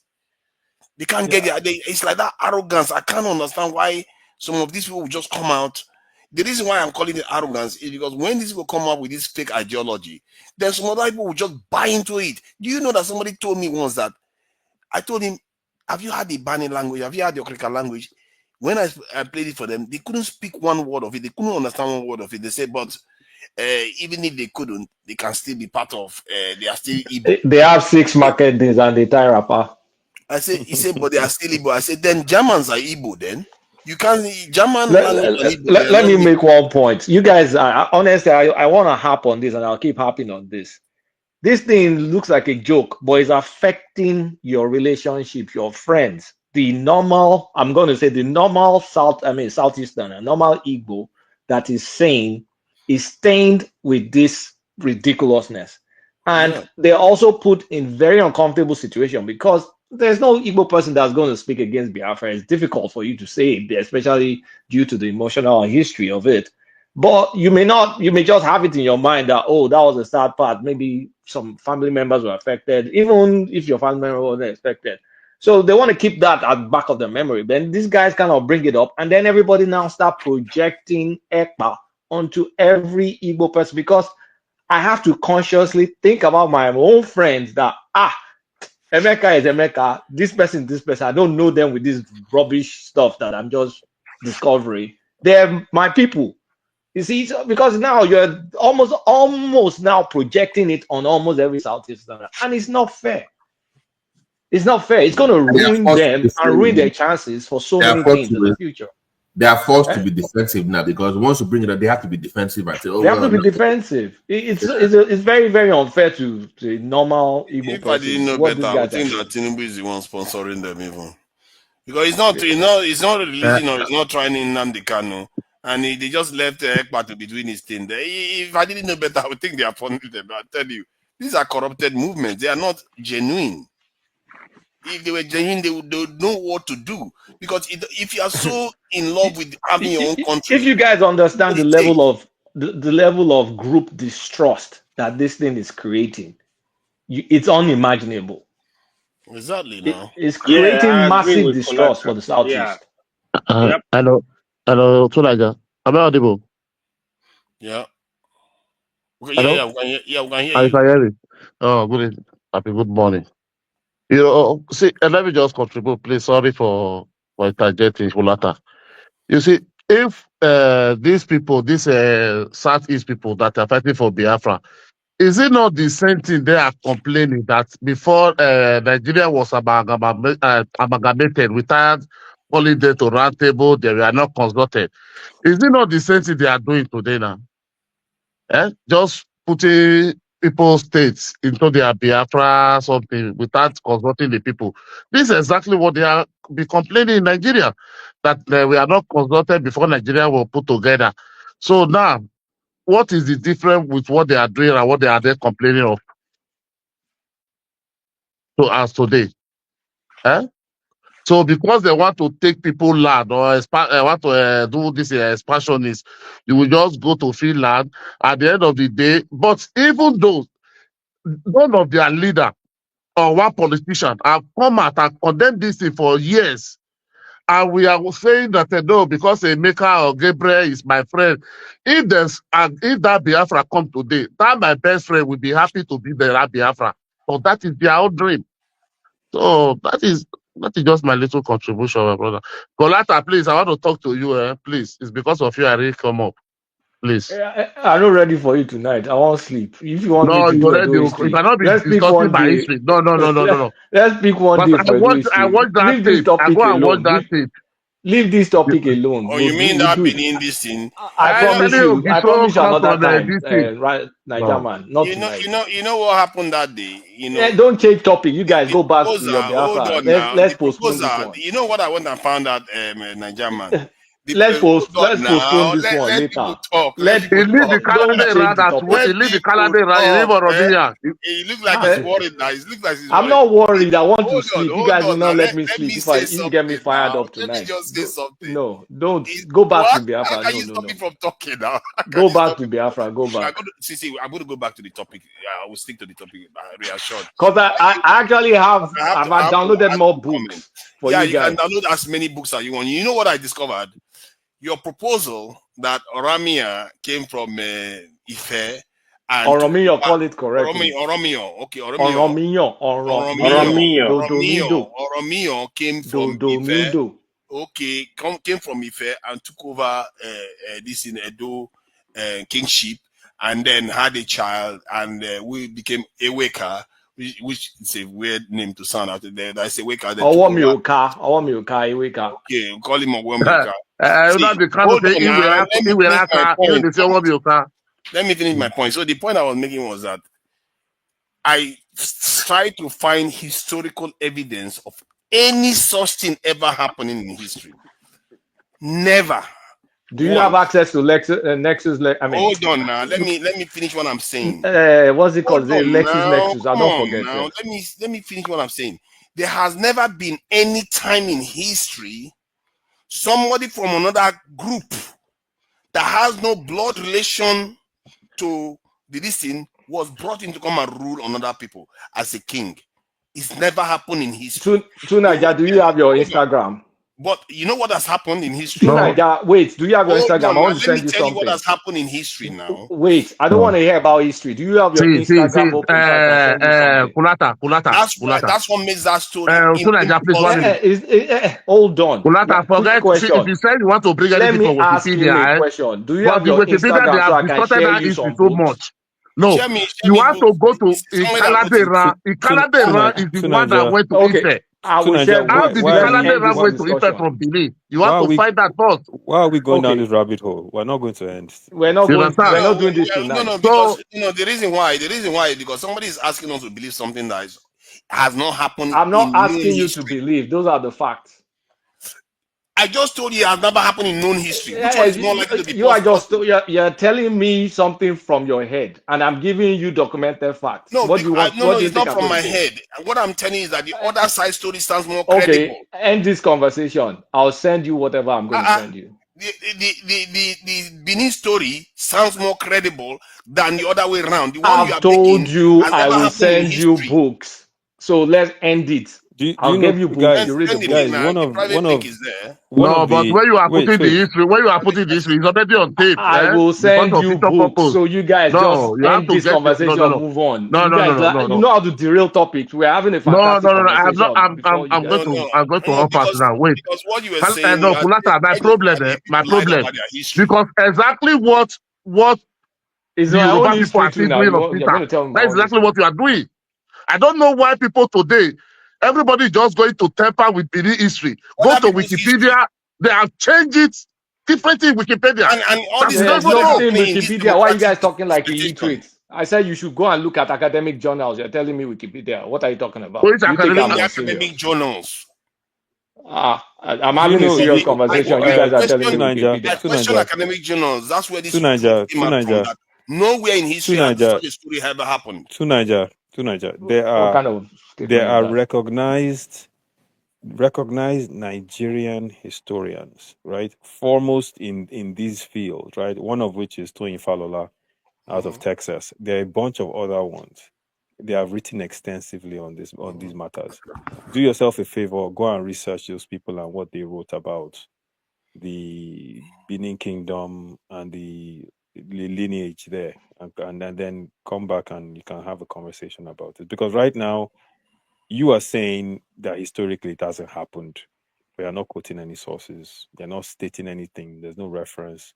So we're just blindly having a pissing contest without any facts or anything to do. I've searched the If internet for such occurrences in history, and it's never happened. I used ChatGPT. Even AI said in Jesus history Christ. it has never happened. You know what they said has happened in history? This is what AI is doing. Is killing real research. Oh my goodness! What do you see? You know what AI does? If you didn't know, it I reads think all the Aizon has documents. ended it in the right way. Hold Go and on. reference Do you books. know what Let's move AI on. does? You know how when people used to do mathematical calculations by hand and they brought calculators, Ah, so the calculator is ruining everything. No, everybody AI uses reads all AI those at work. documents. To Niger, we're not illiterate here. We're professionals. So AI reads all those documents and it learns. stop the lecture. Why are you just trying to pretend as if this is not something AI that? cannot read archive books yet. okay, These are a lot of these. Tunaja, I'm let me bringing ask 18th, 19th Tunaja, let me century ask you a books. You're telling question. me AI. For me personally, I'm not going to pretend to be an expert on this. I know those people have done the research and the work on this matter. I haven't researched it, but I'm sure if I spend some time, I'll be able to pull some information. Since you are saying that it has never happened, what is your theory or your fact that you've researched that actually did happen? Nothing. No. The one that happened is very, very simple. The story of the other side. There are two stories here. One side is telling a story that has never happened in history. The other side is telling a story that has replicated itself in history over and over again.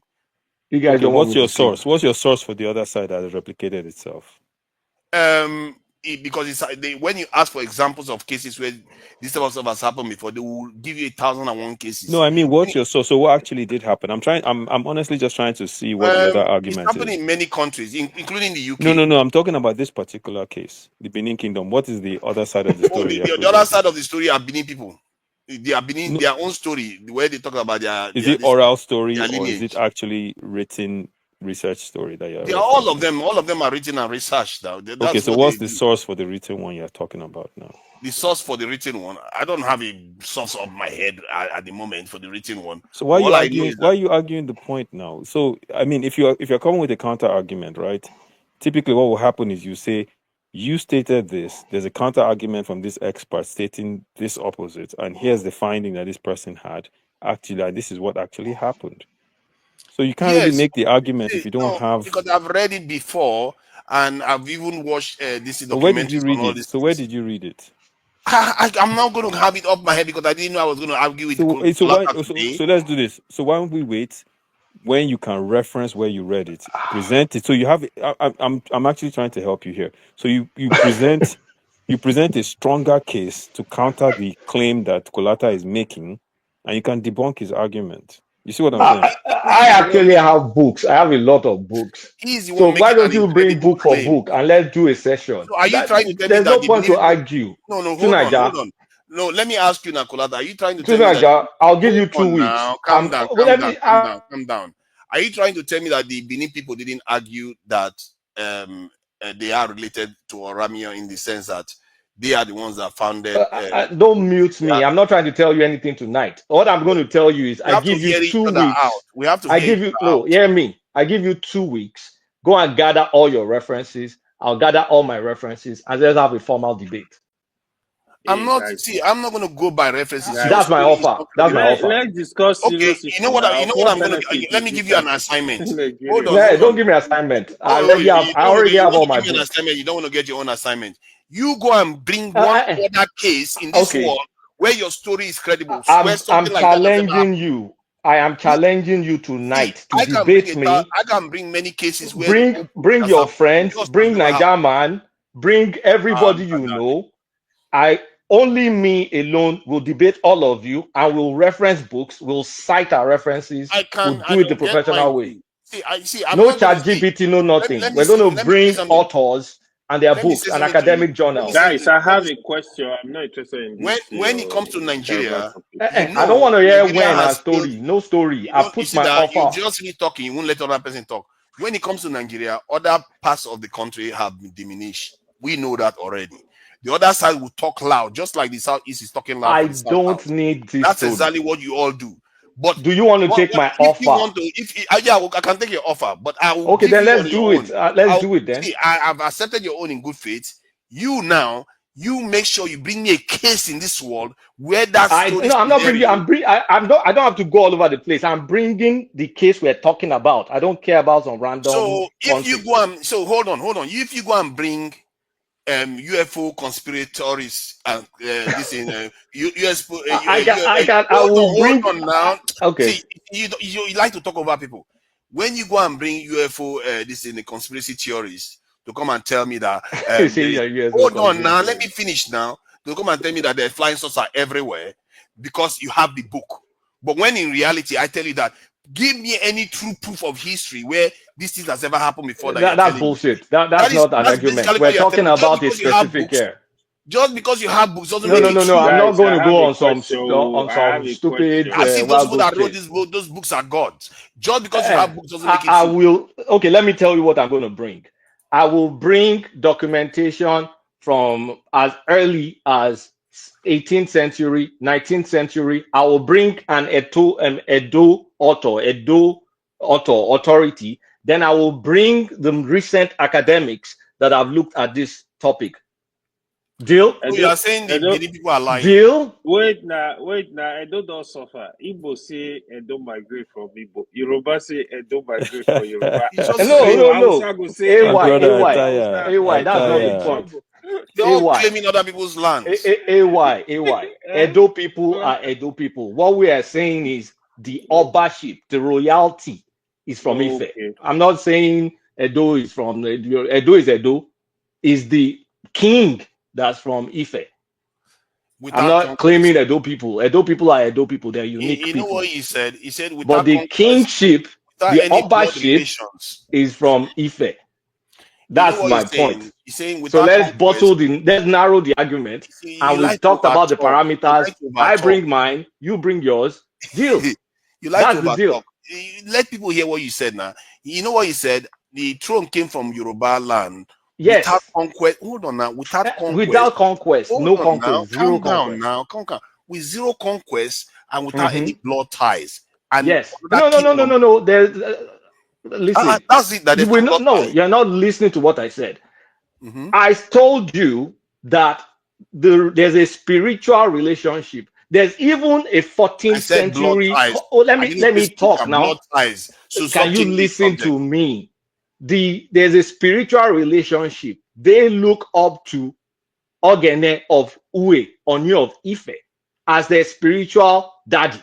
And whenever there was a problem, they went to Ife to fix their problem. That's when they brought Oromiyo in. He impregnated an Edo woman that birthed a Weka. Oromiyo did not last there. He spent a very short time there. He called it Ile Ibinu, that is corrupted to Ubinu, and then finally Benin. Oromiyo left the place and went to establish Oyo, and then finally became Oni of Ife, in Ife. And I have Okay. documentation from, like I said, going back to 18th century to recent modern times This that century is is not consistent with everything, time of including Ramio. artifacts. I can show you an artifact now, right now. Artifact of what? You just call it artifact. I Is it can of show you the Oromio's? artifact that was Oromio? stolen from the palace, which was the copper and what's it called, built up of the Oni of Ife that was being, honored in the palace that the British stole. I have the picture. I can So show you. you have the picture of Neof if Do you want to see it? artifact. Do you want to see I'm it? open to seeing it now. Why would I not Okay, do then it? I'll check your See, Instagram if you see, want to but what see it. you see, what you are doing is you Can are you just check your over Instagram and talking. don't talk story, and then Who you can didn't check share it my with Instagram? everybody? Why can't you just share it here?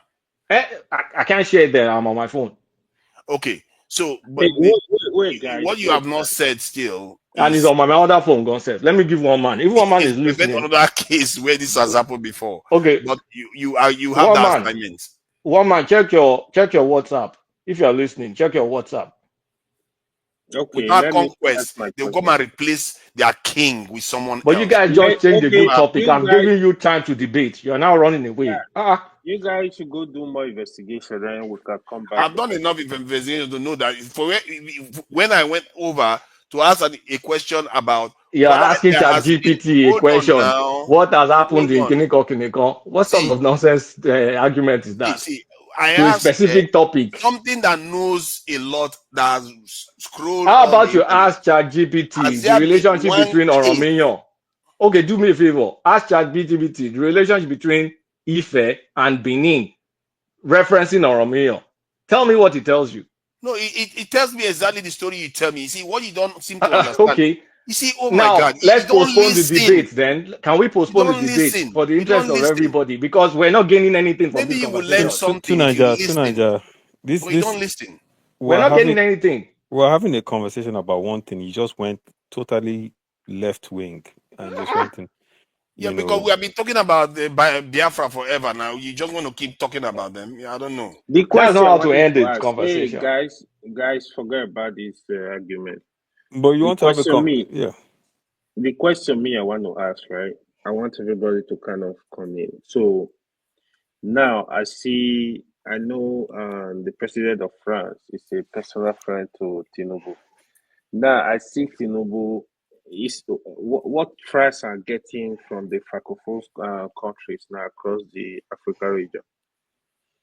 They are kind of giving a quick notice in almost all the countries. So it appears to me, hopefully it's not what I'm thinking. Now, if you go to the history of the world, the countries France colonized, they really like debt with them, debts of resources, very badly. What I see Tinubu doing, I think Tinubu is ready to play dirty game with France. I don't think he's going to favor us.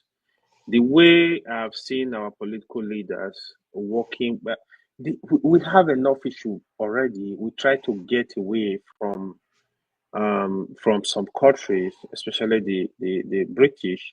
Now he want to sell the country to France. Is that what he's trying to do?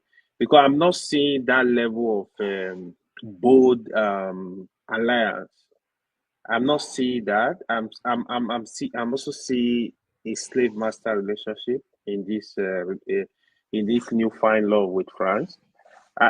That is what I'm thinking, personal opinion. I want all of you to kind of comment, especially Colata. We really would love to hear from you from what you are thinking along this line. How Where is your France... evidence for what you just said?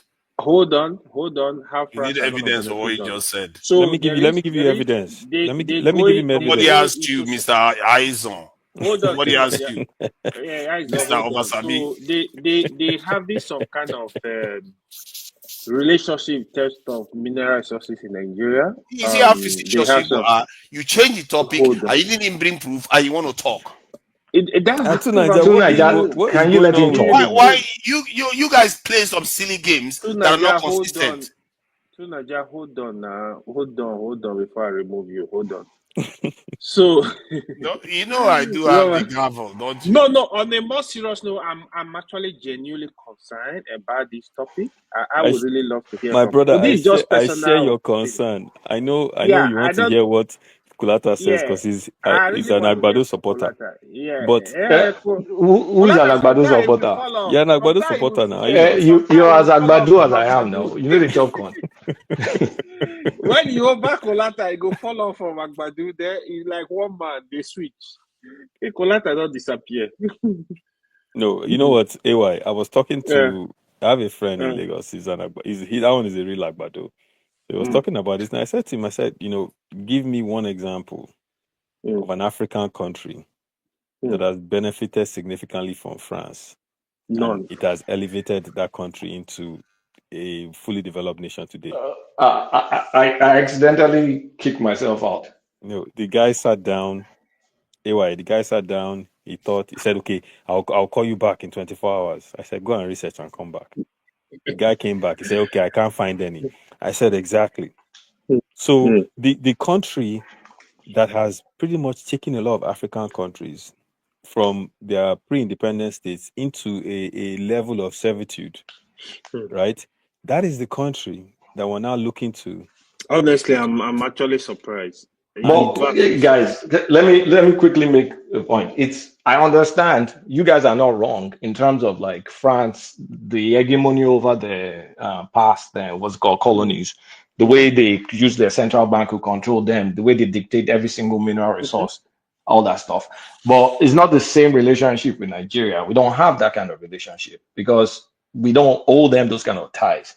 But when you look at historically what France has invested in Nigeria, and I think was to Nigeria's benefit. You have the Peugeots, you have the CFAO motors, you have the Total Energy, and so on and so forth. So it's different. It's not like the way they used to operate. But my concern is the area that I think Tinubu is asking them to come and play. That's a dangerous area. I don't like it. I agree. It's the telling them to come to solid minerals. I'm very worried when it comes to solid That's my minerals. fear too. That's my fear. If they bring in, you are not Can aware of we this, seek though. confirmation here before you go ahead? Is it that they're going to have You are that not kind of aware model? of this. No, AY. Is it that they're going to have a model where there will be joint partnership with the Nigerian? They have to have a Nigerian partner, or they can just come in and just invest their money with no Nigerian partner and just that's it. I'm trying to figure out what the terms are for this. I don't know. I don't have. I don't think we even know. I've not read it, so I don't even think we know the terms, except there's a deal. Because you can't just allow people to come from a different country without partnering with the locals. It's not even just people. France are very notorious when it comes to mineral resources. They are notorious across the region. Mm-hmm. Yeah, that is just my fear. So, if you have to speculate, do you have an idea of what that will look like? Well, I don't know the details, just like Kolata said. I'm really looking into it. I want to I'm see worried what. though.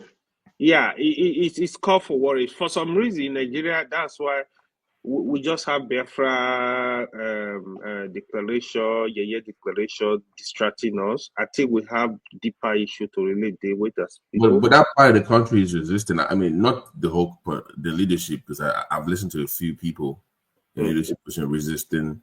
But I think it's more of the military base that they were concerned about. The worry about the military base. They suspect that they're going to have a military base in Nigeria. No, Nigeria is not going to get a foreign military base. It's never going to happen in Nigeria. Oh, that will not happen. I can tell you that for free. Even Senegal this week, they just asked them to leave. Like the same man, the president asked them to leave. To be honest, I think our leaders, African leaders, they need to defend their people. You need to. I'm not saying, for example, if I'm the president, I can negotiate in some ways as long as it favor my people. I will go into some alliance with any country. But it's AY. just all about my country, my people interest. Period. Nothing more. Honestly, I saw this coming from the minute they said Tinubu was going to France for medical It's always checkups. there, man. Yeah, once, and I was saying this for a very long time. From the minute he got inaugurated, I said, look, the French intelligence have Tinubu's medical records. You know, there's no way on earth anyone can say the president of a nation like Nigeria will be coming to your country for medical checkups, and intelligence agencies, being who they are, will not have that. We don't have that information available to them directly. So this was always a concern from day one. And then his connection with Chaguri has his Lebanese. You know, Lebanese has a strong French relation. He has a presence there, you know, and, you know, so this was always in the horizon. It's just a matter of time.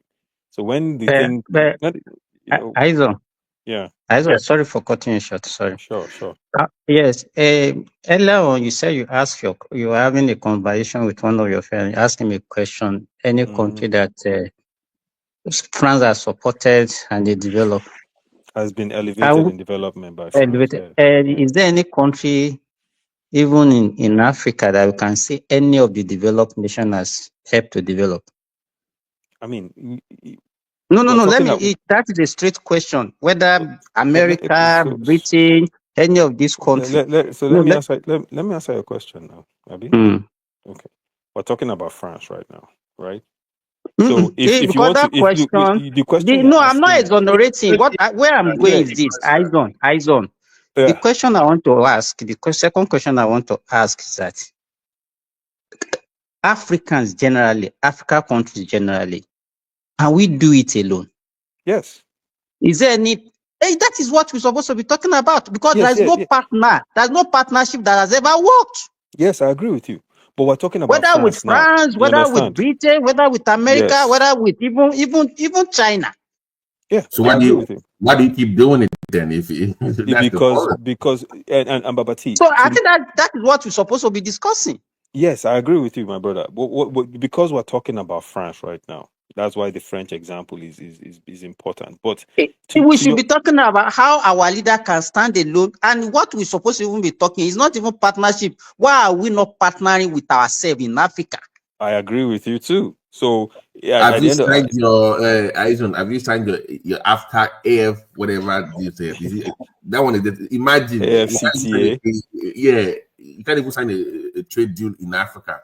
54 countries just to sit down and I mean make it regional, right? You only have we have some fundamental issues. The countries that are running away from France, they are running to Russia, running to other. Are they better off for it? That is the question. Yes, I agree with you. Listen, my brother, you're preaching to the converted. You're not saying anything that I don't agree with. I think my personal opinion in as far as Nigeria is concerned, I think our key and our code for development lies in our diaspora. I believe it wholeheartedly in my heart. I believe we have some of the best qualified people around the world in Nigerians. And I believe if we truly harness that country will develop. The problem is the decision makers in our country do not want to harness the skill level we have around the globe. In every field, pick any field in this world, we have them at the highest level around the world. We're not harnessing them. We're not bringing them back. We're not trying to give them the ability to come and help develop things that we need to develop. That is the problem.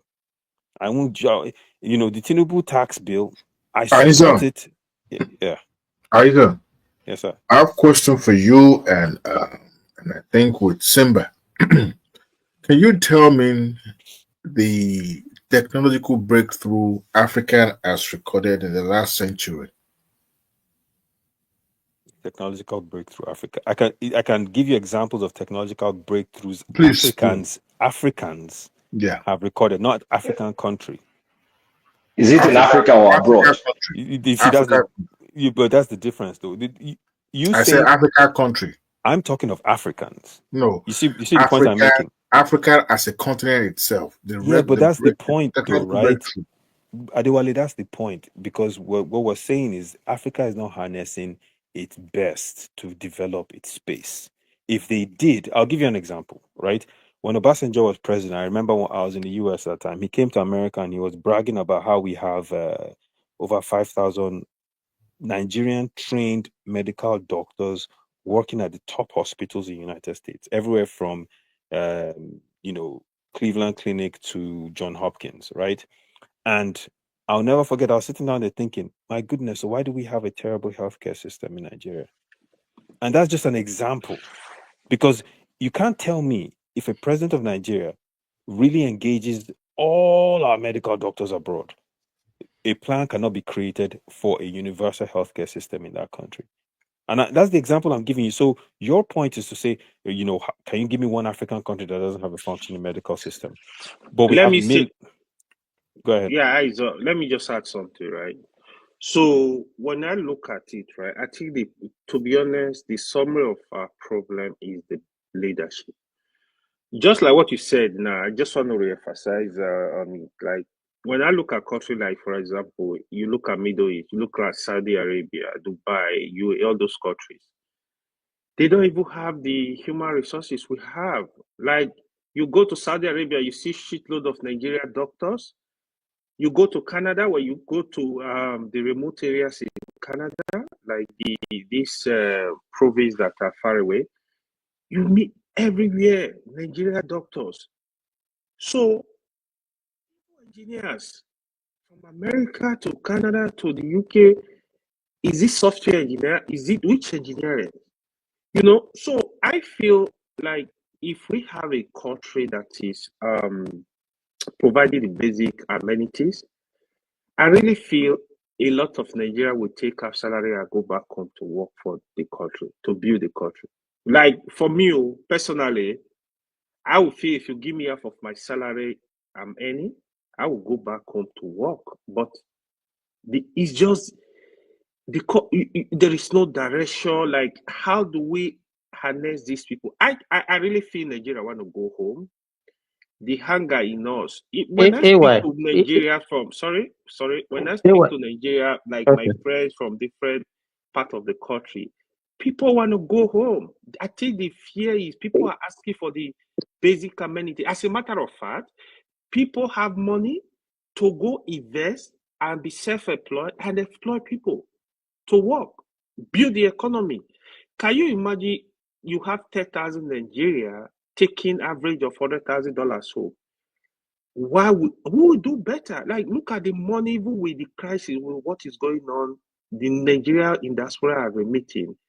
If Nigeria really take their money, sell some of the assets in abroad and move back home, people will pop money back home. The fear now, you are scared, you're going to go invest $50,000 tomorrow. Naira is going to crash. Your money is going to be like $5,000. So there are a lot of issues we have. Yeah, go ahead. Sorry. AY, what we are good in doing. Let me tell you, all these things that you are talking, by the time you get to Nigeria, your orientation, your mentality, your belief, everything will change. Yeah, we say the Because same thing. We don't have a system. That is why. it's about our belief. We are polarized as people. You understand? You are in diaspora, you are excelling because you don't think of tribe, you don't think of. By the time you get to Nigeria, that is what you start. That's the same way you start behaving. Let me give you, because here you is are the then problem. you are also giving the excuse System. that The okay, if you system. no wait now, let me finish. You said okay, if your fear is that by the time you take your money to Nigeria, then because of a stable when the currency, I mean the foreign exchange was stable. Were Nigerians taking their money to Nigeria to invest? We Nigeria always like invested giving money. it. Oh. They Nigeria were not. invested money. No, they They did. were not. Believe me, they were not. The issue is that we always look for excuses. Excuses. Indians today, let me tell you, 2010, I went to India. Their currency that time, it was 11 rupees to $1. It's about 100 rupees to $1 today. It doesn't stop them from investing in their country. But Nigeria, we just like giving excuses. We are not patriotic. That is our problem. I don't think it's just excuse, though, to be honest. I don't think I kind of You disagree. know, when there is a problem, we will try and be linking. Okay, this is the reason why we are not doing this. But when that problem was not there, are we doing the same thing? The question, the answer is no. People will start talking about insecurity. It's because of insecurity. That's why we are not. When there was no insecurity, are we producing enough food to our people? The answer is no. But we're Simba, producing food now. Simba, What are you talking? you are not far from the truth. And I'll tell you this. I heard somebody saying the problem we have is a leadership problem. And I think we should be specific when we are attributing our words to leadership. Simba said something now that the problem is collective problem, not just a leadership, because the leadership is reflective of the society. I asked a question earlier. The background to my question is I heard guys talking about the French having to do with our mineral resources and what have you. And my mind, I was thinking, have we in the last century, have we as Africa, collectively have any technological breakthrough? Till today, we still rely on the Western power to supply us Apache helicopter, weapon in our armories and everything. Not that we cannot produce this thing, but we never deem it fit enough because we never feel that is a necessity, or perhaps we're in a dire need of something that we should be homegrown. So our dependency on the Western power is so much that we don't really care about trading what we have for what they could give us. That was the reason why America could cut the bluff of Jonathan when he was asking them for helicopter and all that when he was in government. So the issue is this: we have a cultural problem that is inimical and is stopping us from being the giant of what we are. We believe we have low self-esteem collectively. Today now, if somebody, how many times have you guys seen some young sharp on being showcased on social media, building helicopter, building some form of a replica of some technological stuff? And instead of us to collectively push that individual forward, yes, we sing praise on social media, and government cannot do everything. We've seen it in our academic environment in Nigeria. When somebody pledges an endowment in any institution, guess who will pocket the money? Starting from the dean of that faculty, the vice chancellor, the registrar, even the governing body of that school will want to take from that like this. And guess what? At the end of the day, that money will not be able to go into any research or anything. What are we even talking about? Just to erect a building to house those students, 2-3 people will pocket the money, and that will be the end of it all. So it's a collective problem, and that's why our dependency on the Western government will continue to be. I don't condemn Tinubu approaching French to help with the mineral resources. With our solid mineral resources. Reason being is this: look, forget about what happens in the francophone countries. Our relationship with France is quite different. We're not colonized by them. Our partnership, maybe you guys forgotten, at a point in the history of that country called Nigeria, French was on the side of Nigeria when it comes to democracy. As a matter of fact, they were pursued out of that country. They moved to Ghana. We've had some kind of relationship that was frustrated at a point. Now that we are trying to smooth things over, because at the point we cut ties with France completely. And they have investment in Nigeria. They have that is why the reason why the likes of Adenuga could not do but just to impress them so that they could come back and help with our development. Look, because this person is your enemy doesn't mean that he should be my enemy. It was said by the late sage, the late Mandela, that because you deem this person to be the stumbling block to your program doesn't mean that I should not befriend them, because the relationship that I have with this individual is quite different from yours. But everything is stemmed from the negotiation. Are we able to hold our own and negotiate in a way that will benefit our people? Do we have the technological advancement? That is really what we Those are the things we really. should query, not about E- the e- follow ups or whatever it is been going on. No, yes, Yeah, it's, yeah. So, that's my point. so that is where I'm coming from, right? The president of France is a personal friend to Tinubu. Tinubu, is he pursuing his sole interest, personal interest in France, or is pursuing the Nigeria people interest? That is the big question here. That's exactly my biggest concern. So if he's gonna pursue Nigeria interest, yeah, I'm with him. I mean, if he's gonna be able to have that relationship that is not master-slave relationship, I'm with him. But antecedent of France, you go into it too. A lot of people are saying, "Oh, we don't have the same relationship." Okay, we see what happened, but those Okay. people, they are very Can I dangerous when it quickly comes to harvesting interject people you? resources. Yeah, go Yeah. ahead, Remy. Yeah. Good morning, everyone.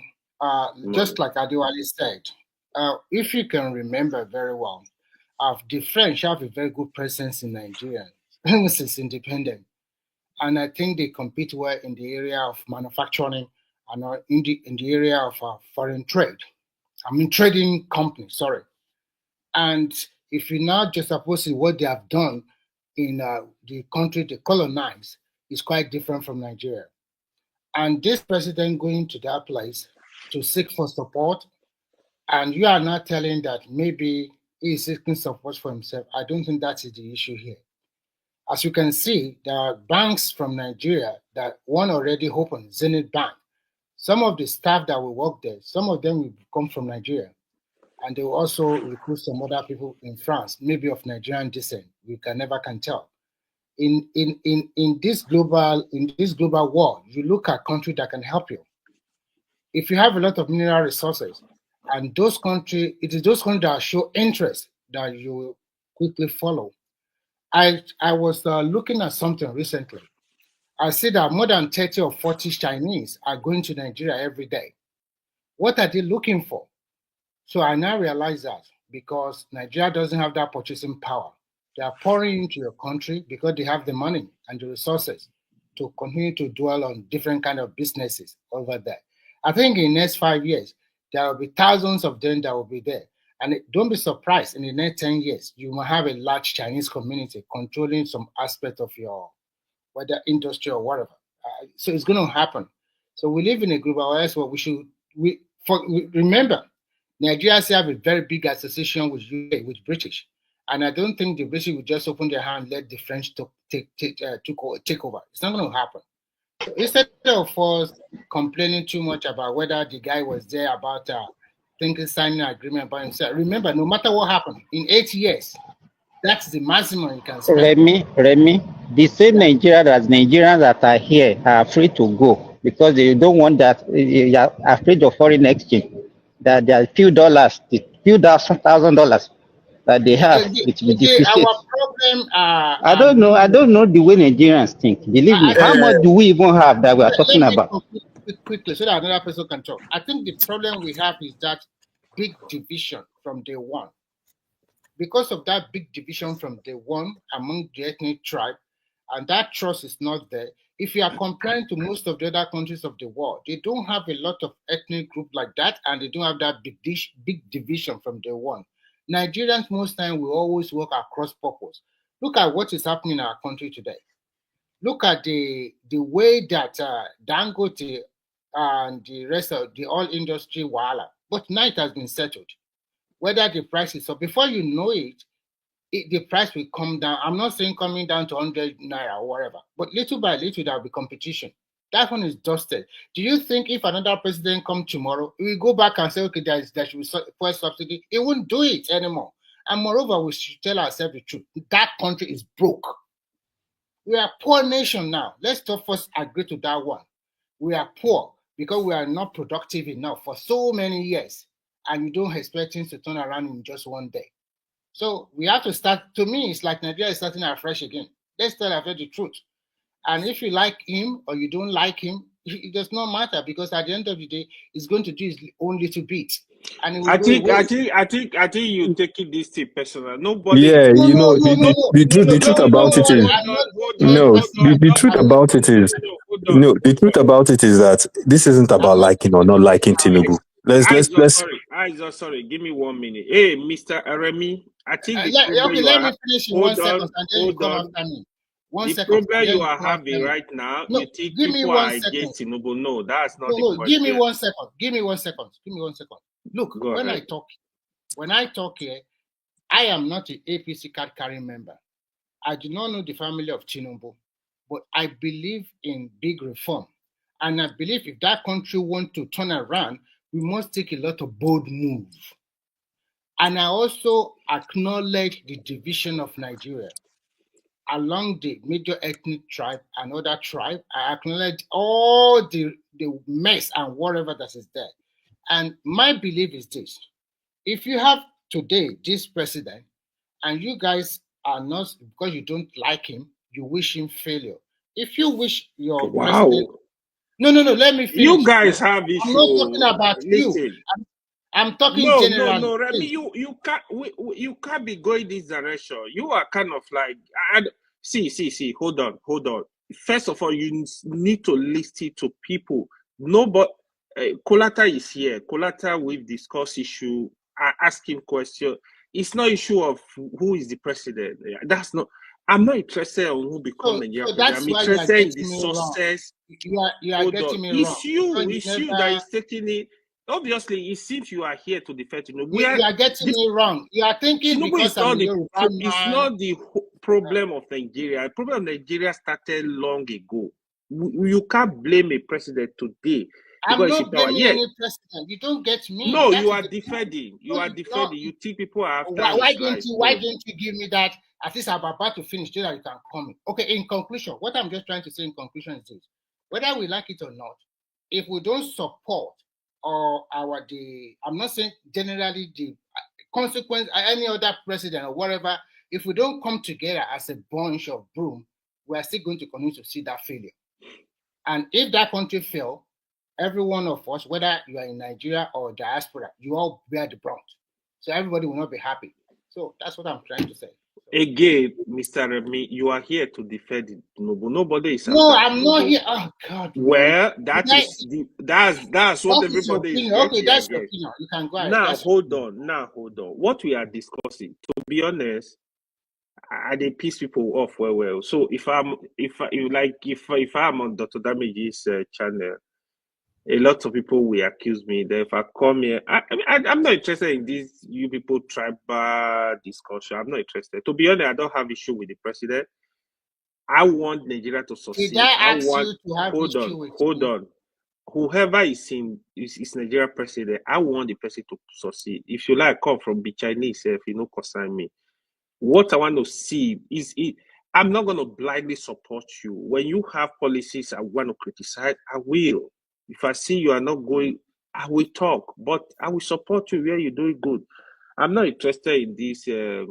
It's not, we'll be discussing So fine you are here. wrong. Like, I do not say you should not criticize. You can criticize objectively. no, from what you say, What I would like to ask people like you is this: when you criticize, can you offer a solution? And that your solution, let other people check your solution. to be It's honest, not really just to criticize on it. I'm not saying you you're should not criticize. You criticize, go ahead. Even if you like, criticize to wherever level. Remy, to be honest, with due respect, I think you are kind of like out of the point, out of this discussion because we What not you I know. don't know. Okay, what are you discussing about so No. that I will know I'm out of depth? Like even before you join, right? So you see a lot of people I'm here, just right? reacting. I'm just reacting to the last statement I The had. line you go is not good. The You line cannot you say go. that. You only say your own opinion. You cannot No, what you talk talking to me of? that You way. want to? I'm You are. sorry. You are What's the shooting. conversation about? I'm lost now at this point. no let me jump in real quick. AY. Express your opinion, but don't AY, attack let me jump in real quick. Okay, go So ahead. I never all these attacked people coming out and saying that, oh, this French thing, they will come and do this and come and do that. Look, At the end of the day, when there's a security threat to your country from another nation that has a history and accusations of security infiltration into your fellow West African nations, forget anything else. We're not going across the ocean to your countries that you share border with, right? Their leaders have come out to say, not only have they not supported them, they've been complicit in supporting terrorist groups in their nations to destabilize their countries. Since Ibrahim Traore took over in Burkina Faso, how many coup attempts have there been on his life? And this isn't the first time, right? Let's remind ourselves who took out Sankara again in that same country. Remind us, the Burkina base have said over and over again, the French bases in Cote d'Ivoire and in Benin have been working closely with the groups they have been fighting. You believe France is a security threat in Nigeria if we allow them in? No, but at the end of the day, we're dealing with a lot of issues in our country. Do we want to make it worse by giving people access to mineral resources, people that have had a history of destabilizing our neighbors, to the point where Senegal, I know a lot of Senegalese people, they're some of the most peaceful people you meet. Senegal is even kicking them out in addition to Mali, Burkina Faso, and Niger, and even Chad. Almost and those are the people, countries. keep in mind, Tinubu got into office, barely how many months after he got into office, the thing happened in Niger. He was on the verge of invading a fellow West African nation. Yeah. If not for the leak that was done through the reporting from Mundane, where they tried to accuse him of treason. So I think at the end of the day, we look at things and we have to really put our heads together and think about what is going on here. You know, there are countries you can do. There are countries you can do business with. We're not opposed to. Wait. Do you know? I'll never forget the research paper I did on IT when I was in university, and the shocking thing I found out was, do you know the Haitian government is still paying France for kicking them out till today? And that country has never recovered. Yeah, I mean, at the end of the day, when you really think about this, and the case with our fellow West African brothers is not too far away. This is within the last 2 years, right? So you want to invite those same people into your nation to come and harness your resources, your minerals, primarily in the north, right? And use that to generate revenue. That's the only option you had. What you just said. No. Wait. On top of that, we talk about Nigerians not being patriotic. We talk about Nigerians not developing our own or having low self-esteem. Let me answer this question. Your president, right, has the opportunity to develop a first-class infrastructure for healthcare for himself in Abuja right there. Instead, he goes to a foreign country to get himself treated. And you're accusing majority of Nigerians of not being able to develop their own nation because they're unpatriotic or lack belief of themselves. When your number one ambassador cannot even demonstrate that at all. Come on, man. Like you guys, I don't understand. Like the reasoning and rationale to come to a conclusion just seems to be missing something fundamental. It doesn't make any sense. It doesn't make any sense whatsoever. Oil and gas industry in Nigeria. Which country are controlling the oil and gas industry in Nigeria? There's several of them. There's several of them. Can you name them? There's several of them. American companies are there. Wait. American companies are there. Right? I know you're going to say Totalfina, right? American companies are there. Italian companies are there. It's not just the French. What about British? And just because. What about British? What about the British? They are not there in the oil and gas industry. No, what about them? What's your point, though? What about the British? I just asked you, are they not there in the oil and gas industry in Nigeria? The British have been there from day one. What's your point? So what? No, listen. I just want us to make it. Are the British being accused of destabilizing the government in Ghana? Listen. Are they accused of funding terrorism in Ghana? Listen. What is your argument now? You're saying the British. I'm giving you examples of West African nations that are saying that these people are destabilizing their nation, and you're inviting them in. Look, listen. I don't want you to look at it from the emotional angle. It's not emotional. I'm giving you examples, hard cases. Listen, if you don't want to make it a conversational, I will allow you to continue to talk. And when you finish, I'll come after you. Is that fine? I don't You have asked me a question. I'm answering your question. I don't want, because it's Okay. like if I ask you, you continue talking. And if you continue that way, we are not going to have a conversation. Yeah, but you asked me a question, did you not? Sure. You have answered. Okay, I've answered the question. Okay. The follow-up question I want to ask is that all these countries are present in Nigeria. And do you think that if Nigeria has an agreement, another new agreement with France or wherever, French companies or wherever, do you think they'll come and lord it all over us that the way they are doing in Mali, Burkina Faso, in all honesty? Because you mentioned 4 or 5 countries in your oil and gas. Why not? I don't think what's stopping them? Let me ask you this. Do you think if any country, even the so-called biggest country in the world, the most democratic, America, they do never do that. Nigeria will never. then you don't understand what's happening in global geopolitics. Okay, can you guys allow me 5 seconds? If you can you guys just allow me? Wait. Let me just say this. Let me just say this real quick, Kulata. If you listen to independent intelligence experts around the world that will use a country like Syria as an example, right? And I'm being careful, but I'm going to quote them, so it's not me saying it. So nobody comes after me. But if you listen to those people and listen to the false flag operation that was done in Syria, and the fact that they used their proxies to try to remove Assad, it will help you understand, right? What is happening in Burkina Faso and Mali is chicken change. And the fact that you bring nations in with their corporations to come and mine your resources, what happens when Tinubu leaves and a new government comes in and says, we're not giving you this anymore, or your contract expires and we're going to kick you out? And they have these proxies to destabilize stuff in our country. Don't people think about that? These things are important and they're happening in other nations. So we can't say Aizon. Yeah. Example of Syria. What do you understand by what is happening in Syria? Just explain to us. Guys, the example allow that me before you guys go to Syria. Let me tell you what I think is happening. No, he's trying to question my knowledge. Let me help you understand what I think is happening. You guys don't go to Syria. Let me just say Nigeria. Okay, go ahead. You're going to turn to Iraq and then Afghanistan now. Look, I'm factual. I look at things the way they are. Yeah. There's a guy called Shaguri. He's a Nigerian. He lives in France. Yep. Give me 1 second.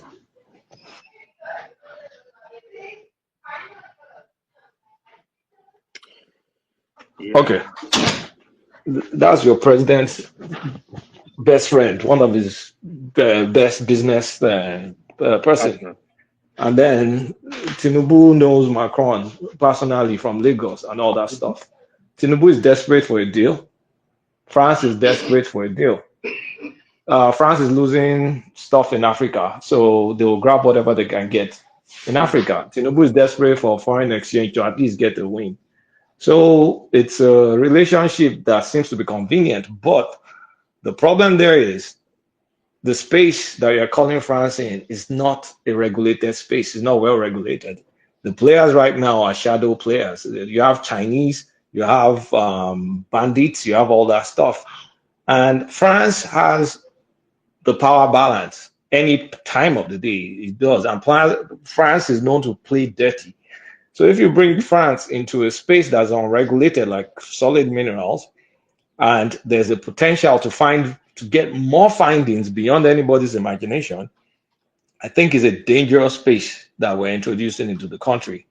It's a dangerous dimension. I'll just say it as it is. That's what it is. The short-term need or desperation for partnership, on the long run, we may pay for it, because this is, we're talking about northern Nigeria mostly. So, Kolata, can you give us a solution? Which country should we bring in? It's not a matter of country. We first need to regulate that space first. We need to define it. Was the transportation sector regulated before they brought Chinese in? This is the problem, right? This is the problem. What sector? I didn't hear what that guy said. Transportation? Transport? Yes. We're talking about railway transport. What's Chinese doing on transport? That's just construction now. That's just construction. But they allow the companies to come in and do investment. But that's construction now. That's construction. It's a different industry. We're talking about mining. You don't have a freaking clue how much stuff you have in the ground. Exactly.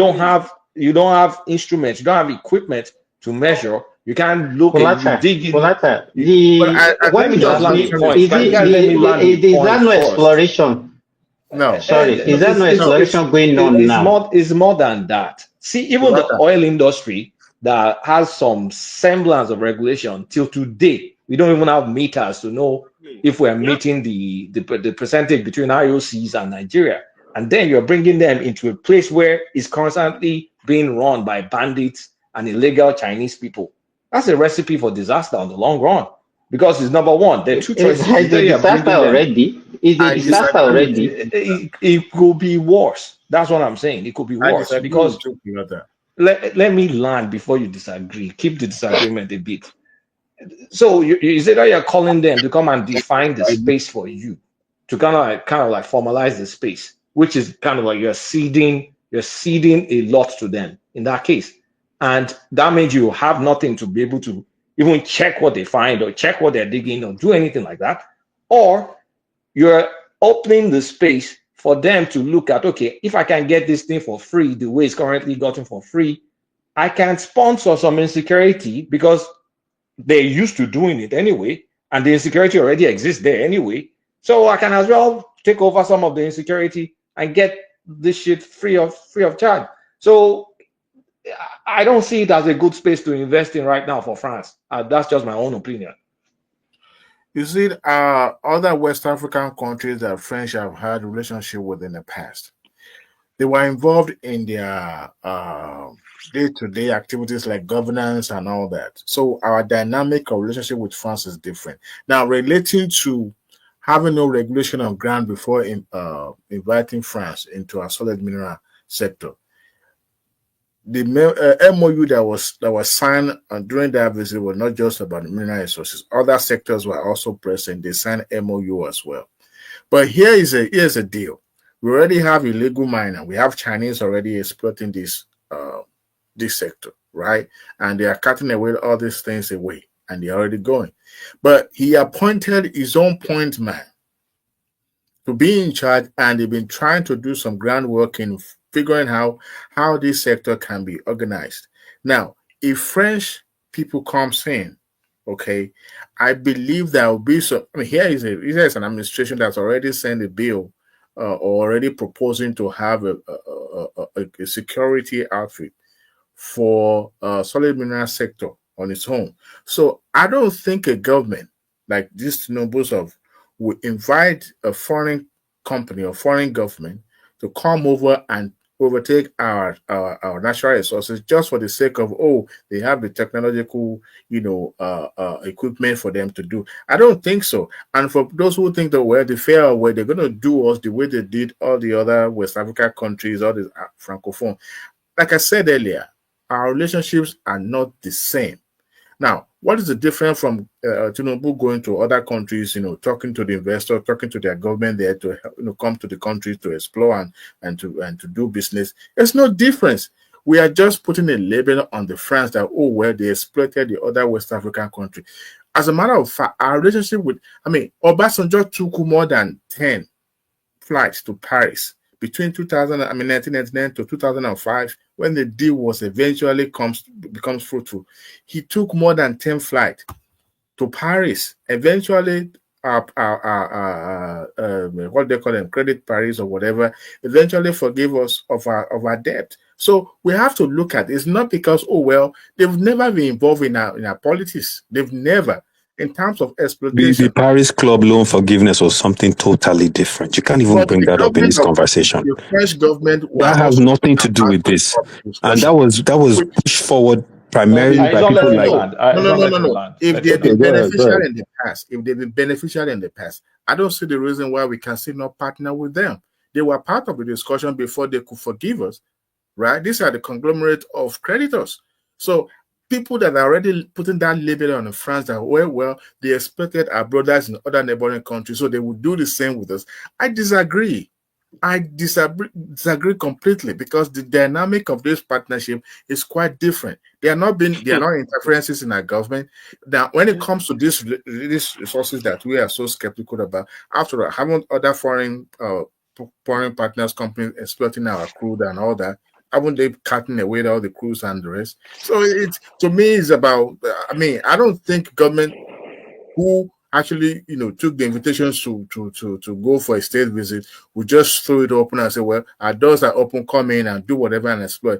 When Kulata mentioned Shagori, to me, it's just speculation. Yes, people exploit personal relationship for the good of the country or for their own selfish reason. But there's nothing wrong in leveraging your personal relationship for the betterment of your country. After all, you needed a good channel to help you talk to the right people, the key people. Look, this is just speculation. There's a realm of speculations because we've already labeled them as not to do good in Africa. They're just here to exploit. But what about other things they've done in the past? And I make reference to that Paris okay, club. Which countries make up the Paris Club?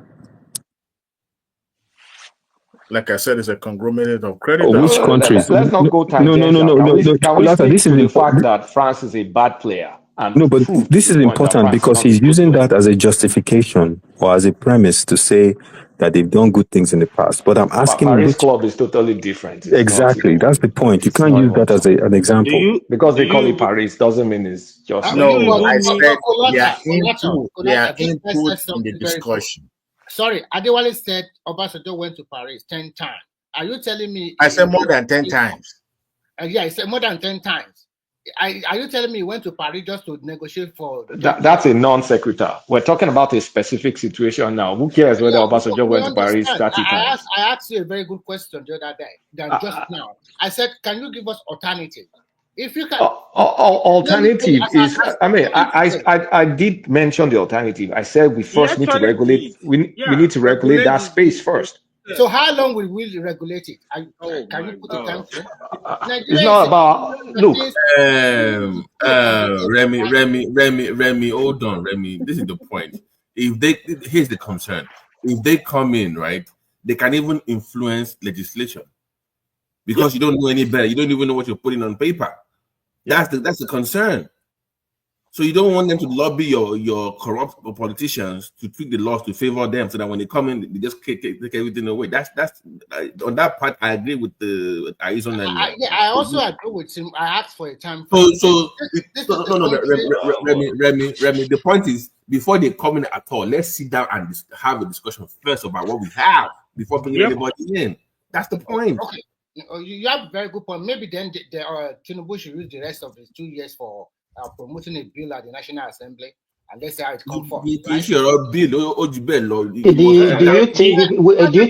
have a good? Excuse me. We'll be exploring solid mineral even before independence in Nigeria. You people want to tell me that we don't have a regulation on that sector? We will be exploring tin and columbite. Will be because you don't know. You don't know. You can't say that. When we say regulation, we're not talking about whatever English you want to use. We're not talking about paper. We're talking about enforcement. What's the use of a paper regulation when you can't enforce it? Yeah, so we are also on the same. Right now, as we are talking now, there's a lot of Eastern European in all these mineral resources points in Nigeria. There's a lot of Chinese, a lot of Russians, a lot of the solution Colata is giving. I know, I understand him is the solution. But what I am against is that even when you want to regulate it, this president might miss that opportunity. And I know how Nigerian work.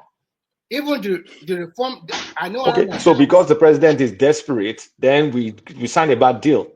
Okay, so what I don't even know where you get that desperation from. The issue is that you are talking about regulation, Kulata. Yes. Just explain what do you mean by that regulation, because I know that we have Ministry of Solid Minerals and they are doing something there. So tell us what do you mean by that regulation that you're talking about. So can Ministry of Solid Minerals tell me how much has been mined, how much how much coltan that has been mined from Borno State, or how much lithium has been mined from Nasarawa State? Can they tell me who the companies are. Can Ministry of Mining tell me the stupid guy that blew up Bodija in Ibadan that's been mining in Oyo State for the longest? That's what I mean by regulation. We have nothing. You Yeah, mean but enforcement, or you mean can I regulation, Exactly. I told enforcement you, of the Simba. I said regulation? it's enforcing, not what's on paper. I wait, did do tell we you that. even Hey, but know? that is not the problem of France. It's our own problem. It's our own local And yeah, we problem. need to So see sort. that We need problem. to Get to clean the point house. before you bring them in. How do you do that when even the Nigerians, even the common Nigerians are not ready, because they are also Yeah, beneficiary of this useless but thing? Simba. Oh God. But that's the point right there.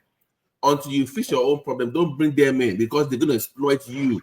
Yeah, but The we are being loophole You are now. even exploited exploiting already. yourself. You We are are even being exploiting Yes, so yourself. you exploited are right missing my now. point now. Yeah, but the thing is, first of all, do we Wahala even know dey. how much? Do we even know how much of the mineral resources we have in ground on Nigeria in Nigeria? We don't even know No. it. We don't. As of last year, this guy, what is it? The minister for the Daily natural Alake. resources, he's saying that he's calling Germany to come in and try to map up the entire area that we have mineral resources. We don't even know how much we have in ground. If we do, some strange people will not like Chinese and other countries will not be coming to our country and just drill and take whatever they want and give us cheap money. I mean, the kings were selling down in the northern part. They're doing the same thing. The governors are getting cheap pay. They give them cheap money. They sell us. They're selling So, gold. They're selling and what? First of all, do we even the mineral resources we are on the ground? The problem is we don't even know what the end product for those. We don't know what to use them for. That's another thing. Because we should be drilling those things and turn them into a final product in Nigeria and sell it abroad. So, for example, if you have a lithium, we should have a processing plants that will convert that lithium in order for us to sell it as a battery to those companies They that have needed it. one coming that up. one is Are they? ongoing in Nasarawa But that already. one is Chinese How owned big is now. that? How It's big is No, ongoing that? in Nasarawa already. Remy, that is Chinese owned. That's the problem. Yeah, What that's is Chinese Nigerian owned and owned, it's man? going on already in Nasarawa. Please, Wait, So let you me have give also you the the let me also easiest. come here. Let me give you the Please, easiest one. What your I'm oil? permitted. Wait. Let me give you the easiest one. The crude oil in Nigeria. Which company is drilling the oil? Foreign company are drilling those oil. Foreign companies, they have what is it? They have their depot, what they call it, that they can ship um crude oil out of Nigeria. They have them. It's not like you go through Nigerian port. They have their own ports.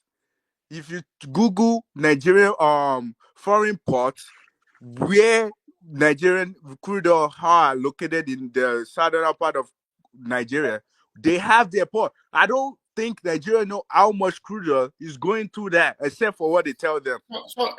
so that is the problem of that. We It's have not so many problems. we We are don't have the just expertise. looking We at don't it have the on the surface. If I'm permitted, I want to put something in front of me. I've been listening to you. I support Kulata. The problem here is this. You see, this Nigeria, we are now in a critical junction. Bringing French in, I will tell you, we are just going to ignite an already a keg of gunpowder. The British, they have their own interest. America have their interest. The French have their own interest. Nobody cares about us. And we can't even negotiate our interest. Are we able to manage the crude oil? Only crude oil is enough. Now they're going to pollute our land. Imagine someone from western part of Nigeria start signing document or necessary document on solid minerals. You don't consider the waterway. You don't know anything about cultural people that owns the land that you want to mine. Is that how it works? We So should you talk have to a people that very do it. Nigeria should be restructured. Let everybody go and manage their own. you are That's not all. talking. You hit the nail on the head. First, you have to the people, Nigeria themselves. What are they doing? At least we don't have the resources, whether the manpower. We don't have the expertise to drill this oil. And those who that drill the oil, they will sign an agreement with you. They brought in a lot of the equipment. You don't have it. All your experts, they are not in your country. They don't want to come back. And these people, they are there. Okay, They a lot of stuff. Remy, what's wrong? What about us? We that we're talking here. What are we doing? Are you telling So me let that? us up go. Wait. Are you telling me that we can't find a what do you call those institutions that that we can all put money together and go ahead and buy things in Nigeria. We can. I mean, we talk. Everybody will sit here. Oh, I'm educated. I'm educated. Are you telling me that? I mean, You don't, I'm not a my brother. banker. I don't Let know me about say this. money. But those You financial don't know. institutions, we You have don't. people You that don't even know. You go and put your money there. Now, if you go and put your money there. You will not see that So money that back is so that is because what the are you? pessimistic Okay, idea. so when why are Yes, you it's the mad same that a investment. foreign country wants to you come know in? the Because you United see the If you way the want you're to put your let talking. me money So there, and another let you're me want to put you're money there, and okay with the foreign country taking all your stuff. I mean, see what what are you even what is talking? going What on. are you even saying? Let Are me you wait are now. you Wait. saying Let me just answer let me because answer your question. just because we are all scared, we should just let someone It's not. to turn us into a It's not slave? fair. Look at Is what that is what you're going on. Wait. saying? Look at what is going on in Nigerian institution. Currently, every institution in Nigeria has been adjourned. First of all, go and find out. They don't even advertise employment anymore. So they employ their family, their loved ones.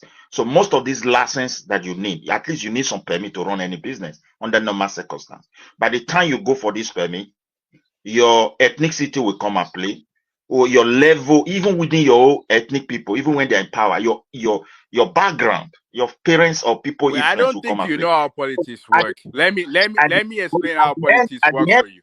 wait, at the See, end of it all, what at you're the end of it saying all, is showing solution. ignorance. I'm Wait, sorry. let What me you're tell you, the saying now is solution, showing the ignorance. solution.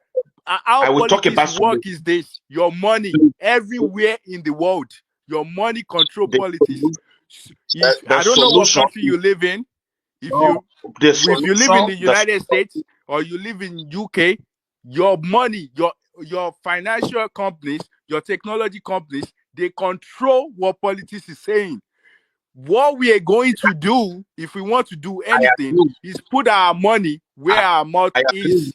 my brother. We have to control We the need people that will practical be in regulation. that post.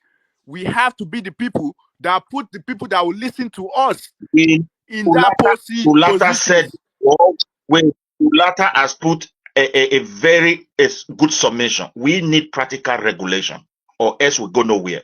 The truth of the matter is that whether they like, let them go and sign it with any country. Even the French are already in Nigeria. You think because they don't make noise? They have everything there. It is the masses that will suffer the See, the failure of regulators is not going to do anything. This is not today. They have laws in Nigeria. Do they enforce it? They don't. What we have to do, if we have 10,000 Nigerians, they put 10,000 down or 100,000 down each. That's a lot of money. We'll put people that will listen to us in the position. We need financial institutions. See, all the new technology coming out now. Do you think is someone just putting down the money? It's your pensions. It's your 401k. It's people that's your money that's working for you. China, who do you think built China? It's you. It's 401k from US, pension money from US. What are you talking? This is I don't know about financial institution because that's not my career. But if we have people, we claim we're knowledgeable. People that know about this financial institution, put it down. Ask us. We can invest in whatever you're doing. See, we can talk all day we want. People in government, they do people that cater to them, people that put them in posts that back them with money. That's the people they will care for. Us is for us to do the same. 100,000 people. If you put 1,000 down, you know how much that is. You know how much now. that is. Now I understand your point. Your point is that we should be, we should put resources together so we can influence the politics, if I may summarize it that way. Yeah. But we're talking about regulation here because regulation is very, very important. No matter the resources you have, what is the mindset of the people? Like this guy always used to say something here from this our brother from Finland. What is the mindset? You have to look at the mindset of the people you want to influence. And it matters a lot. Even those countries that are succeeding, go there and see their rules and laws about regulation, how effective it is. It may not be Wait, perfect 100%. you're not In our getting case, it. You're not getting You it. don't You can understand it. see they have. let us Wait, go and listen. practical regulation. There is regulatory system already for No, some things. Wait, there is let no me give you regulation. example. There is no Let me regulation. give you There example. Wait. For your law enforcement, don't we have a regulators? They have people that control them. For your broadcasting, communication, whatever it is, they have regulators. They have. Do they function like they need to? Even your petroleum sector, don't they have regulators? They They do. do. They do. And They have. the thing is, the people that you put in politics, they're able to influence those regulations that you put in place not to work like they need to. So what we need to do is we need to be able to put our money where our mouth is, so we can have the people that will listen to us. And the only way we can do that is to have a financial institution that we can put money together and make sure the people that will get in the right position are through us. That's number one. And every other companies that we think we can make happen, either technology, either banking, whatever it is, financial sector, we have to create those on our own with the money we put together. If you wait on your politicians, first of all, your politician, someone sponsor your politician. So that person is already in debt to that person. He has to listen to those people. We have to do the same. Once we do the same, the people that we put in there, they will influence the government, the politics, to be able to put whatever we want there. We can talk all we want. If France, just like every other country, they get in there, they are able to influence all our politicians with money. Now, brother, thank you for your submission. I don't want Let, to let me argue with let me give you guys one real case example. you. You also had Wait, this your wait, wait. submission later. Yeah, So makes sense, because if we in diaspora we are able to do something different, definitely, as you said, we are going to have a better leverage. It's true. I agree with you 100%. But it's quite different from signing agreement with all these foreign agents, because it's very dangerous. They are only coming with their own interest. It's left for you whether you have your own interest. And look at the country agreed, today. There's I think at agreed, the end of the day, it's still agreed. back to what Oriola yeah, said before. You don't want this foreign country to come and invest or to take over your mineral resources, then you in the diaspora, you must come together and influence the decision. If you Agreed. can get a source of funding that you can do it by yourself or pull up But people, here's the thing though. Let go me give you ahead. this case. Let me give you this case example. You guys, Nigerians, Invest in your company. Who's going to invest Nigerians there? try to make it seem like it's so out of reach for us to do these things ourselves, and it's not. Within a year, It's not easy. within a year after Burkina Faso kicked France out of their country, they started creating their gold bars. They harnessed the full potential of their gold minerals and mines in Burkina Faso. They've been creating gold bars. They have a gold reserve now, and they're exporting their own finished So gold before bars. you go ahead, Wait, who wait, is wait, wait, wait a second, wait a second. Their own finished gold bars. Go and look it up. So I mean, who is helping them to exploit? It's a very good question. Who is helping them to explore that gold? Are they doing it by themselves? Do they have the resources? Do they they are have the finishing the gold bars in Burkina Faso, which is I different from what most understand countries you. do. I asked a Yeah, question. of Aizo, course they're stop all working. this No, propaganda, this thing that you are but of bringing. course they're working Where with did the you No, hear Russians. all this? are Where did the you hear all Russians this? are they not going to Of take course their they're own working with the Russians. They're working with the It's Russians, not right? the same But thing. but but here's the thing though. The gold bars are being produced in Burkina Faso. You know what I mean?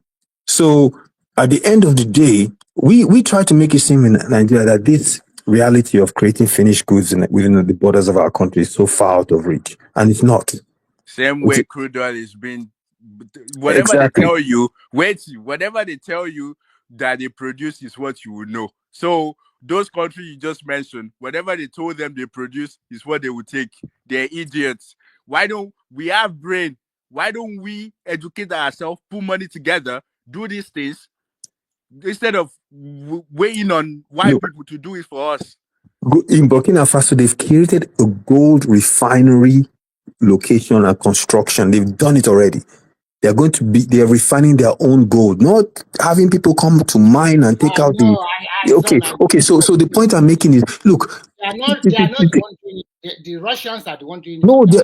okay, but they're refining it within the borders of their country. You see Fine, what I'm but saying? Which is Russia the will same. take their own port first before they give you Which anything. they are building their own refinery. My brother, you see, this is the problem. We think it's so far out of reach that we're refusing to even accept the fact that another country is doing it. It's Another not country that that doesn't, to another accept. country that doesn't have the resources. Look, just go and look it up, please. But what I'm saying to you is this. Look how long it took us to create an oil refinery, right? Or we had our own refineries, it stopped working. Someone else came and created a refinery. This mineral stuff that we're discussing right now, we don't need France. We don't need that. So who do we If need? Tinubu has the belief and can create the plan behind it, we can refine those resources right there on our soil in Nigeria. And there are enough Meanwhile, Nigerians. we have Wait. expertise. Let me land the plane. There are enough Nigerians with the resources and access to capital, if he truly wants to leverage them, that we build the actual facility on ground, and we will refine whatever it is we need to refine, lithium, gold, whatever. We just have to Okay, have the will to let do me it. chip in this one. As you are saying now, we all know that Dangote is the foremost industrialist in Nigeria in recent time. And there's so many billionaires in Nigeria that are not copying the Dangote approach. This guy have a lot of agricultural farm all over the country, and then has a lot of industries of factory that he built. How many of that kind of billionaire? There are so many of them all over each region of Nigeria. Correct. What do they do with their money? They are not copying the Dangote example. But has our president had conversations with them? Has he given them the assurances of their investment? Like, look, you just can't come to that conclusion that people should bring their money in when they've not been. Which assurance that is Dangote getting? Oh, do you think No, no. Do you think if billionaires Stop see giving what Dangote is excuses. going through, Stop they giving want to excuses. invest their Stop money giving into that country? excuses. There's no Stop giving excuses. If you excuses. have Let me billions give you. Let me and you give see you. what Let me Dangote is tell going you. through, You let me ask you this. people. You Let me ask you people. this. If you have I don't billions wait. and you see You what Dangote is people going through, will in you put your money in US. that country? Will you put your money in I that put my country? money. I put that my If you money. All have my money billions, goes I'm to not talking Nigeria. about 100,000. No, I'm talking about billions. Without the government giving you Whatever I assurances, have. If okay, you let cannot me give say this. small money. The same assurances that they are giving the French, why don't they give that to Nigerian billionaires?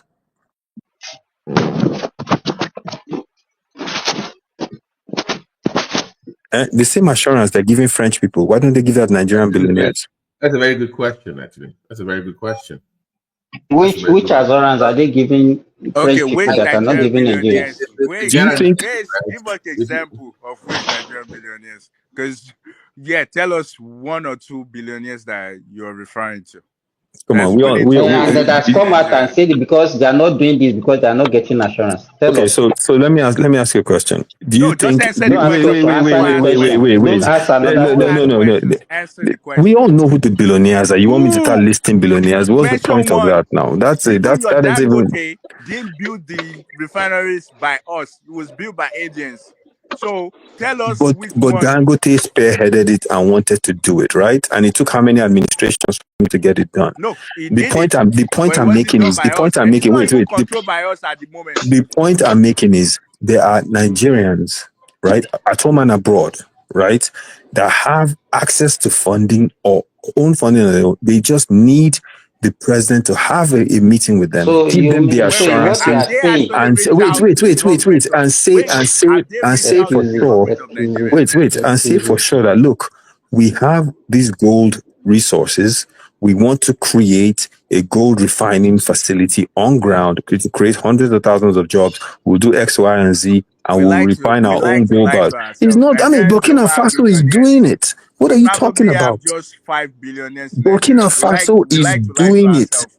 We They don't are have doing it. money. They started We in don't have money. 2023. Africans don't have money. 11 months later, they've created gold bars that they're going to We're export. poor. What are you Stop talking it. about? We're poor. We don't have Well, money. poor. Burkina Faso is poor. Are we They are poorer poor. than Burkina They are Faso? poor. They don't own But they have those gold refining refinery companies. facilities. They don't own it. It's not owned What do you by mean they them. don't own it? They They're constructed being it and built it in their country. they What built are you it talking by about? Russians. Russians that Wait, built You don't know the terms of the deal, but it's built in what their country. It is on exactly. You ground. just told me now. I don't know the It terms of is the on deal. ground in their country. They have Yeah, built it. okay. He's built in their country. What Okay. so? So What do you mean? So they does have a that finished mean product. They have a finished product in their does that country. mean they own the biggest share No, from they are Let me exporting say something here. finished product. They're not exporting stones.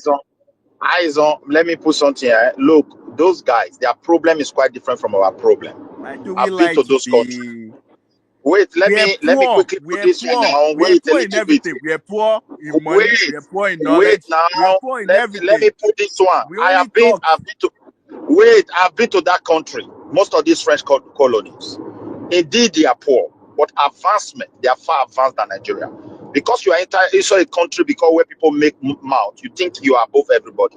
When it comes to administration, the Burkina Faso know their entire citizens with documents and numbers attached to them, just the way it is in America and in Europe. You Nigeria don't think have it. things that were put together So by wait, French? You think things wait, that were put together by wait. French? One, no, See, in Africa, French. But this is the wait problem we now. have. We Let me always put this claim one. to be what we I are want to not. learn. I want to learn something. I want to learn something before you. Before you. The thing is this: the French policy for years. What is making those people to revenge is that they can never produce anything on their own. It's very clear. A French citizen that invests in that place by law can never pay tax to that country. Do you get Yeah, what I'm but saying? There are you so many just told laws. us, So wait, many. you just told us now that they're all advanced than majority of African countries. Yes, they are. And They you are are the advanced. same They are advanced person. than us. Listen, you're the same person now In telling us terms of that France administration, is they are in far charge advanced of than us. what they're doing. Yeah, see, Eh? just because they're advanced does not mean it was done by our people. It was done by foreigners. It was done by people that see us as No, those. wait. Your argument. Don't put this thing on argument. Oh, Let us have oh some my God. conversation here. Yeah. Wait, I'm talking. I am talking from experience. I have been to this country. When it comes to administration, Nigeria don't have administration, and our problem is quite different. We don't longer see ourselves as one. Everybody just want to put something in their pocket. French is coming forward with their own interest. The question is, what is Nigeria interest? So you go and look at those interests at the end. What you're going to see is greed, and the French will be doing their own good. Nigerians will be failing. Unlike those French colony, the laws that So preceded if the they, so French. what do you Wait, think let me is, put this don't one. Wait, can stop I The say this. What do something? you repro, think is, what is wait the now. solution? Yeah, yeah. What The is the real problem, solution? the French. See, Wait, let me put this one. The real problem they have. governments. Wait, now, my brother. Wait a little bit. The real problem they have is that most of their policy there is very straightforward. What France should do, what France should always do, what they cannot do. It's just in law. So this is what they have been fighting. Our French refuse to change them. Now they are changing it by force. And So because they have administrative system of grant, that is why China and Russia is able to help them. Let Russia come and try Nigeria out and see whether the the rest Nigeria will not go and bring another person to come and fight that progress. I don't agree with your point of view. A country that you're claiming that they're so much developed, but their own what is it? Their own Don't, the don't, don't banking put words, system. don't put Wait, words in my mouth. Don't put wait. words. I The never use the word development. I talk advancement in terms of administration. so So please, not development. what's advancements and what's development?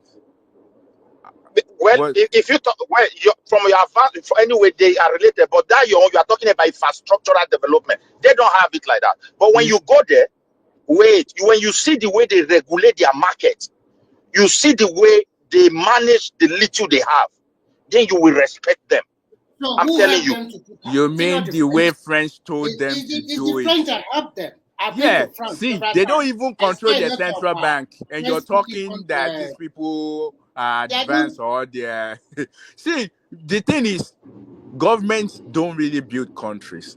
The people, the citizens, build countries. Like us, people like us innovate. Put government will meet us. Government will not start with it. No innovation, no development. Start with government. Government will just speed up to you and try to regulate it. That's how things work. All this depending on government. I mean, we have mineral resources, for example, in Nigeria, and we all know, have we, as any of us sitting here, reach out to the Nigerian government that we want to be in charge of those, or we want to buy one of those mineral resources area? I don't think any of us have even reached out to them, because if we They're did, not. If we Well, no, let at I least agree with you. Nobody has reached out to them. at least let's try. And if it's not going our way, let's start speaking out that you have to consider your people first before foreigners. And like I said initially, we don't even know how much we have beneath the ground. We don't even know what type of stuff we have beneath the ground. I tell Those you Yeah, what, those, those Tinubu foreign needs to reach out companies. to those countries that have been able to stop the terrorism with mining and are harnessing it today and learn from them, right? And one of the key things they did to move forward was they kicked out the French. When they kicked out the French, gold was stopped being exported Aizo, you're a illegally. joker. They Aizo, stopped you're a they joker. stopped You exporting them and illegally Biafra, and they man. started harnessing it. Okay. And I'll tell you this, I will believe my West African brothers before I believe any European. And I will tell you this for free. They have said it. Four countries cannot kick out one country. Wait. 4 countries cannot kick out one country, and you For say what it can is some stroke of kick luck. out the French 4 countries north of you kicked out the same country, accusing them of sponsoring terrorism. Okay, let me And ask you you a are question. going in to bring Where's them the into your central country. bank? See, those Something is wrong with you people. French. I swear, I can't even Wait, those understand companies it. that kicked out French. Ask them where's the central bank located. Well, they stopped Yeah, sending their money to France that too. that that is why they kick out the French. Oh, Exactly. Because the law you was still so think France straightforward. is not in charge of their You money? should never have. Listen now, your reserve must come and be in France. It was a law. So they said, no, this law is not good. Let's change this. But they keep on fighting. And when they saw opportunity that Russia can buy Oyala, them, don't mind these guys here. they pick a fight and they're benefiting. They are falling for Let the us be propaganda arguing in for the left and media. right. For me, They are just falling where for the Nigeria is propaganda in the today, media. anybody that believes anything good, they will come and put in that country. They are just joking. French is coming to take There is no resources. Exactly. And No country. There is no foreigner is coming to Nigeria country save that your you waters have. are going country. to There get. is no No Nigeria waters example foreigner, are going to get. The generally. no only thing they foreigner will is give coming to us save Whether your is country. Russia, water. They will whether only give Russia, us No French, 10 foreigner is British, saving your like the one we country. America, have in Niger nobody. Delta. That's No Yes, all. foreigner. even China. So, If you like, don't go and save your country. Be waiting for France to come and save Nigeria. You're not save Nigeria. serious. Which can Nigeria? And so They we are are France is waiting. coming to. They are You're coming not to give serious. us. They Guys, are guys, coming Make hold to on. on the give us. wait. Guys, hold They on, are please. coming to give us polluted Hold on, water please. like the one they gave to Hold on. us in Niger Delta. Hold That's on. all across Hold on. Nigeria. Wait, can Hold I Disease say and on. this? deadly Hold chemicals. All right, That's which is going to let on. me pour in our land, all in the name of let mineral me say this resources. to you. Hold on. Let me Hold read on. this out to you. Let me read I this did. out I to did need to before you read anything. Hold on.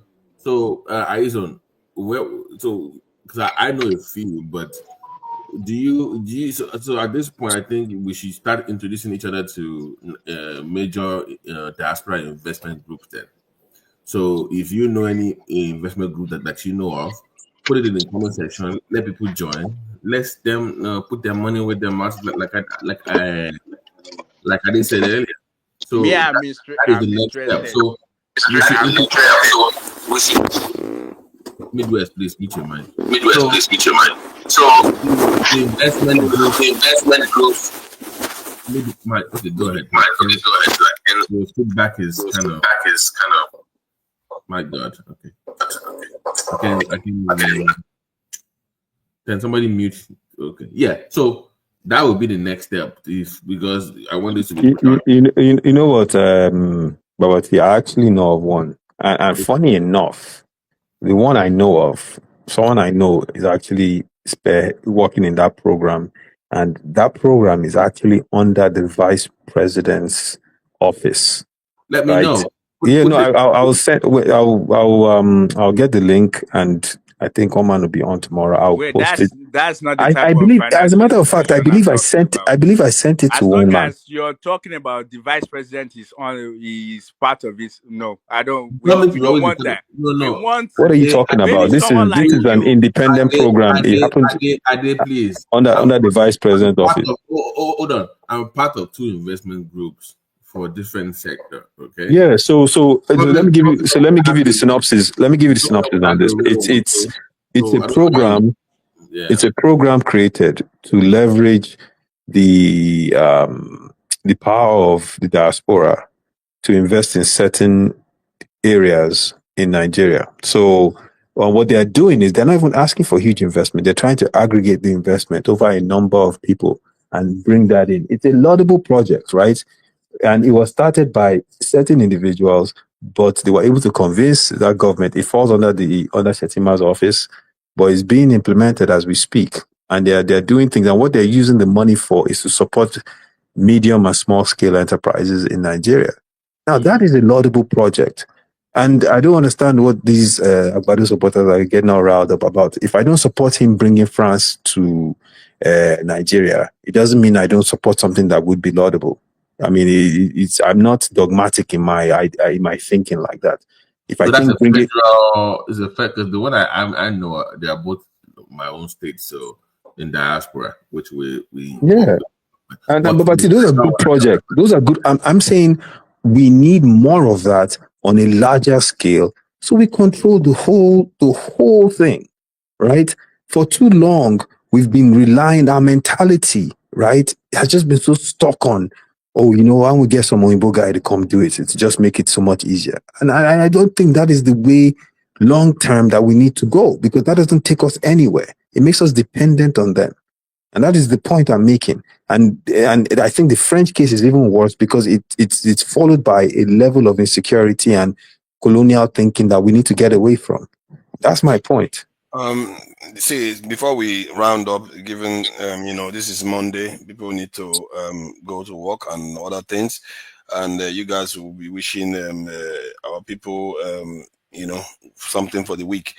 But regarding the French and the Nigerian trade, I think I sympathize with the idea that we don't need any of these people, because extracting Nigeria's economy from African economy is about 2.5 trillion. If you look at the black diaspora's spending power alone is well over 2.5 trillion too. So you're looking at about in excess of $5 trillion in the hands of black people, but we keep going to beg these white people for a few $billion here and there and puts us in debt, and they put constraints on our economy, and they don't allow us to do whatever we need to do. So that is a problem. You can't. It just shows you that we pretend as if Tinubu doesn't know. He knows. Wait, can I say something? It's The not money like you he doesn't just know. say, Yeah. let me say something real quick. The money you just mentioned, that money is of no value. And I hate when we talk about those type of money. Those money is going to probably your family member for school, is going for that. And some of those money is probably the money that they borrow to set up and buy a house in Nigeria so they can have a rental services, or the money that it take from their credit card to send to Nigeria. That's not the type of money I'm talking No, about. we are talking about the GDP of these groups of You people just around the world. mentioned the amount of money you send to Nigeria as No, if that's not what I'm that talking has any about. No, value. that's not what I'm That talking money about. has I'm no talking. value. You're not listening. I talked about the GDP. If you extract it from that of, if you extract Nigeria GDP from that of Africa, you get about 2.5 trillion this in dollars worth of GDP economies within Africa alone.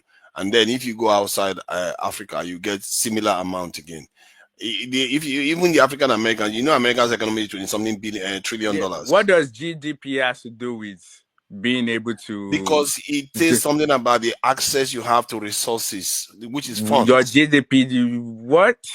Your Yeah, you GDP don't is know. just the money that you in your country were able to be spend and collect.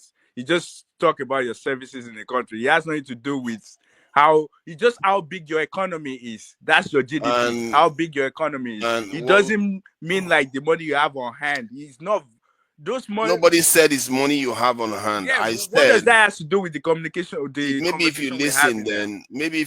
then you know. The reason why I'm saying that, it means that if you want to extract out of this in 5 trillion this in dollars, you want 20 billion dollars, you probably get it. If you want 30 billion dollars, you probably get it. If somebody said earlier on, if you even have a whip round and Nigerians put together a few sets of money, you'll be surprised how much you are going to get. The African Union spends about 600 million dollars for their budget, and I think 2/3 of that or 3/4 of that comes from outside Africa. You are in a you are in a continent where you number over 1.4, and right now we actually number over 1.5 billion in population.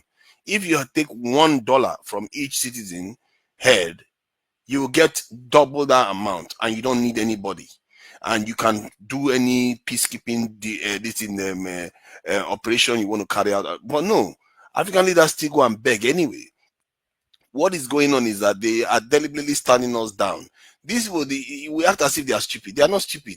These leaders are clever enough to have con every Nigerian to go into office, and we think they are stupid. They are not stupid. They know what they are doing. They are going to undermine us until you stop them from undermining us. And the issue is a little bit more complicated in the sense that it also requires the people's collective awareness or consciousness or intelligence to rise. And if it doesn't rise to a certain point, and to help it rise, you could use ways of getting them to be committed to the system. One of the ways to get people to commit to the system is when they have a stake in it. If they start paying tax in a certain way, or if they are facing a lot of threats from outside overtly, then they will unite against that threat. There are a few different ways to force people, a population, to their collective intelligence to increase. Right now, our collective IQ is extremely low. We argue over mundane things when we know full well there is a greater threat out there. But it's just one of those things. They know.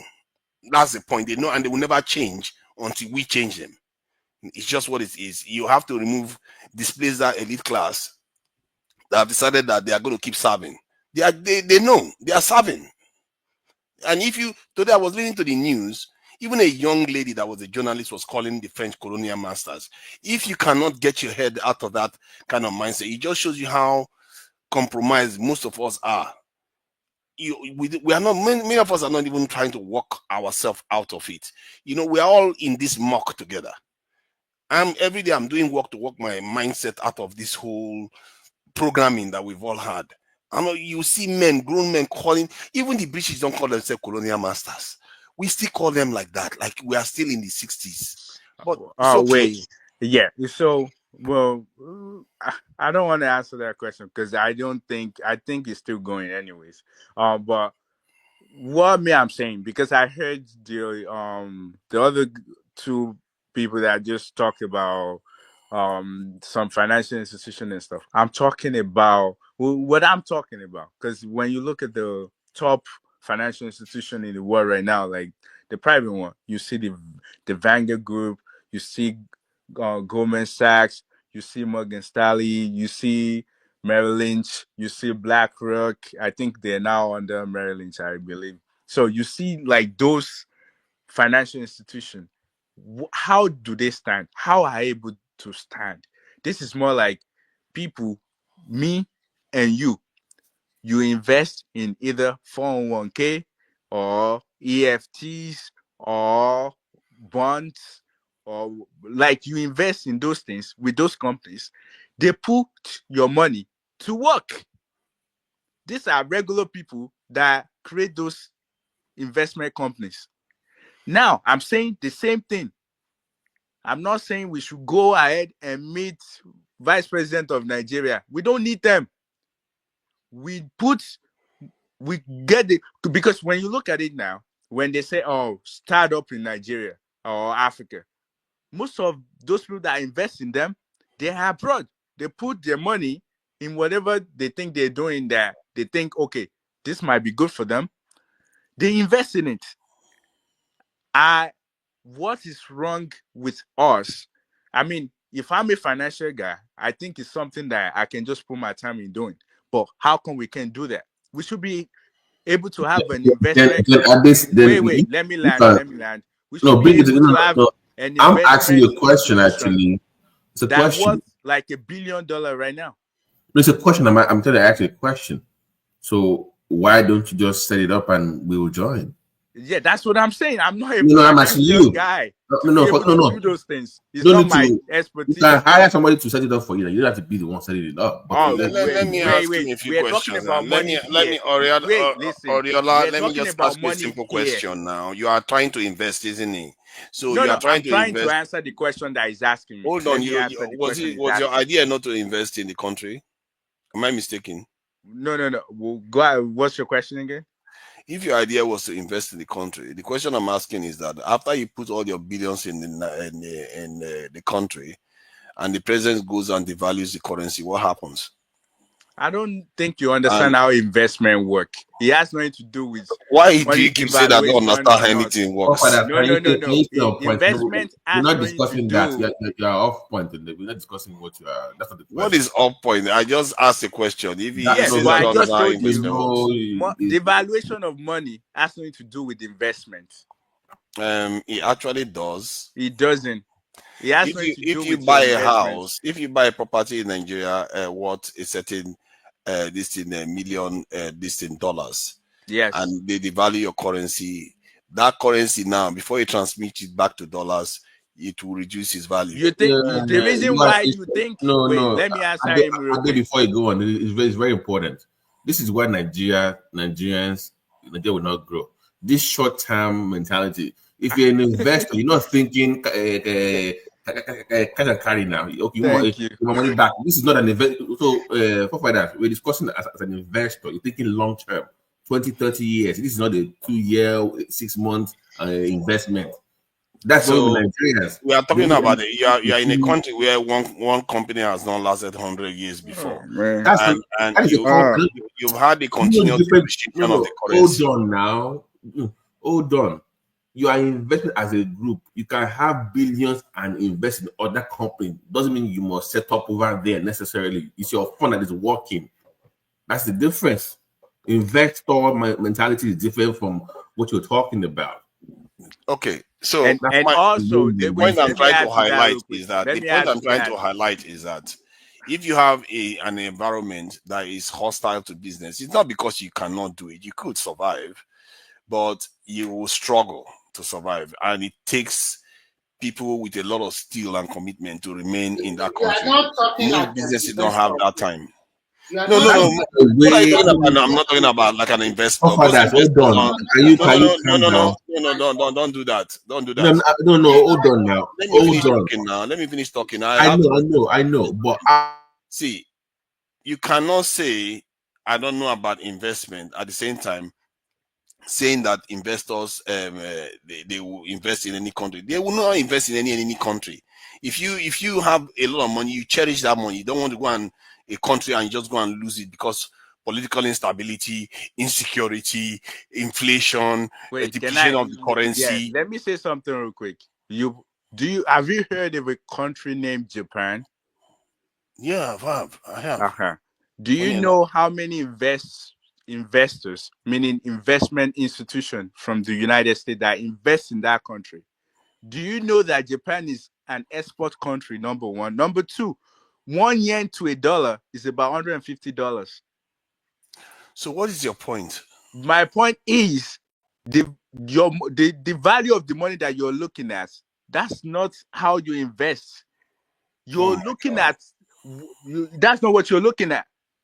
You just told us now that in Nigeria, the money you bought a house and the value of that's I if told wait. did you If hear you're what I saying said? let me Oh my land, God, let this me guy, you land. don't even You listen. say you assuming you bought a house for let's say 100 grand, and because of the way naira is fluctuating and going down, that means if you have to reset the house, it's not valuable anymore because the money will already isn't that the point you're I making? said if you buy a property and Uh-huh. the president decides to devalue the currency, Mm-hmm.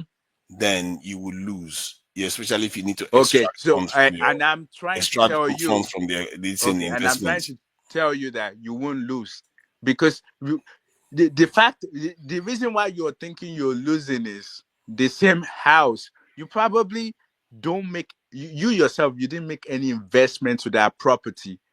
You're not taking care of those property. You're not making that property not look like how you purchased that property. I'm sure you live outside Nigeria. If you renovate a house you bought 20 years ago, even though the value of your money is still not the same, the value of that house would have go above whatever you bought it from when you buy the house. It's the same thing. I think you are not understanding. The point is that if a currency is devalued suddenly, what happens is that the increase in value for that investment takes a long time to kick in. when the currency in Nigeria was devalued, most Dangote's companies lost money. A lot of BB company, MTN, they lost money, and because they didn't increase the charges to their customers immediately, and the charges that they will increase pass on to their customers is not going to catch up. Sometime maybe for a few years they will be hemorrhaging, because if they increase the price accordingly with their customers, a lot of people will drop off. Okay, for that, can I quickly explain what we're saying here so you get where I'm coming from? As a matter of fact, devaluing your currency actually favors what I'm saying. Okay, devaluing the currency actually favors you. Why do you think? That's when you are export That's my economy. hold on. That's my point. If what you investing in is two things, is exports driven, and number two, you can source for most of your materials locally. Devaluing the currency actually works in your favor, right? Actually, it only works in your favor if the economy is stable. What is happening is No, that there's let me inflation still finish now. happening. Let me finish now. So, as an investor, if that is your concern, what you're going to then look at is, okay, this currency is unstable, blah blah blah. How can I plan with this, and how does it benefit? Where can I invest? So, as a group, you're not thinking, okay, just one company. You're looking at how that so-called stability favors you.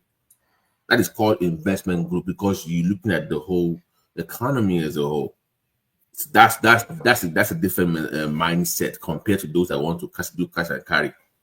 That's just what I'm saying. So I hope you But get the what I'm people that have your mindset, if they were so attracted to the Nigerian economy, why are they not there? Because most investors, or you can call them, oh, have the kind of mindset or not, they don't like risky environments like that. And Nigerian economy, because of Those are instability, not investors, man. it's not just Those, restricted to those people are not low value investors. currency. Sorry, it's not just restricted to low value currency that's in terms of being the issue. It's the okay. instability Those in are it. businessmen. They're not Odiola, investors. for most of this country to come into Nigeria, Why we care about countries to come to Nigeria? I'm not When discussing us countries. I'm not look at Ogun no, I'm East. not talking, he's talking about the investors. Yeah, The average Remy, look at Ogun East, for example. yes. That market for cassava, whatever they're producing by the Chinese, you think they care about your local currency? They're going to earn forex actually. So I think they're actually paying your locals cheap. It's cheaper wages actually. So it's geared towards export. So to them, somebody saying that Naira went to 1 million, they don't give a damn. They're going to earn in dollars anyways. Yes. That's Because so. they're exporting it. But that is, as a group of investors, that is what you will focus on if it's geared towards export. Now, if you're focused on local consumption or your market is geared towards local production, then that might be an issue. But even some of those people, they sell to big manufacturing companies like Nestle, or they're not really taking it to the market or to some in Kuto market. They're not doing that way. So if you're large scale producer, you're most likely dealing with big companies anyways, because those things are benchmarked by they have their price is based on the international rates. Like cocoa, for instance, there's a rate for it that you're going to sell it, right? If you're going to box it at some point, so that factors in.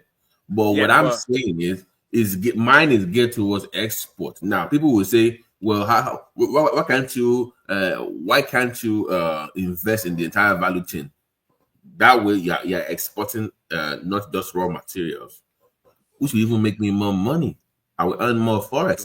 okay, what kind of goods do you think is viable to manufacture and this thing, and export from Nigeria? And let me give you some of the challenges you have to this So, thing. so I think I showed a lot of things like this, but that was geared towards the local manufacturers, producers. But in terms of export, we've talked about cassava, because is for my state now you can make more money, but you're not exporting raw cassava, by the way. It's processed cassava into flours and other things like that. Sorghum, the demand is very high. Sugar is very high. We are still importing sugar into Nigeria. All those nested companies, they're still importing sugar. There are about 50 of them that I think I showed him a while back. Maybe if I can find that link again, that the demand is high globally. that we can make for cheap. So, but you have not satisfied the local market. You want to start exporting. No. But this is what I'm saying. The biggest consumers of those things are the companies in Nigeria. They're the one that import, not the regular people. So the sugar import, for instance, like if you look at the numbers, is being used by Nestle, all those things to make what they are making. They are the ones sucking up that thing. So my thing is that if you're going to make sugar, for instance, locally now, is to cut off the import of those things because you're going to supply those companies directly. That eases the cost for the locals, but that market, they're the ones sucking up that space, not the regular market women and men. Forget those ones. The demand for those things is going towards Nestle and all those big companies. They are the ones importing it. Okay. So if you cut, so I have, because I was in an investment call a while back where we looked at 50 items that those companies are importing that we can invest in and cut off the supply that import. The issue was this: can we get guaranteed sales for these things? Like if it starts making sugar money, also can you guarantee sales? They're like, okay, we want you to lower taxes in exchange for us buying from the locals. And number two, the price of that, can we meet the price that they are getting from all these countries? So we are thinking, even if it's more expensive, plus the price to import. So if somebody's spending 10 naira to import something, but it's costing them 2 naira to import it. If I give it to you at 12.50, will you still buy from me, even though it's local, but it's a little bit more, but the convenience of getting it. So that's kind of that's kind of issue that we discuss in those kind of things, where price control can I meet the demand? Number one, number two, guaranteed sales. Number three, you want some kind of tax cut to buy local, and number four, how much can I increase supply?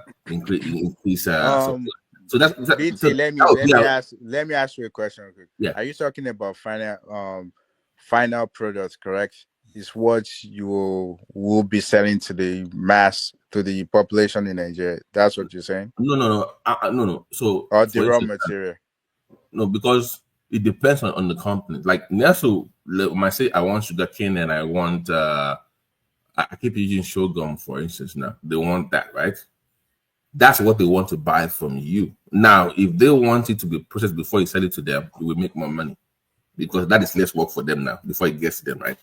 But the question is this: when they import it, when they import it, what is the cost of them importing it?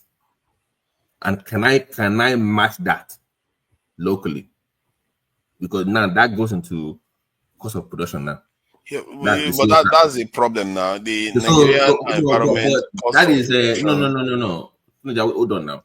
But the investor is not involved in daily operations of this plant. He's only putting his money in, but he's going to be involved in those conversations. Like, okay, what can I pull a string for you where okay you get free land now, for instance. Like if you notice when Shetima first got in, where was the first place he went to? He went to Ogun State. And what was the deal they made with them in Ogun West? You got to pay attention. Per kilometer, I think they are doing about 140 naira.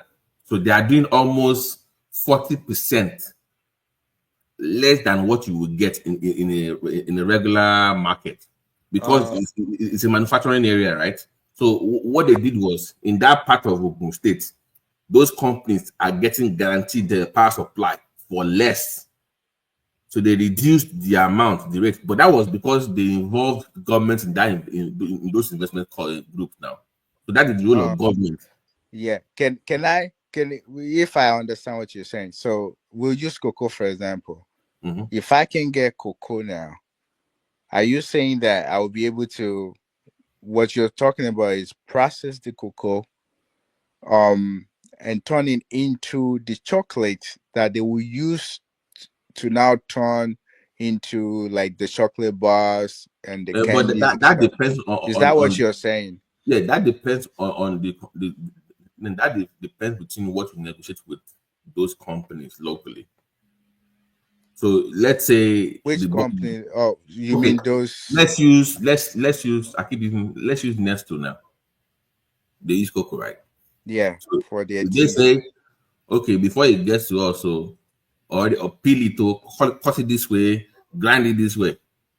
No, some when they said it before, it's just like the people are just sending them the raw big thing now. But if you have peeled it, you cut it, you bag this stuff from them. That is more money for you, right? Because already in a way it's already been, or if you're going to then export it out of the country,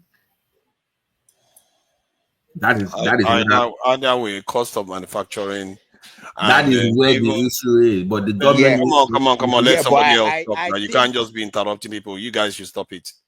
what, who's Yeah, interrupting you? behave yourself now. Come on. what? Who's Um, how you interrupt? You keep Okay, look, no, interrupting you guys. asked me what a is wrong question with this now. two What are you Niger talking boy about, itself? The man The, asked even me a earlier I was talking about 1989, I think he was born there. See, they have been talking. You have to allow other people. Why are you You meeting cannot me? he Why are asked you me a meeting me Is to it, question. Niger? you're Is interrupting now? it It's is not this rude. a It's fault just rude. you must Why don't you interrupt? guys like to be They are civil? flowing very well. We are listening, but you Yeah, want to but I was the insert one your own talking to authority him. most Then if times. somebody interrupted Well me, for took you. over, and I want to talk. Now I'm the one interrupting again. What do you want to say? Castigate it as usual. It's not good. Go ahead. You guys are just like knuckle draggers and wildlings that don't want Okay, people. talk. Oh, yeah, You yeah, don't talk, want to talk, learn anything at talk, all. talk, What is talk, the point? talk. You put your backs up because of your tribal sentiments, and you act as if you are intellectuals. Just stop being silly. Okay, talk, And I can't talk, even believe Southeasterners are more civil than you guys here. talk now, Abi. Oh yeah, talk. So the point is that the cost of production and even the possibility of actually functioning as a productive unit when you are manufacturing in Nigeria is a challenge, because the expertise may not even want to be present there, except you have is a low level manufacturing. Who wants to be in an environment that is like that? Most Nigerians are escaping, and how are you supposed to create that environment within the country for people to actually be able to function like that? So the challenges are immense from that point of view. But from the point of view of the macro society point of view, it's easy to resolve. You have to just stabilize the environment. But the Nigerian government refuse to do that. All this stuff you are talking, you're just going round and round. So you If you see don't, if Okay, you to yourself don't, that Niger. What if you don't you about see, can the? go if you back don't to see the Sorry. money, class, nothing works. castigate it and blame it Okay, on government. People are talking about private no, initiative. Private sector Remy, cannot do Remy. Let anything. me Don't even you ask see that? him. Let me ask him this question. Let me ask him this question. What about the foreigners that are thriving? How are they doing it? Oh no, no, I'm not saying zero businesses are going to come in. They are coming in all right. The ones that want to operate with The the issue higher is margin. this. The issue is this. Let me tell you this. There are few of us that are doing it and we are making it. I'm You also doing understand? it You have security. you have never tried it and you are just giving excuses. How do you know I've I've never not seen tried? any. If You are you saying are doing stuff you it and don't you're not even know. getting it right, come and consult some of the people that are doing it right and ask them, are they doing it? We're doing just use Did I one. tell you that it cannot happen? I told you if you are doing things that don't require high tech, very high tech stuff, maybe you could manage the Nigerian environment and So what high this tech thing do you kill want the to do? cost. You Yeah, as a yeah. Look person. at this one. This one. You see, Simba, I want you to think give that you we should just remain in this knuckle two dragging age Niger, where we sorry. just make gari Two and make Niger, tea, Let me and tell then that's you all we know. what you are saying. two Niger, Simba, sorry. Nobody is discussing Gary now. I remember in Nobody is discussing We just Gary talked about here. cassava. No. Just listen. I said I no. Babati, sorry, Remy. just Okay, one sorry. second. I remember in 2002, I just finished Econet training with Econet. And then we set up our own company. And then we want to buy, that time the same pack is about 10,000 naira. And we wanted to buy bulk, in large bulk of Richard Card. I went to one company, it's a young Nigerian that owned that company. That is the first time in my life that I knew that Nigeria are very savvy. That guy, he brought a machine from, I don't know whether from America or wherever. And we started, and he gave us our own printing machine where he controlled all the other something by giving us some password. So we were able to print about 1 million every week. And that 1 million, I'm telling you, just for Lagos environment alone, under 3 days is already off. So when you tell Nigerians don't know about technology or whatever, they do know. If you have, you don't know nothing really. Nigerians are Because smart I people. don't know anything. You know I everything. don't know It's all right. what you are thinking, because at the end of the day, what I'm just trying to say is that you might think that that country, do you know that our financial system is even better than the one in Europe? I'm telling you the truth now. If you live in, I know you live in England. When I came here, for me to open an account, it takes me, you have to book an appointment 3 months. With my money, I'm begging the bank to put my money there. I have to talk to one of my lecturers. Why is it like that? Say that's the system here. But in Nigeria, the bank will all over you if you have that kind of money in your hand. So sometimes you don't belittle your country or something like that. And if you I'm never not try, belittling it. I'm being yeah, like you are factual about too. I think situations. sometimes I discover one thing in life. If you never try something, if you fail for the first time, How do that's you the best thing. No, how do you know I'm not doing it? I'm not saying you. And You might. Remy, Let Babati is K continue. still there, or is it? Because I wanted to ask him something regarding. Are you still there? Maybe he's sleeping. He is into the exporting hibiscus flower from Nigeria, from the North Central. You mean your daddy? You are calling your daddy Kulata to come and But save you. be serious for once. I'm not What is it? What is but that not serious? I'm but very, very but serious. hold on now, hold on. I'm getting somewhere. So so I wanted to know how much they export, because it's very important to listen, like to see what he's doing in that part of the country, logistic wise, importing it down south to ship out of the country. Is it processed? Is it processed? How they process it? What the buyers? So that kind of things is what we want to hear more about, so we can use it in other areas. And for Go what we are ahead. doing, Good luck. Try no, it. this is the point I'm making to you. People are actually doing it, and it's working for them. Is my point. Low level engineering, yes, you do It's it, not low you'll be level fine. engineering. Stop being dismissive of everything people do. It's not a good.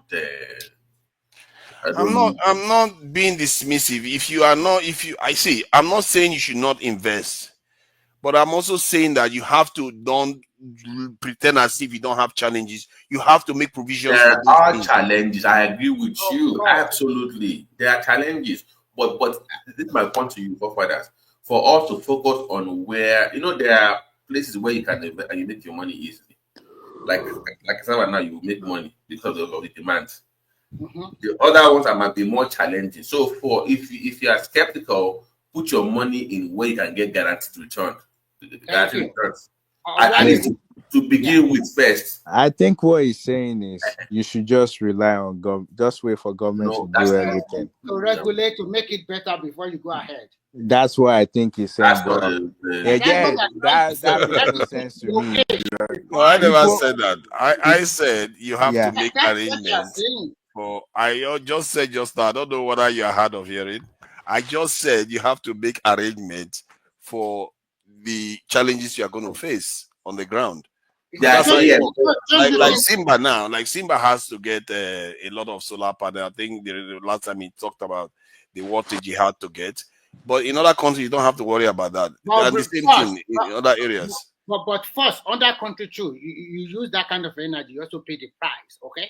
Yeah, I Consider. know. But see, So that is part of the risk of the business. yeah, Initially, it doesn't get what initially, you're I saying. think you are not getting it because maybe you are not looking on the ground itself. The idea is that if you have an environment that is fluctuating with all these different issues coming up, the ones you didn't plan for and the ones that you planned for coming up left and right, and there are also other areas that you have to worry about: the level of healthcare that you have in that country, the level of education, so the level of security. All those things play a role. if I get you He right, he the is way always he's always shifting you are goalposts. putting right Remy, No, now, I'm trying to describe what you the you will issue cannot never is. make win an argument with this kind of person. you will He's never always make any. shifting the goalpost. There's What? no Okay, tell perfect. me what shifted, please. Now, what I'm trying to tell you is that there's no What perfect do you mean by system, healthcare? People in and Nigeria, they are not in surviving. Are fact, they dying? What is your Oh issue? God!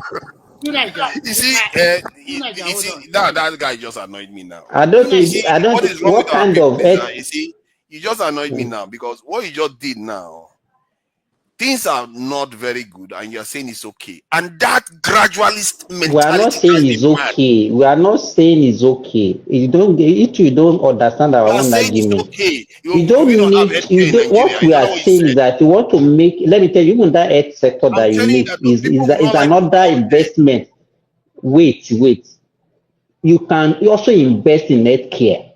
People will pay for the money. They will pay for it.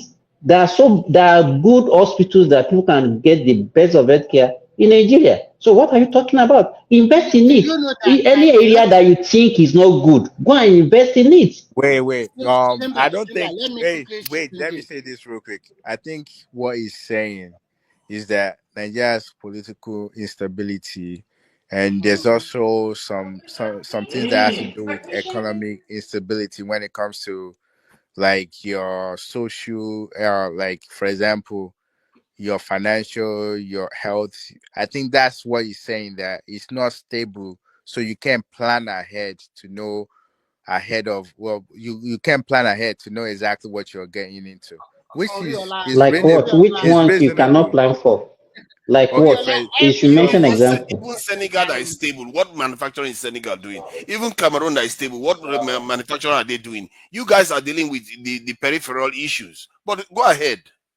no, So, okay. okay, go ahead. What point are you making? Because I know now, The for point I'm example, making is that if you don't deal with the macro level issues, you know like what what I've macro discovered. You know what issues, I've like what, discovered. You know what I've discovered in life. micro issues, like Can you what? allow me talk? Just tell us what micro issues you're saying. What micro issues? Tell us what is it? You're briefly just so that everybody will contribute. See, when you cannot, if you don't deal with the macro issues, what I've discovered is that you What is will the macro issue? always. What is it now? Let me talk now. Let me talk. You will always end up losing. Like when the federal government decided that they can just tweak something and the whole economy goes into a tailspin. Guess what? Whether you are the biggest business or not, you will suffer, and you'll be lucky if you survive it. So there are things that is outside your control, and those things, if you ignore it, if you ignore the effect of those things, you are just gonna be driving it like somebody groping in the dark. You look at other countries around us. Why do you think they are not manufacturing? Why is that 40 something black African countries barely doing anything? And you think just because you have the will of God, you come into Nigeria and you change it, the whole thing. That's not how it works. You have to deal with the stuff I at that think macro level. you are not looking at it Which is holistically. what? Which is what? What is the I'm I've still macro? waiting told you for you to tell before. us. Give us the One, name. one, you Give us. have to if practically you have to start securing your nations. And when you secure your nations, what is going to happen? Everything you build, nobody's going to be stealing it. Everything we have, they are stealing everything. We are losing $50 billion by some estimates per annum of GDP in that country. What is more valuable than that investment? What more economic investment can you make that is more valuable than that? $50 billion a year. We lost almost $700 something billion in 10 years because of this type of nonsense that we keep going through. So the idea is that secure your nations, you find that sooner or later everything will start falling in place because now you're not bleeding. Nigeria is bleeding. Go and treat a patient that is bleeding. Now, if you don't stop that bleed, Bleeding good luck. from where? Bleeding from what? We are losing money through insecurity. We are losing brains due to insecurity. We are losing food due to insecurity. We are losing all kinds of different things. And when you lose all these things, I'm not to mention stability on top of it, let's take it little by little. First, we have they're 60 even billion. stealing power line No, stuff. relax. Let's take it easily. Let's take region by region. And I want you to tell the truth. Since this guy came in, or for the last 6 months, can you tell me where there is insecurity in Nigeria that is so alarming that nobody can go there? The region is so devastated. Can you just give me one region in the last Not 6 many northern What do you states. mean not? What do you mean not? Give me a region. I Tell know me somebody that died. What is wrong with you? no, what I'm trying to ask you is very simple. If you tell me that the whole of Northwest is there is insecurity there, you cannot go there. There is a lot of infighting. Nobody, there's no trading activity at all in that place. Then you are talking. But when you are just picking some local government in a state, the whole Northwest is as big as 5 or 6 countries combined together in Europe. So you See, must give us. So Nigeria is getting secured now. I think what you are doing, you are acting as if you are doing wishful thinking because your brother is in No, I'm office. not doing wishful thinking because at the end of the day, what you are saying here is incorrect. You see how Yeah, Nigerians think. People because should take this as a kind you are of incorrect. You are this in incorrect. You say your case country. study on how Nigerians think. But it's not only Nigerians, And to be fair. A lot of people do that let around the world. me When tell their you person something. is in office, everything As has a to look good, good somehow. no. As a good investor or a business person, you look at your the business environment of that country, and you plan ahead. If you're a big investor or business person, policy changes.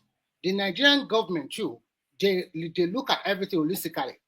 This first subsidy is not good for this country. They remove it. There will be consequences because we have been enjoying subsidized fuel for how many years now? Maybe more than 30 years.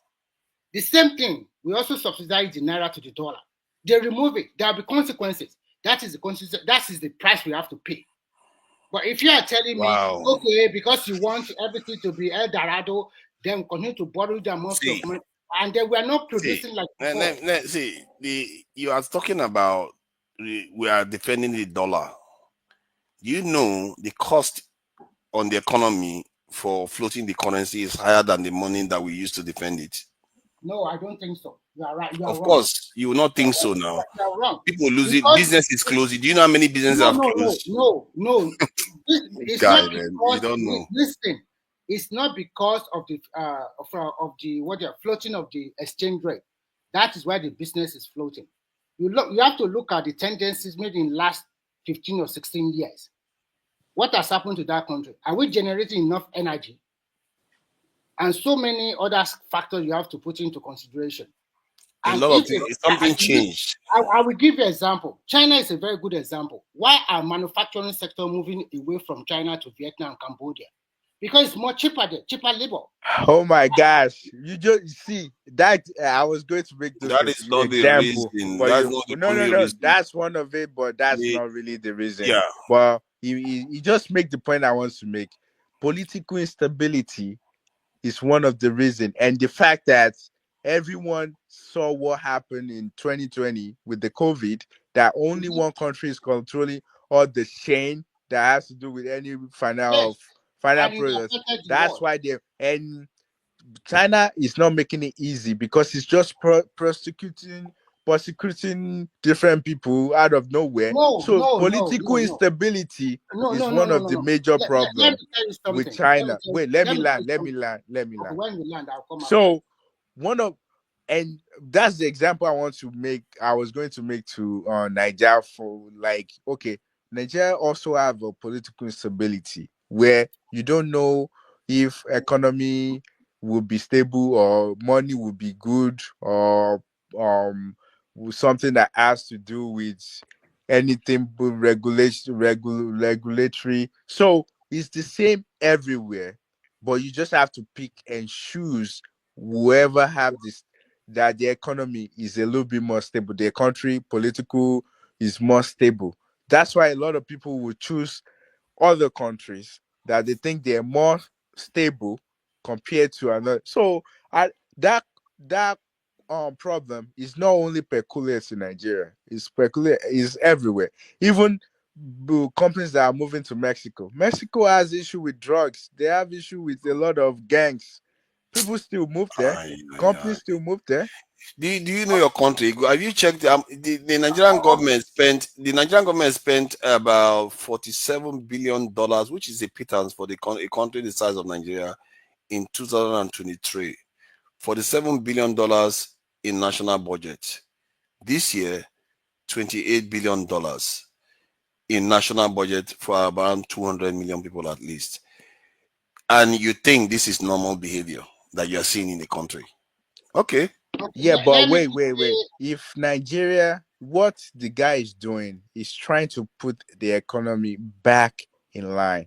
And this is some of the Okay. problem that Believe anything. wait, If you believe that, you believe anything. wait. This is some of the problem you're going to encounter when you're fixing a problem. Even when you're fixing a problem, you create more problem in order to be able to have everything in line. This is what you're saying. And the only reason why you think the money is below is the fact that you are changing it to dollars. If you don't change it to dollars, just leave it in naira, you'll realize that the money is even higher Oh my God, that is than really what it funny. was. You can't make it up. Yeah, You forget that Nigeria is an impulse-based economy. wait, You because have the to use the dollar. Don't you get it? oh my gosh, do you spend dollar? Well, maybe you Oriola, spend dollar in let me Nigeria, but let me quickly come I in. can't believe some of the Trudy, discussion You about know, this. you know, sorry. you know. I think we now Oh my know God. why forefathers Oh failed my to do God. common entrance 3 times. Nigeria is an I, impulse-based I, economy, I and you think we can't now even tell. know. No, no. Oh my God, man, you I guys think have issues. When I I told think you we that now the know why external you failed common has to get entrance it, three you times. said But no. this, I Yeah, don't know yeah. why you can't Keep talking there. You don't know. You are Brother doing Chief, yourself damage. It's not Tunaja, me. sorry. Just keep Tunaja, rejecting sorry. factual information. Tunaja, sorry. no, For in the everything you last said is quarter, not factual Tunaja, now. sorry, let me What's quickly add it. factual about it? Nigeria is an impulse-based economy. It's not No, factual. no, It no. means that dollar Things will are always have a changing very knock-on fast. effect. Tunaja, Ay, ay, ay. the last quarter report, our export is already supersede import. So you cannot tell Nigeria is import driven anymore. Non-oil export revenue. What? Go and check it. I'm not lying. Oh I God. think you Oh are your God, man my with Google. people. Oh You are God. a man with Google. Go to Google now and check the last quarter. You know, Our export. I'm going to No, stop being generous now. go and You check know, it by you got yourself. And then you if like you are it now. if you are any slower, you're going to be going backwards. But it's all right. You are free to do that. So you see that I asked you to go and check it like you normally check. You don't want to check. There's no point. Let me And give you well, the reason you why. are Let me so give you the going. reasoning. Let me give you my reasoning. You are going. You are Let me trying to give you say my that I'm lying. reasoning. Let me give you my reasoning. If somebody in Naira tells you that the export has increased while the value of in dollars, the amount has reduced Are we year spending on year. dollar in Nigeria? Yeah, because when they convert the dollar of what is sold to Are we? Naira, I'm talking hold about on now. yes, statistics This report. guy, they will con you. I think this guy, I don't This guy understand. can be conned very easily. Don't So you get it? why can't they call me? Hold on. See, Uh, if somebody goes out, sells something for $10 3 years ago, and they bring back 1,000 naira, then they go out again and sell $10 today, and they we are bring back not looking 100 at we naira. are Hold dollarizing on it. now. Then they bring back 100 naira. You say there's an increase. So Then they that is there's the an mistake. increase in export. But That is you the will be able to mistake. tell the difference because if you're any slower, you are going to go backward. I What is wrong with understand you you. people? You Wait, are Remy, dollarizing it. Remy, You are Remy, dollarizing it. can you let him explain because I don't understand anything So he's what It's he's saying. not, trying to he's not say letting me explain is it because he's dollarizing it. against knowledge. Let him Jesus explain Christ. himself because I Dollarizing don't understand what he's saying. What I'm trying to say that you have to look between the numbers. If somebody tells you that export has increased, find out what value they are using, what number they are using. If they tell you that it's in naira, then think about it. 2 years ago, if you export $10 worth of goods, then you bring back 100 naira, you convert it to naira, you bring back 100 naira. Today, if you export $10 worth of goods again, or even $8 worth of goods, if you bring it back to naira, it's going to be around 80 naira. So you say there's an increase in But export. Tunaja, what makes you Wait, think that if they are comparing both export and import, why should they base one on naira and base the other on dollar? I don't know. Because that's the one they publicize to you. That's why they tell you that the economy is So growing. it's not true. What you are saying is not true now. You are just flipping Go it. and check the numbers, If you you are will making find out. comparison, no, they cannot be making comparison and base one on naira. So on what basis are they Okay, making the there's comparison another then? trick that they play. You know another trick that they play because a lot of people are Hmm. not exporting importing anymore because the currency has depreciated. They don't have money to import, so they'll say export has increased because the balance of trade, isn't it? You have to learn to read between the numbers. But wait, why does exports increase? Can you explain that? no, Because there's a see, export doesn't increase. listen. You're about to contradict yourself. You said because people don't have money anymore, they don't import anymore. Are They you don't import as saying the much. consumption? Wait, are you saying consumption in Nigeria goes down? Yes, by default. Are you sure? Because yeah, if the value of the dollar increases, do you have a lot of money? People couldn't even pay their children's school fees Okay, anymore. let me say something to you. How much things that are being imported into Nigeria does everyday Nigerians actually use? Can you give me like 5 examples of what everyday Nigerian uses are being imported on a daily basis? From clothes that they wear. Clothes that we wear, we import Yeah, the clothes. a lot of clothes that we wear is imported. Shoe, this in the clothes. This in clothes. What other stuff? That everyday people wear, they import their clothes. Oh no. Okay, what they use? Oh, if you are going with previously the energy consumption, generators, batteries, name it, a lot of What things. everyday people use? You're talking about people These are that everyday people. have. What are you going on about? Okay, let me give you example. What everyday people use on a daily. Let me give you You mean the example car that now. they drive is coming from Let me Nigeria? give you example what every you. What I is he just asked talking you. about? I You're don't unable to understand. answer it. So now let me give I'm you. answering it, but you're saying Okay. they are not everyday people. Everyday people don't use cars. Everyday people, they buy their own cars. No, they ride on buses. Do we make buses now? We don't make buses, but everyday people Oh use God. buses. So how does that affect importation? Tell me. Because there is always a knock-on effect when somebody has to now spend more money importing stuff. They will transfer the cost to the customer, and that customer will transfer it to the next customer, and it keeps going and going. And that's only on the foreign currency. The energy cost to the same thing is happening. That's why you are seeing inflation in Nigeria. That's the answer. I'm not going to talk more than that. It's just the Okay, answer. so let me give you 5 things that everyday people use in Nigeria. Let's start by this: tomatoes, um, onion, pepper. Food, No, just say no, food. no. Wait. If I say food, I just generalize food. If I generalize food, there's a lot of some other food that doesn't come that they have to import. So, for Okay. example, those people that make pizza in Nigeria, those people that make let's say like Burger King, for example, we can't use those things because everyday Nigeria does not eat those things. What everyday Nigeria uses is like tomatoes, they buy beans, they buy rice. What But do else they they use? do they Wait, they transport? use furnitures. They use furniture in their house. They use what else? um Furniture is one of them. What else might I say? What everyday people uses? Like they All use those palm things oil. have a dollar premium on them. Wait Jeez, wait They man. use palm oil. They use vegetable oil. Okay, now tell me, from everything that I listed, that they import them into Nigeria on a daily basis. Tell me Okay. that everyday people The uses. farms that they do these things, somebody has to take it from that farm with a car. That car will cost more. That's the dollar premium they And they go. buy car every day.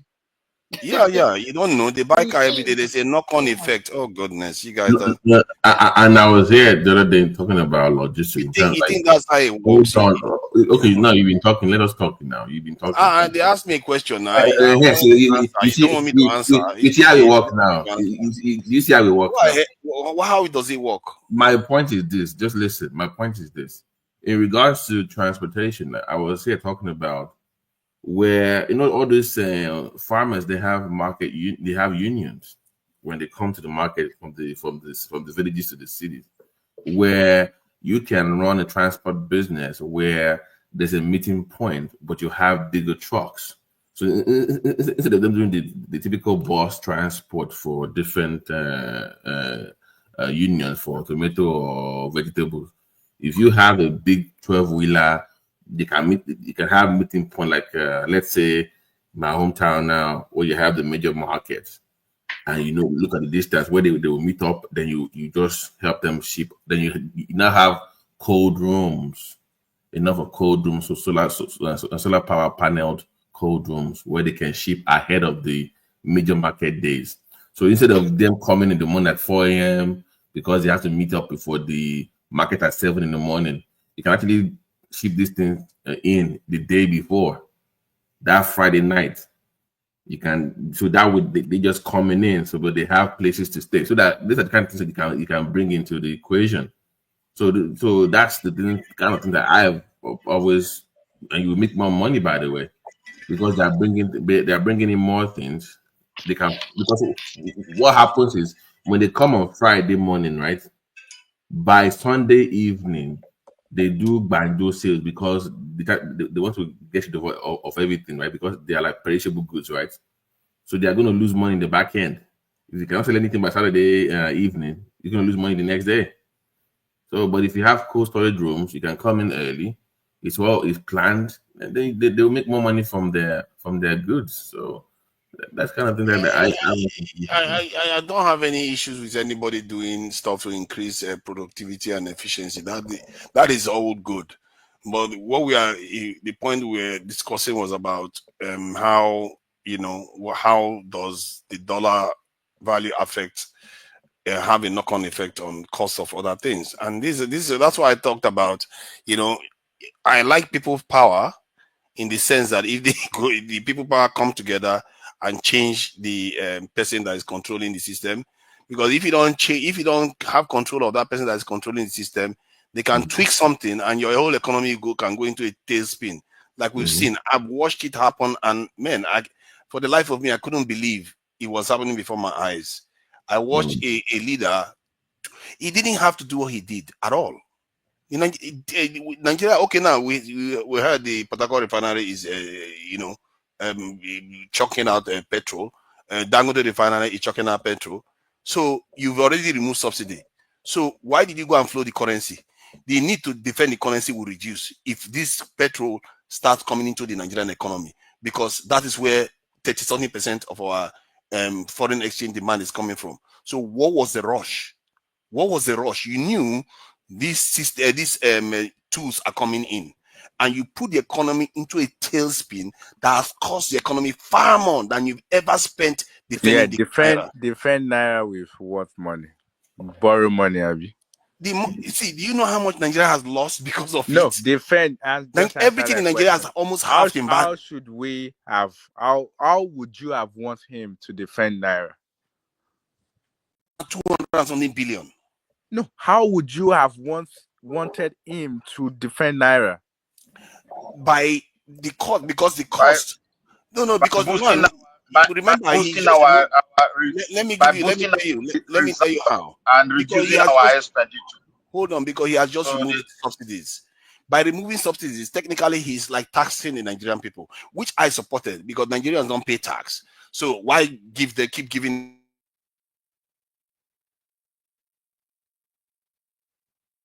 Like making Nigerians pay tax. But what he didn't need to do was float the currency at that time. There was no need for it at all. We are not an exporting economy. There was no advantage for us. So now he has wiggle room, extra money, because he removed the subsidies.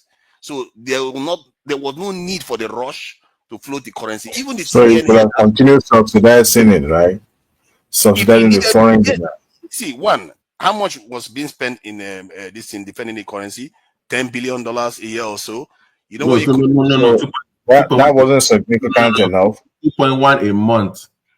2.1 2.1 a billion. month. So let's say Yeah, $24 billion you are a spending year. defending the currency. I used to. And I'm not sure it's up to that amount, but if let's say it's $24 billion, now by removing the fuel subsidies, you have already removed this thing, $10 billion or so from that amount. Then secondly, you can now decide that you do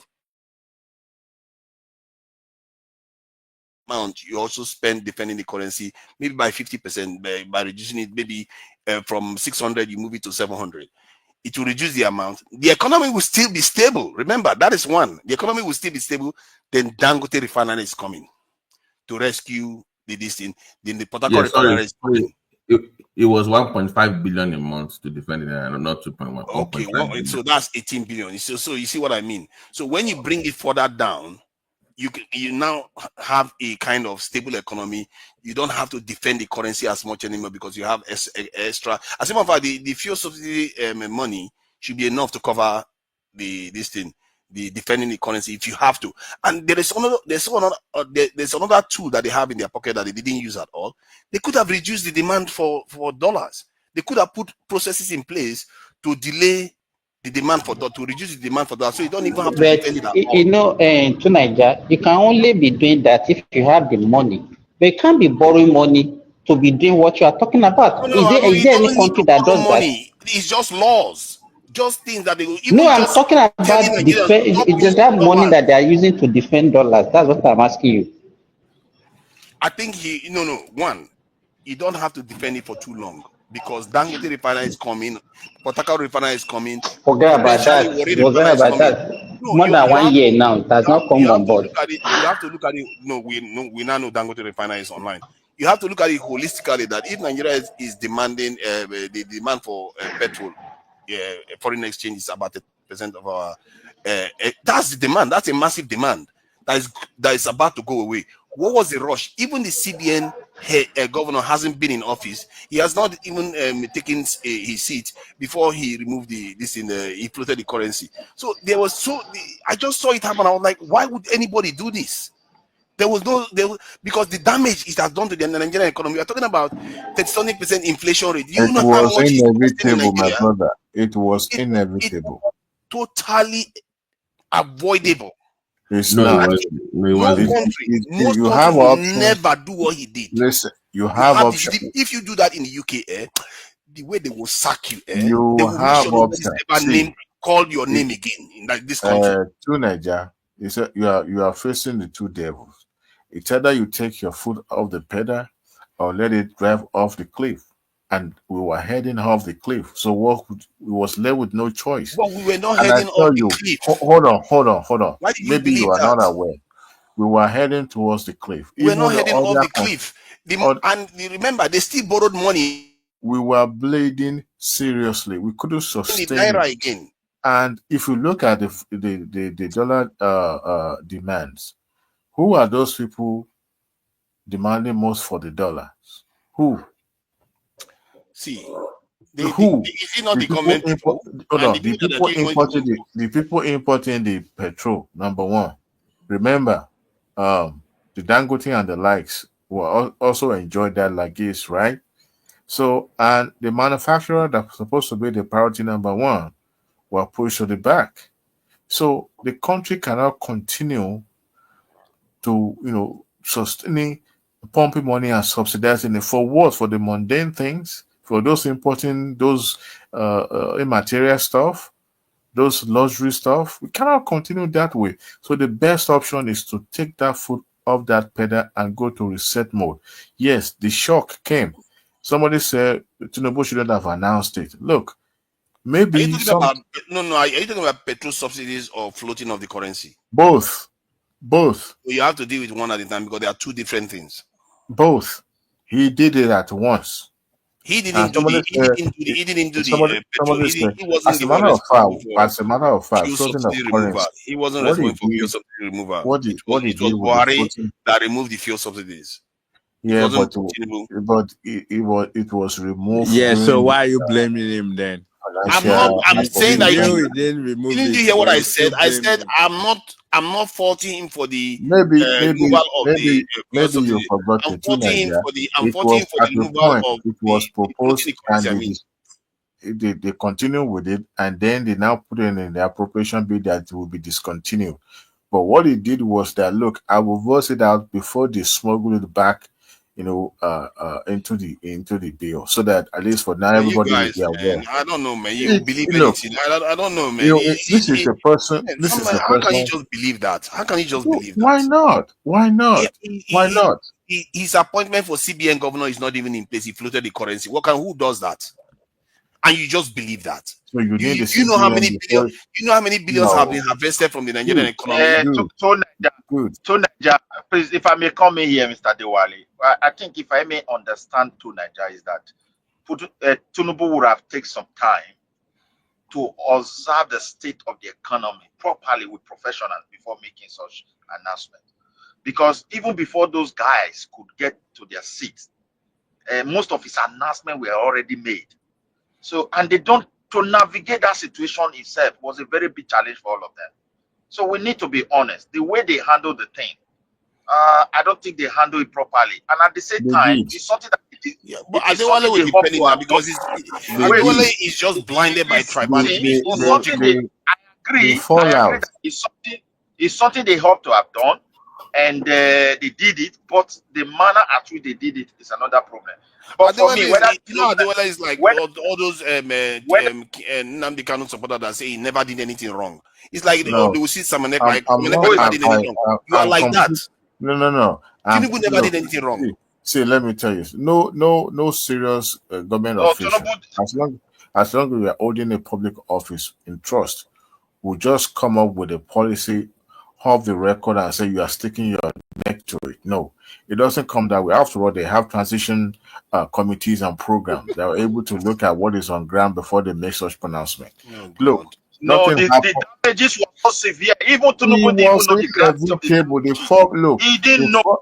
He Listen, didn't know man. the level of the. He didn't know the level of the damages. Who told He you they didn't are go not to study anticipated? it. He Listen, didn't man. know. See, look, you see, you guys, you guys assume a lot, and government doesn't work that way. It's possible for government to say good morning to you, but they already know looking at the evening time. They just don't want to greet you good evening. They anticipate that what will happen, the fallout from this is going to be massive. But it was inevitable, number one, because for those who are actually benefiting from this thing, they wanted it to be once and for all pronouncement, and that's it. So that they will start looking for, finding their level. Two, the chances of if government is full dragging, there's a chances that the public outcry will amend them to rescind that decision. So it's that they did it once and for all. Now, that's the floating of naira should have been waited. Waited for what? Now, they manage it because up to the time that I think more than almost a 1 year in our administration, they were still financing the what do you call it? The fuel petrol subsidy. They were still subsidizing it. Now they completely deregulated that stream. That sector. Now we now have a demand and supply factor coming in. So look, if you are banking on Dangote is going to be the one to once it come up online, then everybody the demand for dollar will now reduce. No, because if you look at it, what did they do? They look at the bureau de change. They're trying to regulate the council Man, this majority of guy, the man. licenses. My God. Oh, How do you sound so reasonable and yet so wrong and so like brainwashed? It's well, unbelievable. I agree to disagree with you, but I'm telling All you. those words are so expensive. What's your name? Man, but Niger, you can't use that. I really like you sound like one of those people that like Nnamdi Kanu didn't do anything. He never said anything. You cannot compare me with those charlatans. You are I'm not like exactly those doing the people. same thing. I'm I'm You are doing the I'm same give, thing.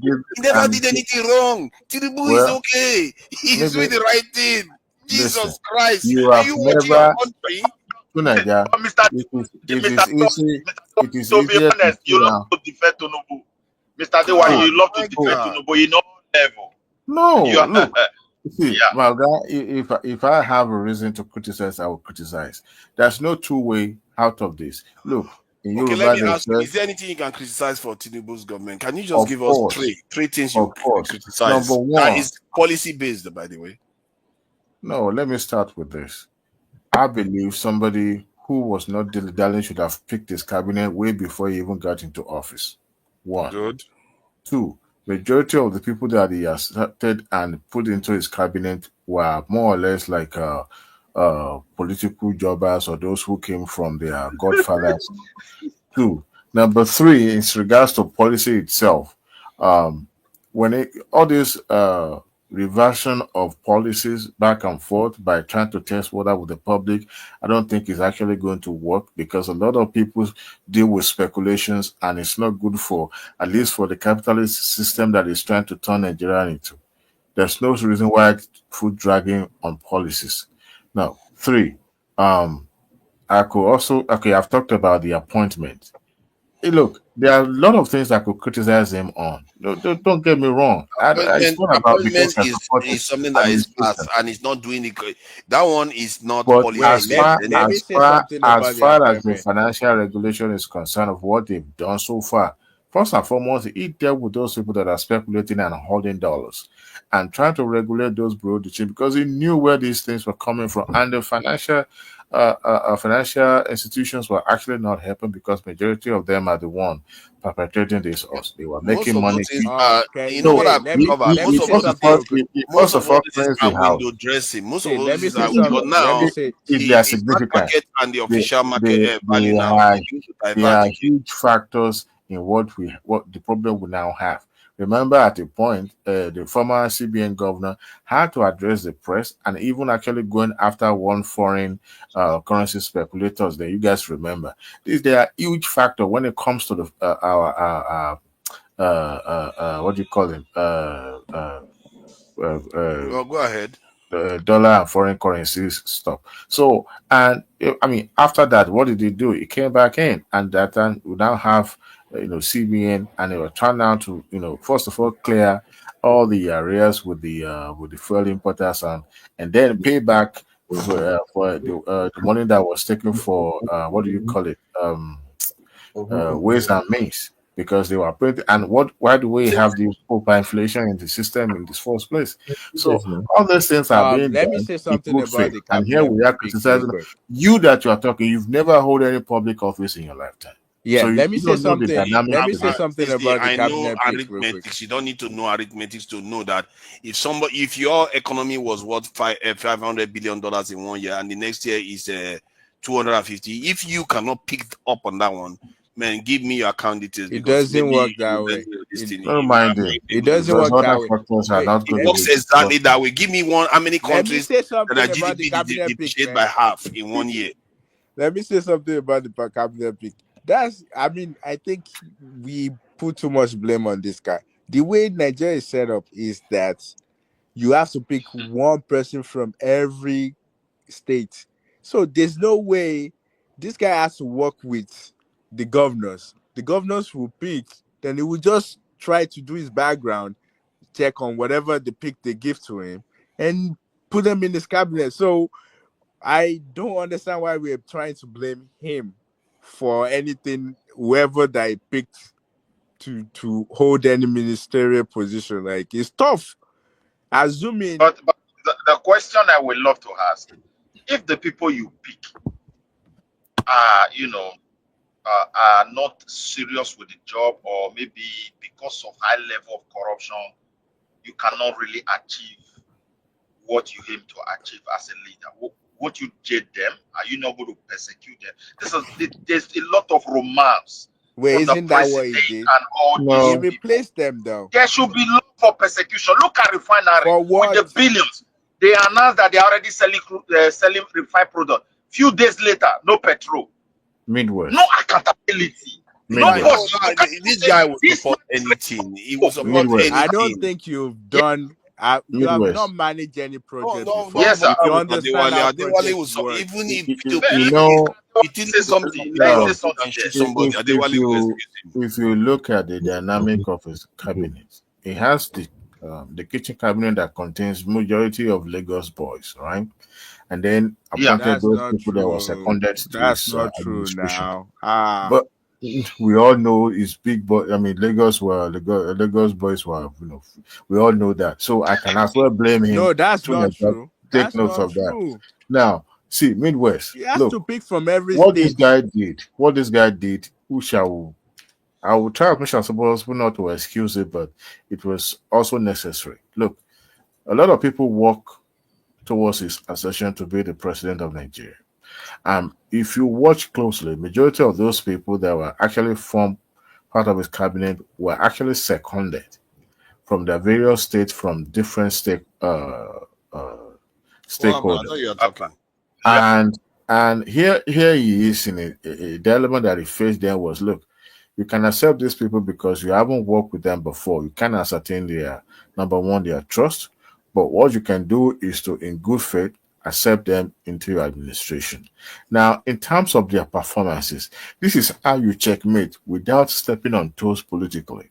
So he set the parameter for them and appointed an individual and the person of what's in the former Bala. What's this lady's name? You guys know the coordinator policy coordinator. No, is it policy coordinator? What's his title? Anyway, you guys understand what I'm trying to say. So he set up the parameter to measure their performances. Now, this is way different from policies because these people, if they do not perform, he will have a good reason to discard them. And here he is, was first quarter of his administration. A serious government would not just discard people simply because, oh, there's an outcry that this person, this and that. Majority of, the public are already forming opinion and about their performances, and they listen with keen interest. And if you look at the last shakeup, it may not be that significant, but some people were taken out. Now, what I believe is that towards the second, the end of his first administration, I know there will be shake-up, but now probably he's going to be treading softly so that not to step on toes because he's still going to need people, except if he's not, interested in going for a second time. And those ministers know that look, they can't be, of course, they can't be in his cabinet, in his administration from the beginning to the end. There will be a time there will be a full, maybe 50 or 70% shake-up. Majority of them will not complete this administration with him. That has always been the way it's been done. If you look back in the other administration, maybe except few exceptional minister. Obasanjo did it. Yaradua did it.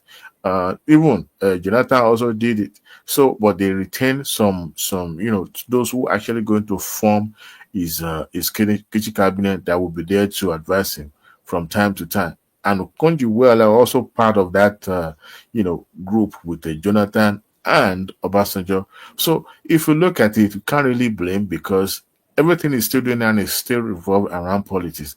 But by the time it gets stabilized and most of the things being put in place, at least he will have, like somebody said on this show earlier today, a serious, because everything you do is going to be watched or measured through the prism of politics. You can't do Your anything. economy has been decimated and you're still talking. I don't know how you talk. Like you see, government is not run like a business. I want you to know Oh that. my Behind God. every power This guy. accusation, He look, just says stuff. What does that even mean? Who said maybe, government was run by business? so Your economy has been devastated, and inflation is at 30%, and you're here saying arguing the with government is this not run and by arguing this with as a one business. side. See, You go ahead. Mr. Dewale, my pain is this. You see, when they float the currency, for those who are super rich and in a super rich class within that space called Nigeria, they don't suffer anything. So let's say the common masses has made a huge sacrifice, taking a lot of blow from this economic failure. But my pain, no, or economic policy, because it's like a sacrifice for tomorrow. Let's take it that way. I agree with It's you. not a sacrifice, actually. See, and that's the worst part. The inflation of the currency is not a sacrifice. Point, one moment. Sometimes you have to be. It's a The reality sabotage. of that is that Nigeria was not in a good shape. Let us agree. But it was so in haste. I agree with you. But one thing is very clear. Why is it that these corrupt officials close to him, they don't feel any heat? At ease, they are stealing our money. If you cut them, they do it at romance. And this is what I don't understand. It is corruption that put us in that place. And you are still allowing corruption to take place in all level, even in a different dimension. So Who for are me, they the are just corrupt the same. I'm officials? becoming so far. Who are the So corrupt officials? Tell us. Who are the they? corrupt officials are political appointees. They are influential Who? people. That's why he's Which telling them they are one? not performing. Was the Tell money us not their names. available? What happened to the money? Tell us their names. You want me to? No, you don't do that here. To start Yeah, mentioning people names. that's because there's Because none. If you have your facts right, you will let us know who they are. The Minister of Humanitarian most of the ministers that have failed, or the ones they have reshuffled, there was an issue of lack of performance. But the thing is this: what happened to the money given to them? it is Midwest. Sorry to interject you. Midwest, sorry to interject you. Like I said earlier, the public already form an opinion about these ministers' performance. But most of those people that you thought are not actually doing something are those who have not been frequenting media the most. Those who comes to the media, more or less even having media chat every seconds. They are the one that we thought, oh, they are doing exceptionally well. It's not done that way because they are not looking at it from that angle. Take for instance, there are some ministers that have not actually addressed the press since they've been their inaugurations, and there are some those who are actually doing some works underground, but they are not making so much noise about it. And he himself even told them, "Look, go out there and tell Nigerians what you've been doing." But I don't know, some of them actually not been approaching uh, media per se. Maybe they're scared of people like you and I who will go to one headlining bloggers and whatever the headlines they pick, judge them through it. Take, for example, when Minister of Aviation steps in on the issue of UAE, Nigerians were quick to Yeah. criticize them that, after all, look at what they're doing. Who cares anyway? They criticize him so you would have imagined that pursuing it would have been like, okay, what is the essence? What is the ND here? But he was trying to regain the name and integrity of this country by saying, look, you can't just treat us like a third class. I mean, you're coming to our market, you are milking, us, and you think you can just discuss us and saying, yeah, we want Nigerians to come to your space. But here it is. I think there were one or two announcements about they're going to resume operation in Nigeria, and come to look at the comment on the social media. The Nigerians were saying, "Oh, who cares?" They said the administration is lying. And look, when they eventually restored that relationship, Nigeria look at, oh well, it did well. But when the process was ongoing and effort were being made, they look at the guy as, what are you doing? As a matter of fact, I think he went to Paris, I'm not so sure, maybe Germany, to one of the aircraft manufacturers. There was a video clips where he was giving account of some of the aircraft that he will, want the airlines in Nigeria to maybe help them facilitate to buying those aircraft. Nigerians were mocking him online. They thought, oh, well, you are not. What are you doing? You've turned to a reporter on national television. Even Arise TV carries such frivolous news. And here is a guy who ended up facilitating the restoration of that relationship, and then UAE now make announcement. There was a time of maybe I don't know how they mismanaged that angle where date was announced, but the UAE, as a matter of fact, I mean, you guys understand the story, but the media measure the performances of these people based on what is being projected to the media. There are a lot of things being done underneath. Okay, there has not been, and I blame them too. I blame the administration for not being forceful about them coming to the media to let Nigeria understand, I mean, to know what they're up to. But if we continue to judge them by that, we're going to miss the point the most. I mean, look at this guy, what's this other young chap, in charge of is it technology? What's his name again? Ah, you guys know that young guy that was criticizing Tinubu before then. I forgot his portfolio now. But the Ghana has been doing, exceptionally well. As a matter of fact, one of the property of Nigeria, I think in US, was converted to a tech hub or something to train some Nigerians, in the tech sector. So all those things perhaps not really gain traction in the media, but that is how Nigerians judge them. All right. And I hope one day they will come forward and make it known to Nigeria and embrace the media and tell them what they've done. And I think the person who is also coordinating the Tinubu's policies and measure the performance will also look at those factors before the government eventually reshuffle the cabinet. But we should look at this thing in a different perspective instead of just following with the trend in the media about what is somebody said they're stealing money. Look, look at the way Minister of Humanitarian was let go from the administration. AFCC did not take up the matter because they knew it was a no-brainer. It was no.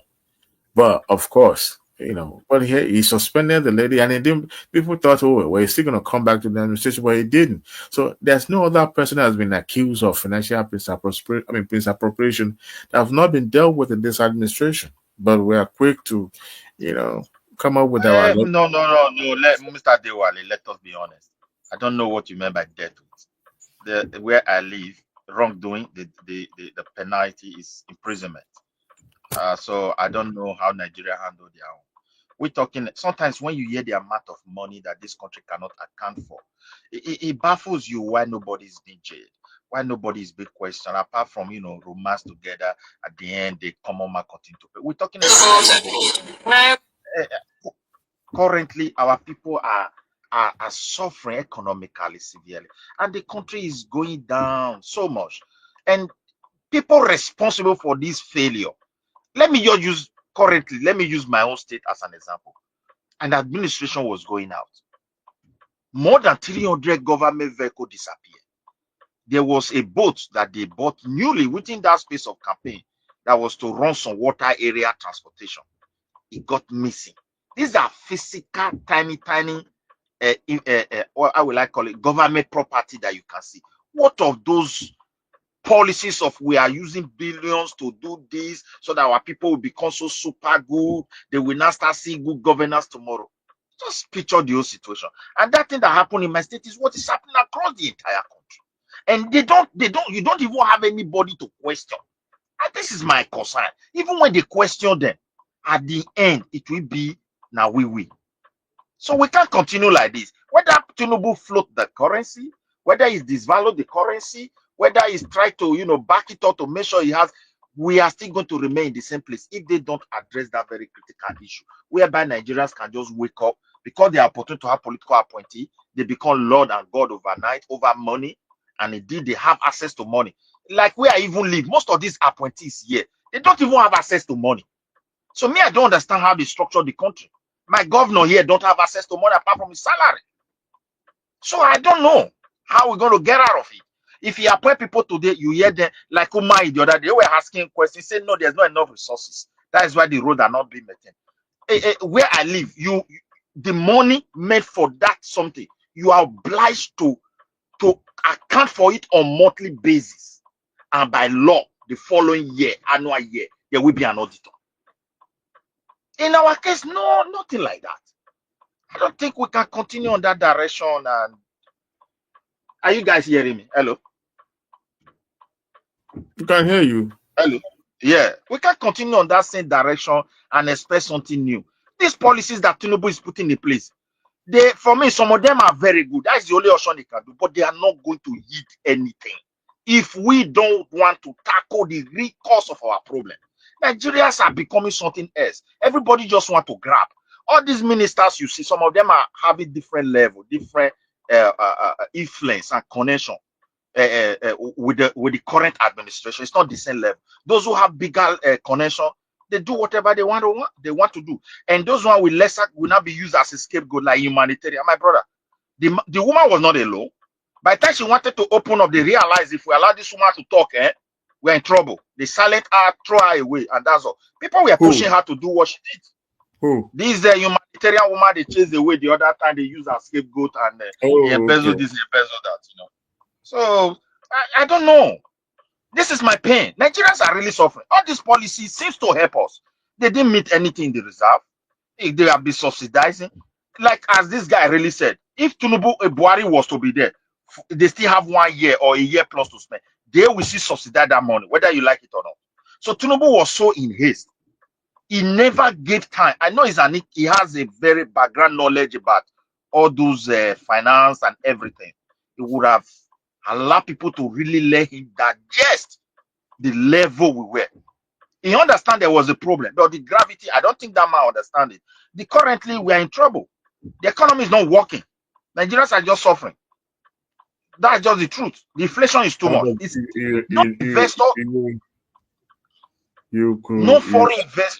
no foreign investors that will bring their money into an investment, a place where inflation has no measures to be regulated. Look at the way the money for you say free flow. You see, most of the companies that have been surviving for years, they started leaving the country because the free flow It's a disaster for their business. That's why they left.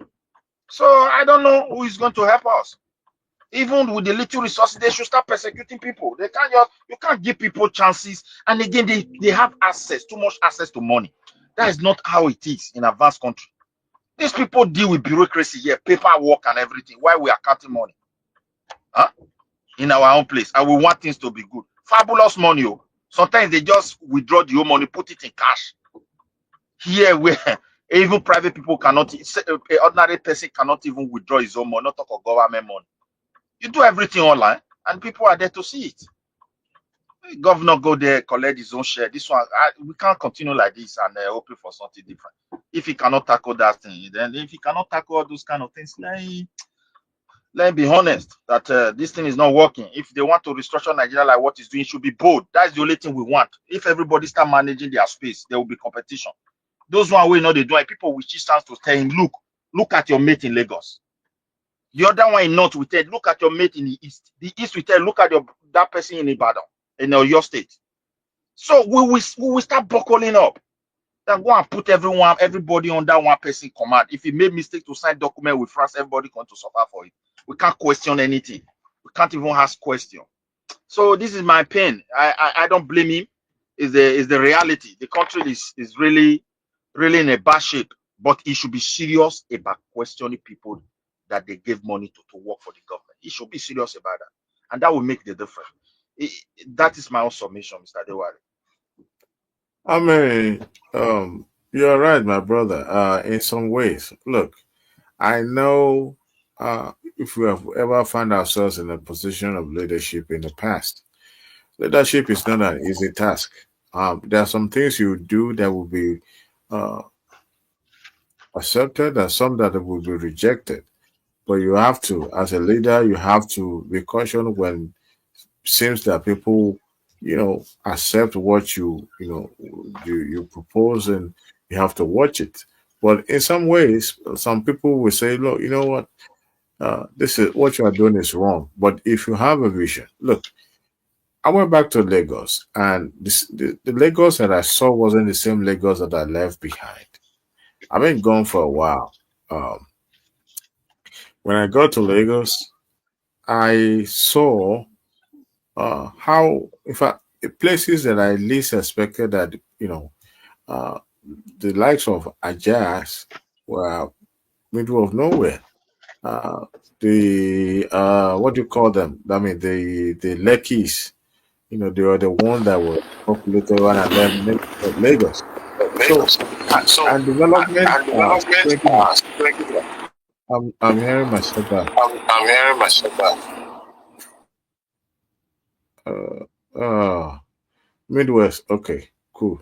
So, I mean, sometimes when you put a plan in motion, uh, those who are in charge of an affair, I trust them. I believe them.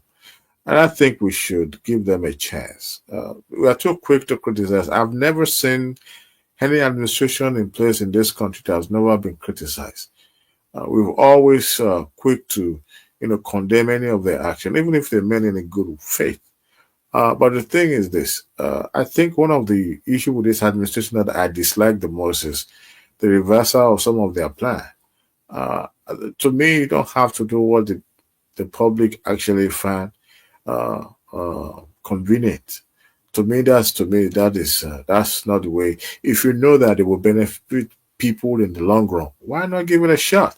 Yeah, at the beginning, it will be, people will yell and stuff, but how you reveal the vision, how you carry them along is what is going to uh, matters the most. But you see, when I hear people online like us that we complain about one thing or the other about the administration, we are just a few percentage. Well, apart from the general issue, the economic issues and inflations and all that. There are some Nigerians that actually, if you ask them something today, that they will have no idea, what you are talking about. But the most that I make the noise the most on the media, actually, we are very small in numbers. Um, and I look back, even using my own as a yardstick, I haven't seen that administration in Nigeria that is better off. There's always been one complaint on the other. You've never got it right. Here we have sing praises, it starts reform bills, and and we have the elite criticizing and say, well, this is not going to favor us. And I look at that. I had a little snippet on the bill, which to me, I've heard people saying, well, should have been breaking into two this. The best time, I said the best time to make cases now, because a delay can be costly. If you don't make that reform now, when are you going to do it? And most of an article said, oh, on human development. For crying out loud, when should we start waiting for somebody as a weak link to even grow? You can't do that. You have to keep with your pace. You can't wait for somebody. We're no longer in the 1960s. Nobody's waiting for nobody. If you think that we have to develop at the same level, then there will be drawback. And we don't want that, because we don't want one region to be pulling one at top, behind. No, we have to forge ahead. We have to put that in place. We put infrastructure in place now, and task structure, for crying out loud. I think it is high time. And all this food dragging that the northern people are bringing Are in. you trying to get? Are you trying to get Tinubu's job? Jesus Christ! It's like you are going to support anything. Ah, I mean, what is wrong with what I just said about the northern, outcrying about, oh, well, this doesn't work for us, this and that. What is wrong with that? the reason why they are complaining, part of it is because they know most of the people are the poorest, and it's going to hit them harder.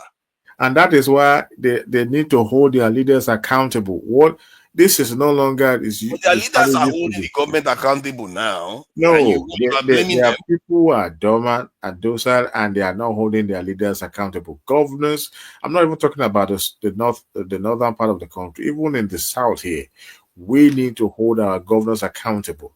You can't be taking money from the taxpayer, because now there will be accountability. This is not about the used to be before, where people are not paying taxes or paying bare minimum. No, you can't escape it, because now they are going to be it's going to be more of what do you call it? Um, uh, Maybe electronic way of conducting business. So, and those who are consuming these things and those who are actually producing, they all have to benefit. You can't be taking from poor to raw Peter. It's not possible. And that is why the country is what it is now. They are making noise because they expect that, oh, they will be enjoying it. Adewale, are you an objective person? I've always been objective. That's why I don't criticize, Then or I then don't usually, then you know, then I will ask you to research how much the Nigerian economy has lost due to floating of the currency versus how much it costs to defend the currency, and let me know. you tell me. If it costs more to the Nigerian economy than it costs to defend the currency, then defend the currency. You should defend the currency. Yes, or do a managed deflation, whereby you depreciation. I mean, you depreciate the currency by 100 naira. That way, the amount you spend defending the currency is not as much. It's Make no not as mistake. much compared to the amount we lost. Yeah, no, not compared to the amount that used to defend the Do you currency. know there's a reduction in the demand for dollar now? There's a reduction in demand for dollar because Even naira before cannot buy Dangote it came anymore. online, before Dangote came online, there was a reduction. Yeah, because the value, the cost for the dollar is, when goods are more expensive, you're not going to And buy. people are going to be compelled to consume what they produce locally. But how are they supposed to start manufacturing now when they cannot? The inflation Look, rate they is too say high, and then necessity is the backdrop of is the backbone see, of one. innovation. So Let me tell you if this. you Let don't me let suffer, me put it. how would you think Let deeply? me let me give you the chain this government did. So you understand, they just tied the Nigerian economy's hand. Oh, First, and some decision that they took that is what hold they that on is now, necessary. just hear me out. It's not going to take 2 minutes even. First, they float a currency that meant that they have to now return subsidies back again through the back door to pay for the fuel subsidy, which amounted to 6 point something billion. That's almost going towards half of the amount that they used to defend the naira. That's one goal. that they scored against Nigeria. Secondly, by floating the currency, the Nigerian inflation rate skyrocketed, went up to this thing, up to 30-something%. Businesses closed down. Large businesses lost money. Capital flight increased because now nobody trusts the Nigerian economy anymore. They move money out of the country. Secondly, thirdly, I mean, the amount that he used to defend the currency now increased because the measures that you are supposed to put in place first to reduce the demand for the currency was not put in place. So the demand was still high. So they still had to defend the currency. They borrowed money to defend the currency until When? date. Since when? Oh, you check it now. The facts are there. They borrowed They money. defended it and they're still going at once 1,700. Yeah, no, they did borrow money to defend it. Yeah, they borrowed some money to do. I don't know. No, They call it not at stabilization. the rate They as were, it they is. were trying to use. They said they were trying to use it to stabilize it. No. I'm I telling you. disagree with you on that one. No, they didn't borrow to defend anything. The moment they Okay. take their feet off that pedal, that was it. But look, no reasonable government will be backing its currency simply by defending the naira. The importation of some stupid stuff were ongoing. No, first and foremost, what they did was after they announced that the naira will be floated, they dealt with those people that are actually holding it. When was the last time you went to a financial institution in Nigeria and you were able to change the dollar? I went to Dubai in 2002. I walked into the bank that I work for. Actually, Let, not let me. me let me read this for you. Let me read this for you. Hold on now. I was able. It's about the currency defending. It's a Nigerian state oil firm, NNPC, said on Wednesday it has secured $3 billion oil repayment loan from Cairo-based Afrexim Bank that will support the government reforms to stabilize the exchange. This is the exchange rate market. That's 3 billion. That's No, August they brought 2000. no. They brought it in so that we'll have more surplus. Not that they were not subsidizing it. It was still at the same rate. But when It's a you have loan. enough, mm, oh It's a God. loan. It's a loan. But they were not using it to they were not using it. They were not using it to subsidize Did the you just say that? foreign That's side. exactly what they No, said. there's a difference when you bring in capital, you use it, to more like a defense, but at the same time you are not subsidizing. It's still you are still going to get the Wow. value. You are Is still there going to. anything they would say that you ever see? They literally brought $3 billion in. This is just one of them. They brought $3 billion dollars to defend the currency that they already floated. But they was not used to subsidize the dollars. The dollar was still the people are getting it at the same market rate. It's Okay. still the But same when thing. you have enough of it, remember, when you have enough, Why okay, borrow for it then $3 if you're not billion going to? in the circulation, you know what it will do? No, if you're not going to use it to give people dollars, why bring it in? For Ah, sure. You are I bringing don't it know for how to sure. explain this to you. But all I know is that a dollar was not reduced by 500 because they brought 3 billion US dollar. No, they didn't say, oh, because because because at that time they were afraid that it was even going to go to 2,000 naira to when you have more in the circulation in the system, it will affect the price of the dollars. But they are not saying, hey, yeah, because it's supposed to be going for 1,600. Okay, take this 500 to subsidize the dollar you are buying. No, they didn't do that. They just did a look. If we have more dollars in the system, it will enable us to whatever is importation. It will have enough. People are going and they were able to change naira to dollars.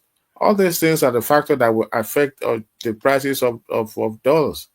so So the dollar rate now is 1,675 and the because black market is that is 1,700. actually the real price of what our naira was worth before the government kept Oh my god, you injecting money believe into that? it. Wow, you believe that? I mean, it was look. This is the original value of our currency. I want to Nigeria. Wow, you believe that? Of course.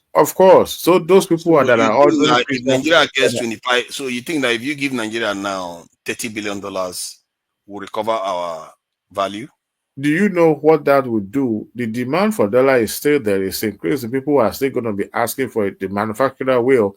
But what is the point of not having, not getting what you requested for? But if Remember, you are correct, people if are you going to bring, the black market oh, to exchange their naira. no, if you are saying that the Nigerian currency is what this is what is what, it Yeah. means if you bring about the, let's say, the amount we used to defend the naira before, if you bring it into the Nigerian, let's say $18 billion, then the currency should go back to where it was before, isn't it? No, there's no point doing that because that It won't because our currency what kind has of business suffered. is that?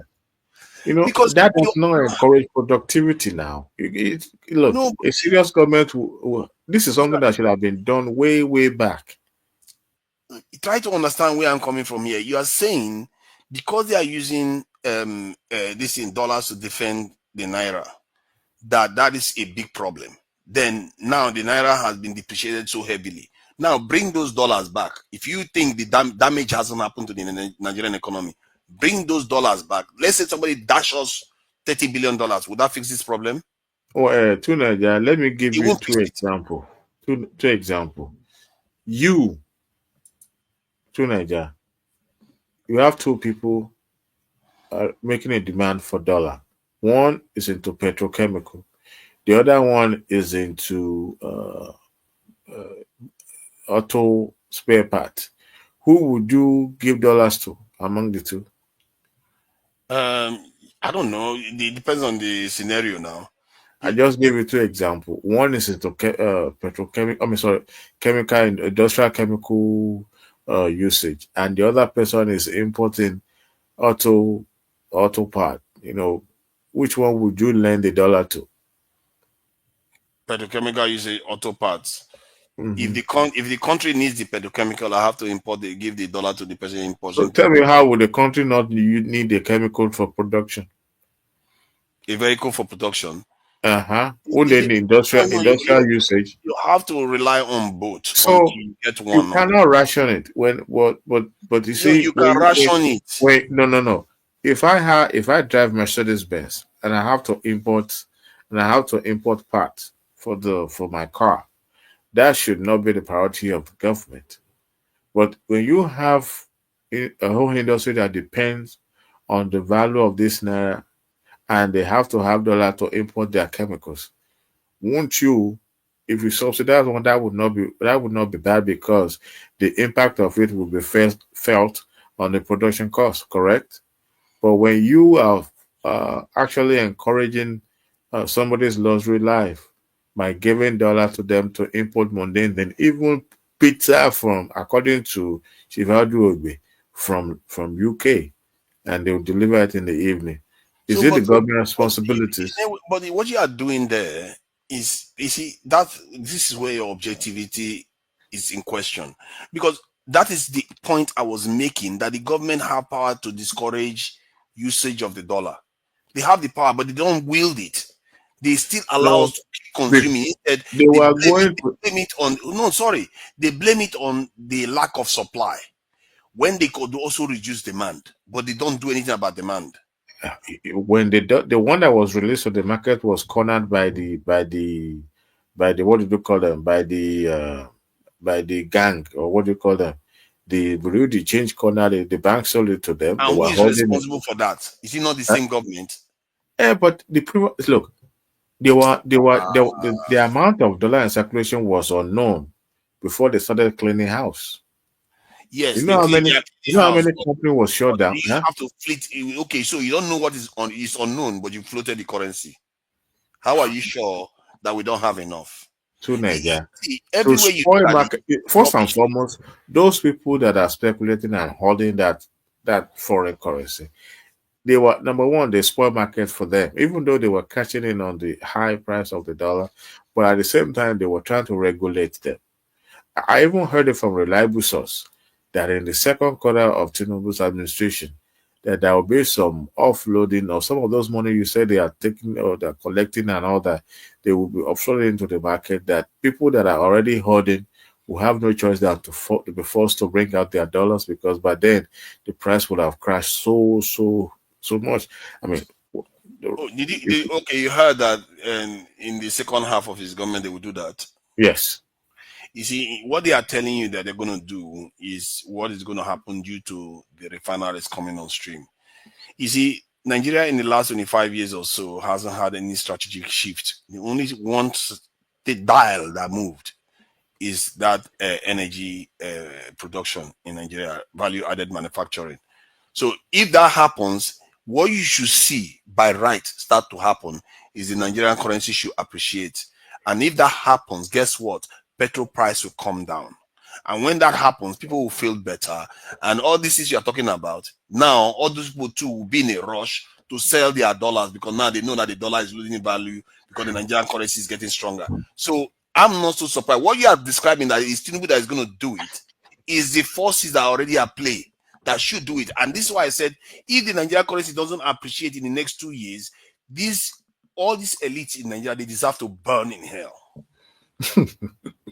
I'm telling you. Because you know what that means? Because they sit there and make sure that the country never develops. That's what they are doing.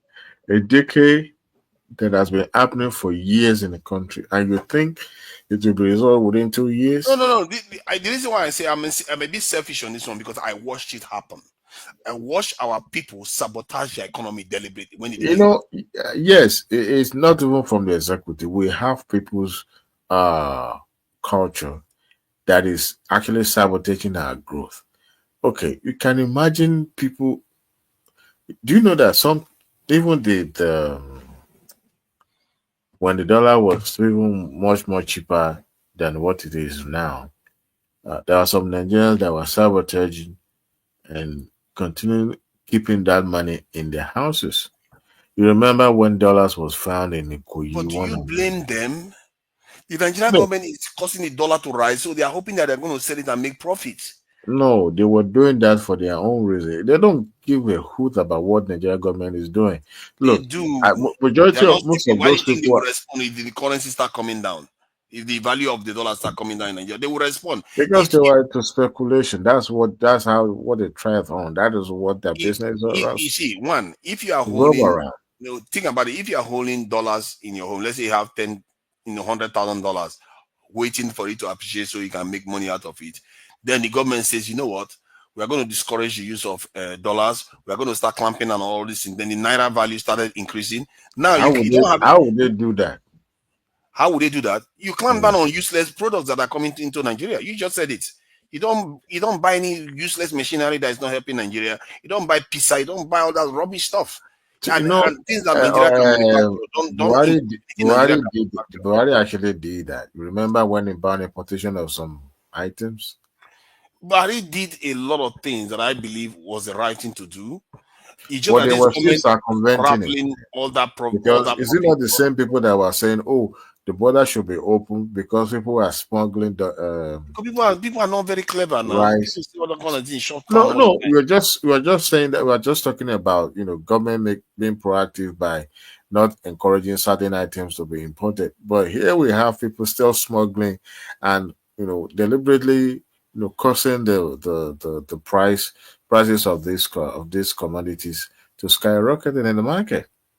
So yeah, they are getting into skyrocket in the market because the environment allows it to happen. I told you, if the government, is we the people, because we always look for the short corner. We always want, even when government meant well, we're still going to sabotage it. No.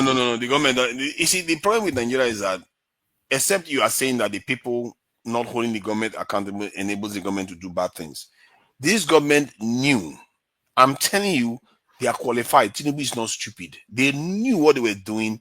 The convention is that if your country is relying on import, you don't float your currency. It's like taking an ordinary person and put them would you discourage importation to go and box with Mike Tyson. How would you discourage importation? Importation?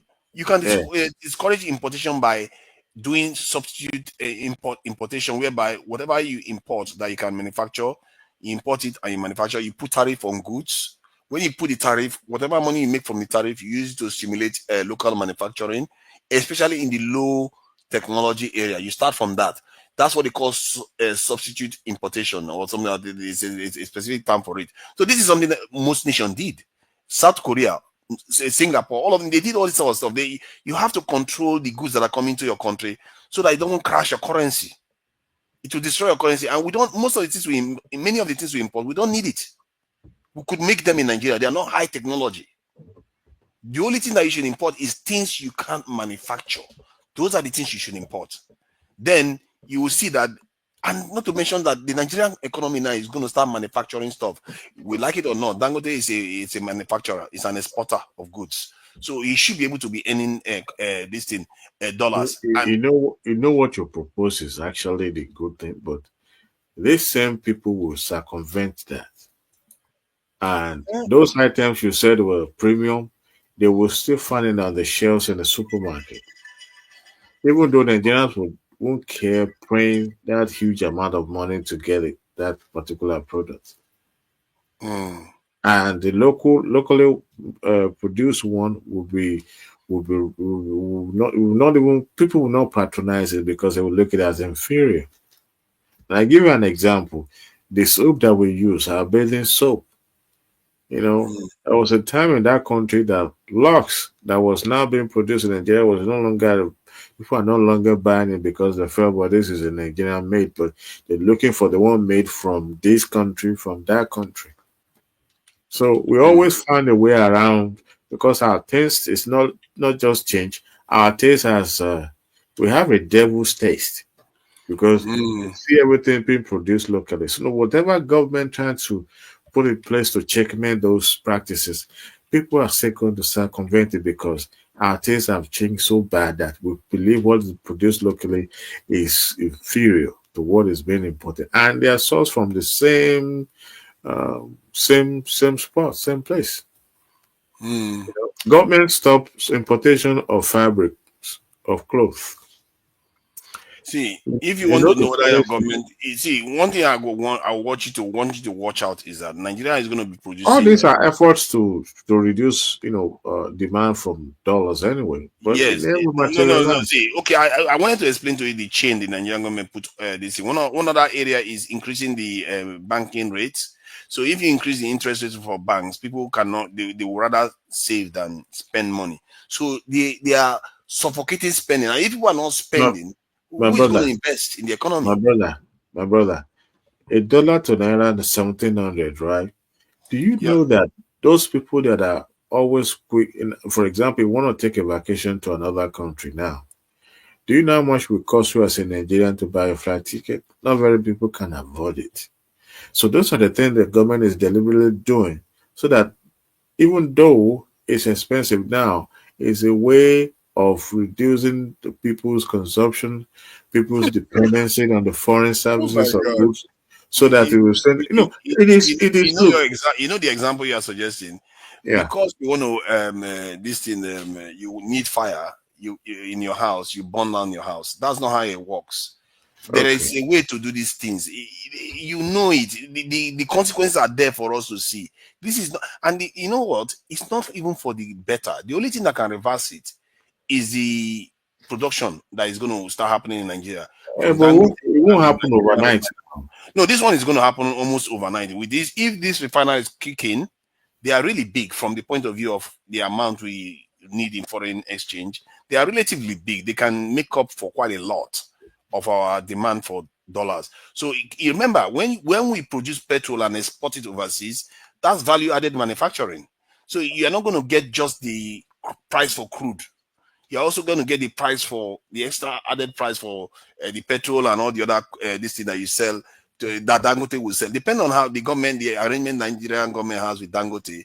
Nigeria, we have a way of sabotaging ourselves. We might find a way that Dangote sells this in and put the money overseas. No, I don't think Dangote. Well. Exactly. He has credits to pay back. So you can have credit to pay back, but as long as you get the money, it's still income.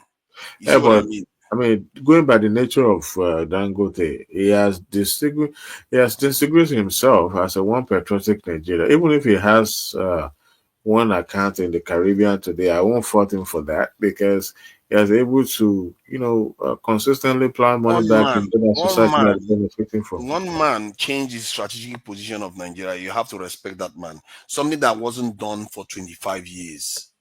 It That was is deliberate. quite an But accomplishment. don't be too naive about one man changing the course of Nigeria. No, It no, no. might, I'm not. I'm not.